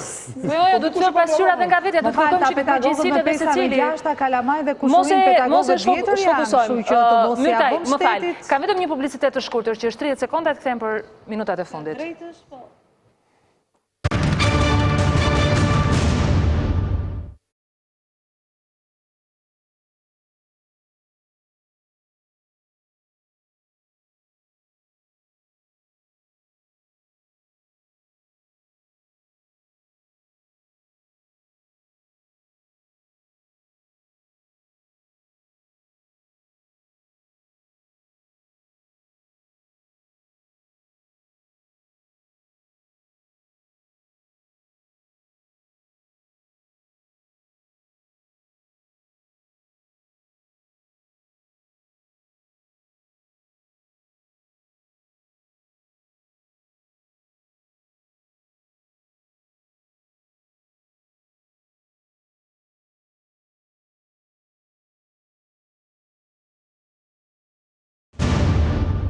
Kthehemi në Tempora, dosja 26, kronika e një ngjarje të paralajmëruar. Në fakt, sot presidenti i Republikës ka bërë 3 propozime të rëndësishme, pas takimit me pedagogët dhe drejtuesit shkencor, jo ata me mesatare 5, fillimin e punës sa më parë për azhurnimin dhe kompletimin e një harte 3 fizike të riskut për Shqipërinë, në cilën do të përfshihen dhe saksohen zonat me rrezik sismik. Zbatimin e detyrueshëm në gjithë territorin e vendit sistemit të eurokodeve në ndërtimet civile, plotësimin e legjislacionit planifikimit urban me elemente të rinj sigurie sipas procedurave bashkëkohore në projektimin dhe ndërtimin e objekteve ndërtimit. Në kuadër të rishikimit buxhetit 2020 për përballlimin e pasojave tepër të rënda, duhet planifikohet dhe mbështetja e domosdoshme financiare për institucionet përkatëse të kërkimit shkencor. Këto kanë qenë propozimet në diskutim. Shano, do historinë e Eurokodit? Jo, nuk e dua, kemi trajtuar për tërmetin e 21. Do thonë, jo ta bëjnë specialistët, por ta bëjnë përfysit në shtypshkronja. Kam patur këtu softën, rion softën i shkreun e Inxhinierë bëni ju në fakultet? Do me thënë ju jepni nota studentëve? Nuk është inxhinieragje për thënë. Po, në çdo profil, në çdo universitet, paktën kohën time bënim latinisht ose bënim anglishtën në termave teknik. Fillimisht i çdo shtypshkronjave, merreni përktheheni. Kam trajtuar me Erion Softën më njëherë pas tërmetit të 21 shtatorit. Çështjen e Eurokodit do ta kem dhe të martën e ardhshme. Shano, i ka mundësitë financiare ky shtet në rast se të supozonim që nuk ka keq menaxhim, në rast se nuk ka keq qeverisi, në rast se nuk ka abuzim, për ta përballuar këtë. Ne nuk kemi një faturë sot, nuk spekulojmë dot. Unë mendoj që shteti shqiptar krijon mjaftueshëm të ardhura, ose më saktë për të përdorur gjuhën time prej të djathtë, rrëmben mjaftueshëm të ardhura nga bizneset, nga njerëzit e ndershëm për të përballuar këtë situatë. Natyrisht është herët dhe do ishte i papërgjegjshëm të thosha që ka mundësi kaq lirshëm, por sepse na duhet një faturë një radh parë. Ka disa mënyra për ta përballuar, ka borxh të ri, nuk i trembem, ka para që mund ta presi banka, që është inflacion, ka dhurime e ku ta diun se çfarë. Unë mendoj që shteti shqiptar po qese vendos të ndryshojë prioritetet që ka për harxhimin e paras publike, që ne i kemi diskutuar dhe stërdiskutuar se ku shkojnë ato prioritete, në ato PPP dhe famshme. I ka bërë llogarit Pano Soko. Sa të kanë dhënë llogarit? Nese, 2.2 miliard. Unë mendoj, mirë, ato janë llogari që të tërë i kemi bërë sepse janë atje të shkruar. I kanë lënë gjurmën. Tani, unë mendoj që burimet janë të mjaftueshme. Ajo që unë nuk shoh të mjaftueshme është profesionalizmi dhe shtetëria në trajtimin e kësaj ngjarjeje, kësaj fatkeqësie që na ka rënë. Kjo mua më bezdis shumë, sepse unë nuk shoh se kush është perspektiva e njerëzve të dëmtuar, kur ata do kenë një streh mbi kokë, kur halli i tyre do kthehet në normalitet e tjerë me radhë. Burimet financiare për këtë gjë mjafton të ndryshojnë prioritetet e qeverisë, janë në buxhet pa dhimbje koke. Abileka ka një ftesë drejtuar Lulzim Bashës. Në fakt, sot më sollën edhe një kundër reagim. Zoti Rama ndodhet aktualisht në Londër. Zotin Basha. Për vizitat e zotit Basha në zonën. Po, do me thënë, i dashur Lulzim, asgjë më të keqe s'mund të bëjë një politikan në këto ditë të zymta, se sa të kërkoj raste njerëzish ende të pasistemuar për t'i përdorur për politikë. Ka shumë akoma që duan dorën tonë dhe ngrohtësinë e kujdo që mund të tua jap eja të bashkëpunojmë. Mos u mjafto me fjalët e errta e me pamjen që dukesh sikur e ke humbur ti shtëpinë, jo ata fatkeq që kështu bëhen sfond mediatik për të përcjellë zymtinë e politikës së stërvjetër në vend të ngrohtësisë njerëzore. Le të ndihmojmë së bashku me pak dritë se zymti kanë. Ka hallë e shqiptarëve, ka hallë e bashkë, se nuk po marr vesh. A ka bashkëpunim më të mirë se sa të shkosh tek ata që akoma nuk kanë marrë ndihmë dhe të thuash i tregosh qeverisë se ja këta njerëz nuk kanë marrë ndihmë? Ta sinjalizosh që shikosh. Nëse qeveria është e interesuar vërtet. Po bën politikë thot Rama. Ti me këtë je të bën politikë. Ndihmë. Rama ka monopolin e politikës në këtë vend. Edhe media, edhe opozita bën ndihmë duke i thënë qeverisë që ka disa njerëz që nuk e kanë marrë ndihmën akoma. Nuk po akuzon askënd askush. Nëse zoti Basha do kishte dalë të thoshte ja ku është qeveria që nuk e ka dhënë ndihmë tyre se këta nuk janë me qeverinë, po janë kundër qeverisë e tjera, atëherë kjo do të kishim bënim me një ndërtimin e një kauze mbi fatkeqësi. Ky nuk është rasti. Ai është duke shkuar atje, gjen familjen nevojë, ja prezanton qeverisë, ja ekspozon. Kjo është ndihma më e madhe që mund të bëjë. Në fakt Basha sot ka reaguar për gazetarin Anduel Andreu, e shoh që është publikuar në Report TV, tryeza me qeverinë thot është propagandë. Të analizohen dëmet në ndërtesa për të nxjerrë mësime. Sonila, kryeministri është shërbëtori i shqiptarëve, nuk është sundimtar i shqiptarëve, nuk ka pse i jep mend shqiptarëve. Fare. E kanë votuar atje që të rri 24 orë në punë, t'i plasi kokat, t'i plasin syt dhe të bëj punë. Nuk ka nevojë me dal mjes drek dark në televizor dhe të komunikojë me arrogancë me këtë i dali përpara. Dakor? Nuk ka nevojë për këtë. Të shtroj aty të bëj punën se ligjet i ka, ti zbatoj. Çfarë do të zbultonte kryeministri në opozitën në një tryezë? Para një kryeministri duhet të thirriste njerëzit e fushës në një tryezë. Po. E kupton se ai ka bërë ne këtë? Ne tani presim kur të na marr këta tallavas, këngëtarët tallavas na mbledh në një tryezë që të mbledh fonde. Se nuk kemi parë asnjë njerëz serioz të ulur në krah të kryeministrit gjatë këtyre kohëve. Asnjë nga këta zotrinj që kemi këtu, nuk kemi parë, që po flasin, po vën duart në kokë, po bëjmë propozime vetë, nuk po bëjnë alarmin, po bëjnë aplikacione vetë, po ndihmojnë njerëzit vetë, dhe kryeministri nuk i thret fare, se ka ata të tallavas që përdor për vete, kupton, që të manipulojnë masat. Në uljen e opozitën nuk ka asnjë pse të ulet dryes, asnjë arsye, sepse do bëndet një gjë që bëri diku, që thotë miku im Basha, që kemi rënë dakord për ca gjëra, po ai si thotë, etj. Për çfarë arsyesh? Ka një tentative të njerëzve për të parë këtë si një një sekond, e di çfarë është arsyeja. Ka vetëm një arsye. Që kur kjo të kaloj, kjo fazë e heshtjes, e kodit të heshtjes, që po mbajnë të gjithë, Rozim Basha të mos kërkoj më pas të gjej përgjegjësit e kësaj që ndodh. Prandaj e do Rama një tryezë. Do një tryezë që të bëjnë një pakt bashkëpunimi, që ai nesër mos kërkoj kush janë përgjegjësit. Kramadaren e radhës. Që ai nesër mos të thotë çfarë ndodhi në 21 shtator. Kush i bëri inspektimet e zonave të dëmtuara? Pse nuk u morën masat? Kush është përgjegjësi si mori masat? Pse u vran 51 veta? A mund të vriteshin shumë herë më pak? Sigurisht që mund të vriteshin pak. E analizoj. Sigurisht që mund mos vriteshin fare bile. Por këtë do të shpëtoj. Do të shpëtoj përgjegjësinë. E keni vënë sa herë flitet për përgjegjësinë? E kalon ato dhe flet do ta bëjun shtëpiat. Jo, ne duam një qeveri që të mos na lejojë të vritemi, jo një qeveri që pasi vritemi të fillojë të kurojë imazhin e vet. Konsumimi i energjisë në si u soll Basha, si u soll Meta, çfarë duhet bënte Basha, çfarë duhet bënte Meta?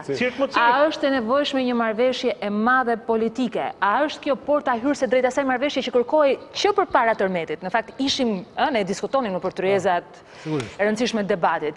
Pra, e gjitha kjo, çfarë i bën kjo energji situatës? Kjo energji vetëm sa e çorienton njerëzit nga problemi kryesor. Kam frikën e kapitalit politik që mund të ngrihet në këto raste qoftë nga njëra palë qoftë nga tjetra. Se është gjithmonë në kurriz qytetarëve. Është vetëm njëri ka që ka thyer të kodin e shtëpisë për këtë. Është Edi Rama. Vetëm ai ku kërkon të shfrytëzoj, që del atje si babai i atyre atje, u thot s'keni se u rregulloi shtëpitë e personale, më fal një sekond. Vetëm një sekond për zonë çështjen e tjera. Këtu nuk ka nevojë fare. Unë jam dakord me atë që tha zoti Luan Myrtaj, duhet një qeveri që të ditë të sillet me këtë situatë. Dhe kjo qeveri nuk mund të sillet me këtë situatë, nuk do të jetë interesuar kur të nxjerrë përgjegjësit e kësaj situate, dhe duke mos nxjerrë përgjegjësit dhe përgjegjësit, nuk do të ketë zgjidhjet, nuk do të gjejë zgjidhjet. Mariana, e kemi deklaratën e zotit Rama që ka bërë sot për mediat, po vetëm pjesën e medias. Apo e kemi të plot? Atëherë, përpara se ta jap, vetëm pjesën e medias dua. Publikut që kam përballë tu, ju ndihmoi ky program për të kuptuar më mirë situatën?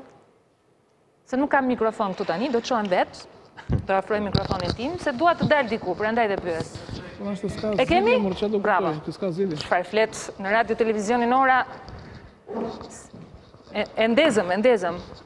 Kush do flasin nga zonjat? Do t'ju bëj një pyetje thjeshtë. Ja zonja që është këtu. Të shërbeu ky programi sot, më thuaj pak. Për të kuptuar, për të sqaruar, për të qetësuar. Mendoj që po. Mendoj se unë isha në zero fare.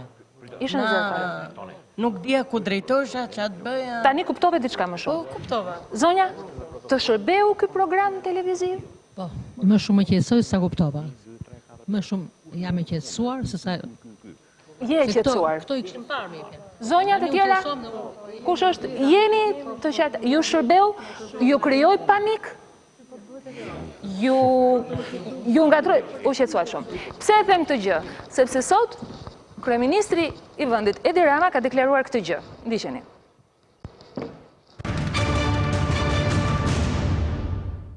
Të më falin të gjitha ata që ende janë sistemuar siç duan, nëse u përsëris lutjen për durim. Ne nuk po rrim duar kryq, ne nuk po bëjmë me sikur, dhe as kemi ndërmend të flem gjumë, pa mbuluar me stre nevojtarin e fundit, dhe pa nisur dhe përfunduar për gjithë programin e rindërtimit dhe të akomodimit përfutimtar, në një banesë më të mirë se ajo që kishte para tërmetit. Por lutem durim dhe ju përgjërohem sa më pak televizor, hiq portale dhe qenefe digjitale mundësisht, hiq fare. Dhe ndjes për gjuhën, po të keqen e qenefit, në fakt, kur sheset çfarë ere të rëndë, mërzije dhe pasigurie dhe pështjellimi e përzierje krijojnë të ashtu quheturat burime, informimi. Dhe se sa të pakta janë pasqyrimet njerëzore dhe arsyetimet shkencore në panajirin mediatik të Shqipërisë, po për fat keq njësoj edhe të Kosovës.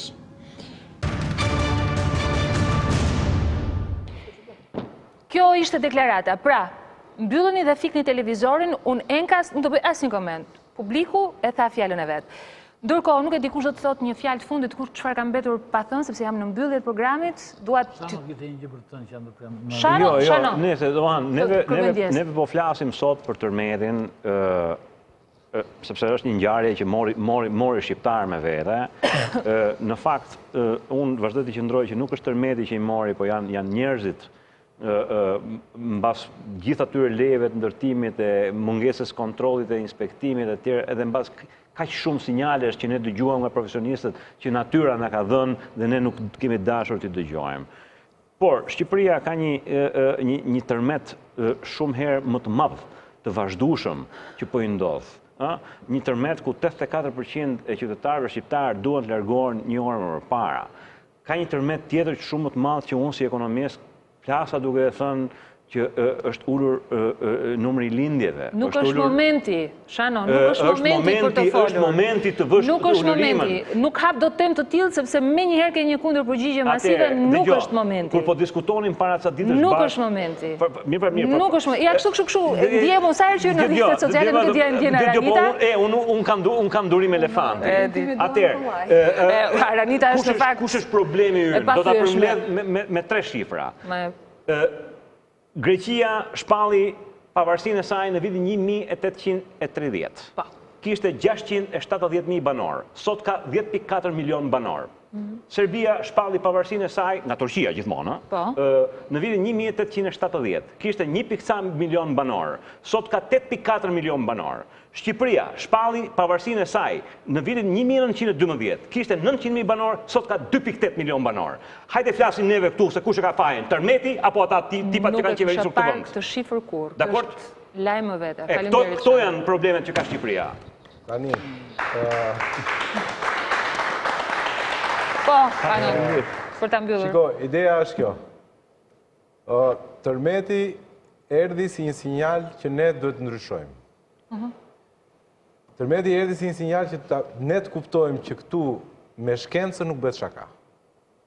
me ato institucione shtetërore që deri më sot janë përdorur si trampolina njerëzish partijak që hajde ti që jemi partinë tonë, futu dhe bëhu aty dhe në fund fare kemi katandisur në këtë deregje që kemi katandisur sot. Hajde ta kuptojmë tani. Ta kuptojmë tani që ata njerëzit, profesorët tu, ajo profesoresha që ishte këtu më përpara, që janë njerëz, duhet i lidhim ta njerëz. Ne duhet marrim ato kariget që kanë këta, bashkëpozuku, këta barbonët, që na ka kariget ne, e duhet marrim ta njerëzit, e duhet i lidhim tek ato kariget. Ti lidhim, se s'kemi luks neve, që ti lëm ta njerëz ta ikin. Por ne çka kemi bërë deri tani? Ne kemi marrë, kemi dhënë kariget 30 vjet, se ka 30 vjet ky muhabet. Që ja kemi marrë më të humburve dhe më të humburve, më të paaftëve të paaftëve, më sharlatanëve të sharlatanëve. Kanë marrë institucionet edhe deri tek më shkencori. Kanë vajtur aty.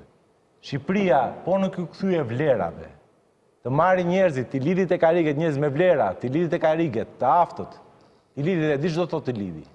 I lidhi aty, se nuk e ka luksin. Tërmeti që ra sot, kur të vi prap, herës tjetër, Zoti e qoftë sa më larg, do ta bëj po të njëjtin gjë, sepse s'kemi kuptuar asnjë gjë. Anot, falenderoj. Po, mërtez jam në fundë, jam në limit të kohës, më thuaj.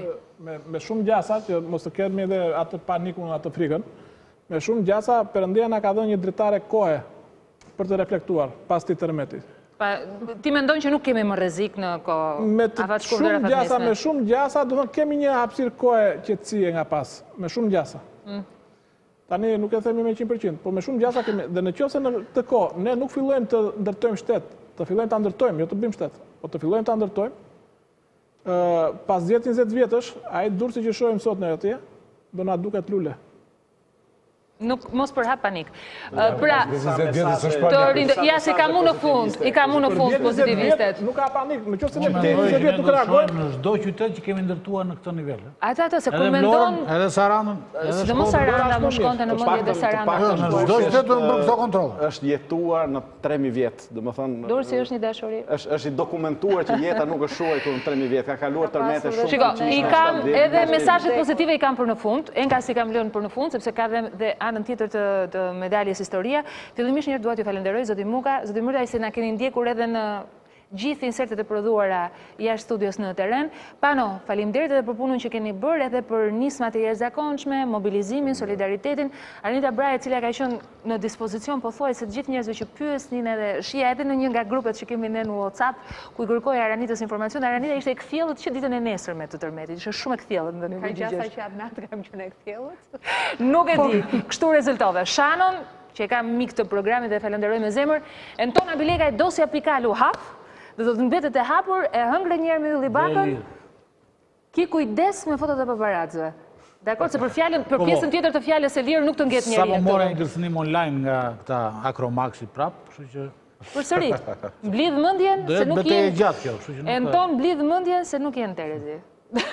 Ndërkohë, falenderoj dhe zonjën Bozo, e cila ishte në krye të këtij programi, Adriatik Lapan, publikun që ishte ndrojmë në net, të gjithë kolegët që kanë punuar deri në këtë orë të vonë, tani kuptohet që dhimbja i ndryshon njerëzit, i jep një përmas tjetër edhe raportit mes njëri tjetrit. Kjo ngjarje që ndodhi pati edhe anën e saj pozitive, u rikthyem tek njëri tjetri, rikthyem vëmendjen tek njëri tjetri, ishim aty për njëri tjetrin, është e habitshme paradoksi që ka Shqipëria.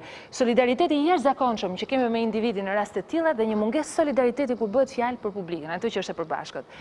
Por ne do të qëndrojmë asaj që kemi parë këtë ditë. Ju do ndiqni në vijim një mjek dhe një zjarfikës, të dy së bashku, të cilët tregojnë momentin e shpëtimit gjallë të Klajdi Qatos nga Vina Palma. Me njërë pasaj do të shihni solidaritetin e jashtëzakonshëm të atyre ditëve, duke nisur nga të gjithë aktivistët, vullnetarët brenda vendit, të gjithë shqiptarët me radhë, e natyrisht Kosovës që kam qetur loçk këto ditë e cila na mrekulloi me sjelljen e saj shtetare. Lexoja pak më parë në një intervistë për ABC News, Haradina kishte deklaruar se brenda 30 minutave ishte organizuar i gjithë operacioni për t'i ardhur në ndihmë Shqipërisë. Natyrisht edhe vendet e tjera të cilat ndihmuan dhe në fund do të jetë shënimi i Kozeta Kurtit, një dursake e cila edhe ajo ka hapësuar dëmtime të rënda si në banes, ashtu edhe tek afërmit e saj që i ka të lënduar dhe uroj shërim të shpejt. Ka bërë një shënim për dursin, është mbyllja le të themi ne me atë këndvështrimin pozitiv, por jo siç na e kërkojnë autoritetet zyrtare, por siç e ndjejmë si njerëz. Ju falenderoj gjithëve që qëndruat me ne, do të rishimit martën e ardhshme. Natë mirë.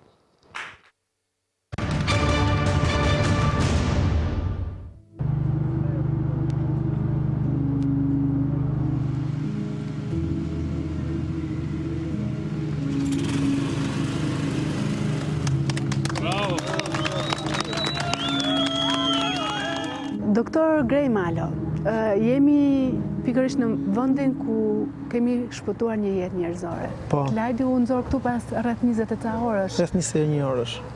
Ju keni qenë i pari nga mikët që keni kontaktuar fizikisht Klajdin. Po. Si ishte, si i gjete? Klajdi ishe në rënoja me kokën të shtrirë për ande dhe këmbët për këte nga është dalja. Ishe një djalë me kurajo, kishe logjik të plot, ishe tepër kurajos, tepër optimist dhe ishte i pa dorëzuar nga ana psikologjike, që është tepër e rëndësishme në tilla kushte dhe rrethana. Unë jam futur këtu në orën, në mos u gabosh atiku në ora 7:30. E darkës, po, e asaj dite. Klajdi ka dalë në orën 1:30 duke të natës, dhe gjatë gjithë kësaj kohe ne vazhdimisht kemi çuar ujë për të ngrohur ekstremitetet e tij, aq sa mund të kishim kontakt, kemi dërguar ushqim dhe ujë për të pirë gjithashtu, sigurisht duke udhëzuar që t'ishin sa më graduale konsumimi i tyre. Ju keni mësuar për gjyrin e Klajdit pasi? Po, patjetër, kam takuar Klajdin. Tashmë më konsideroj pjesë. Besoj je një pjesë shumë e rëndësishme e jetës tij tashmë. Nuk e di për to, po për mua po. Si ishte të shpëtojë një jetë? Po shërronojave që në fakt Shqipëria nuk është mësuar. Nuk mund ta përshkruaj dot.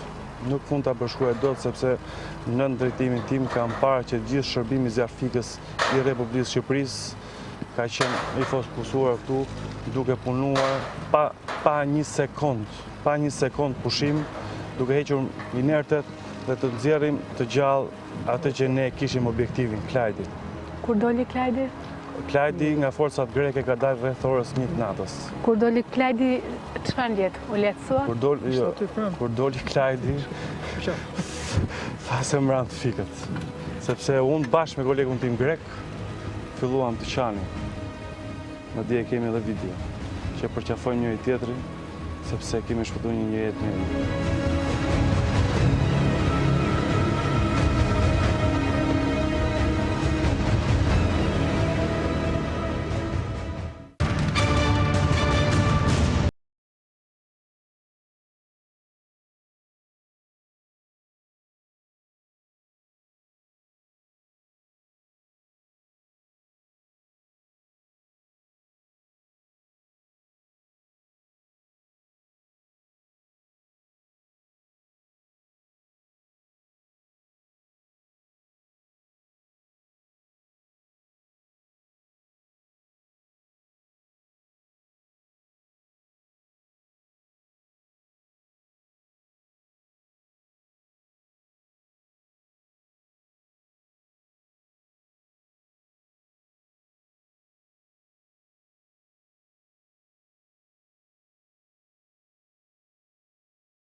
Shqipëri, sa të madhe e ke zemrën.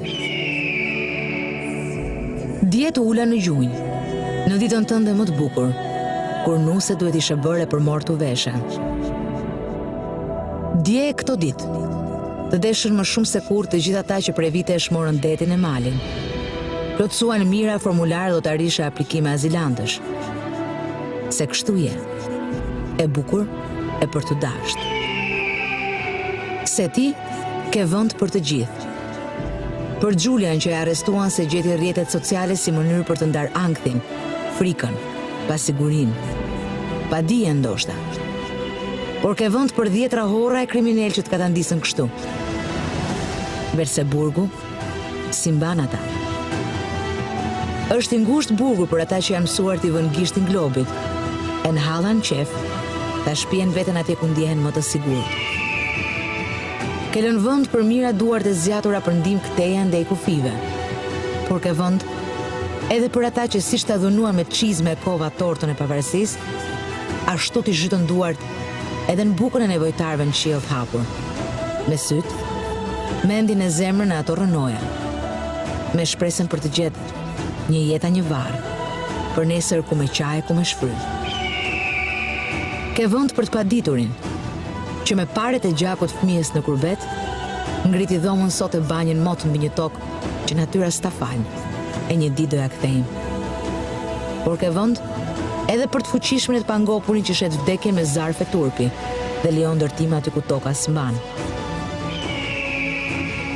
Ke vënd për të pafatin që tronditet e pabesa në gjumin e thellë të natës ja pren jetën mes. Por ke vënd për jetë gjatin e ngecur prej orësh nën kate, për cilin dielli lindi përsëri.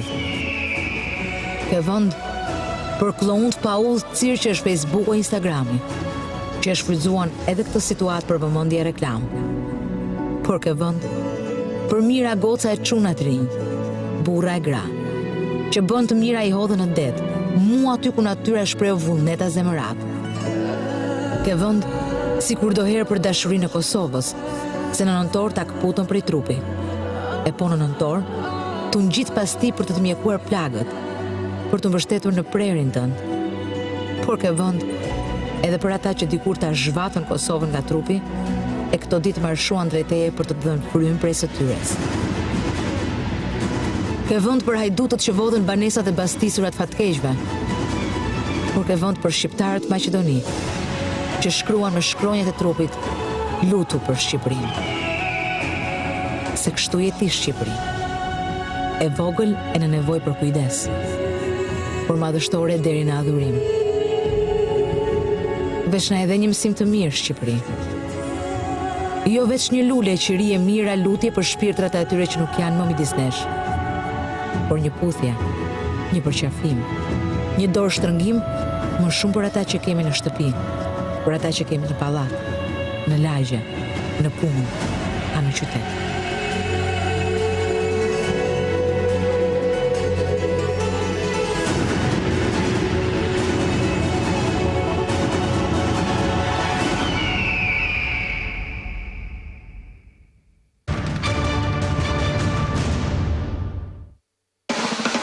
Sport, showbiz, ekonomi, intervista ekskluzive dhe edicione lajme.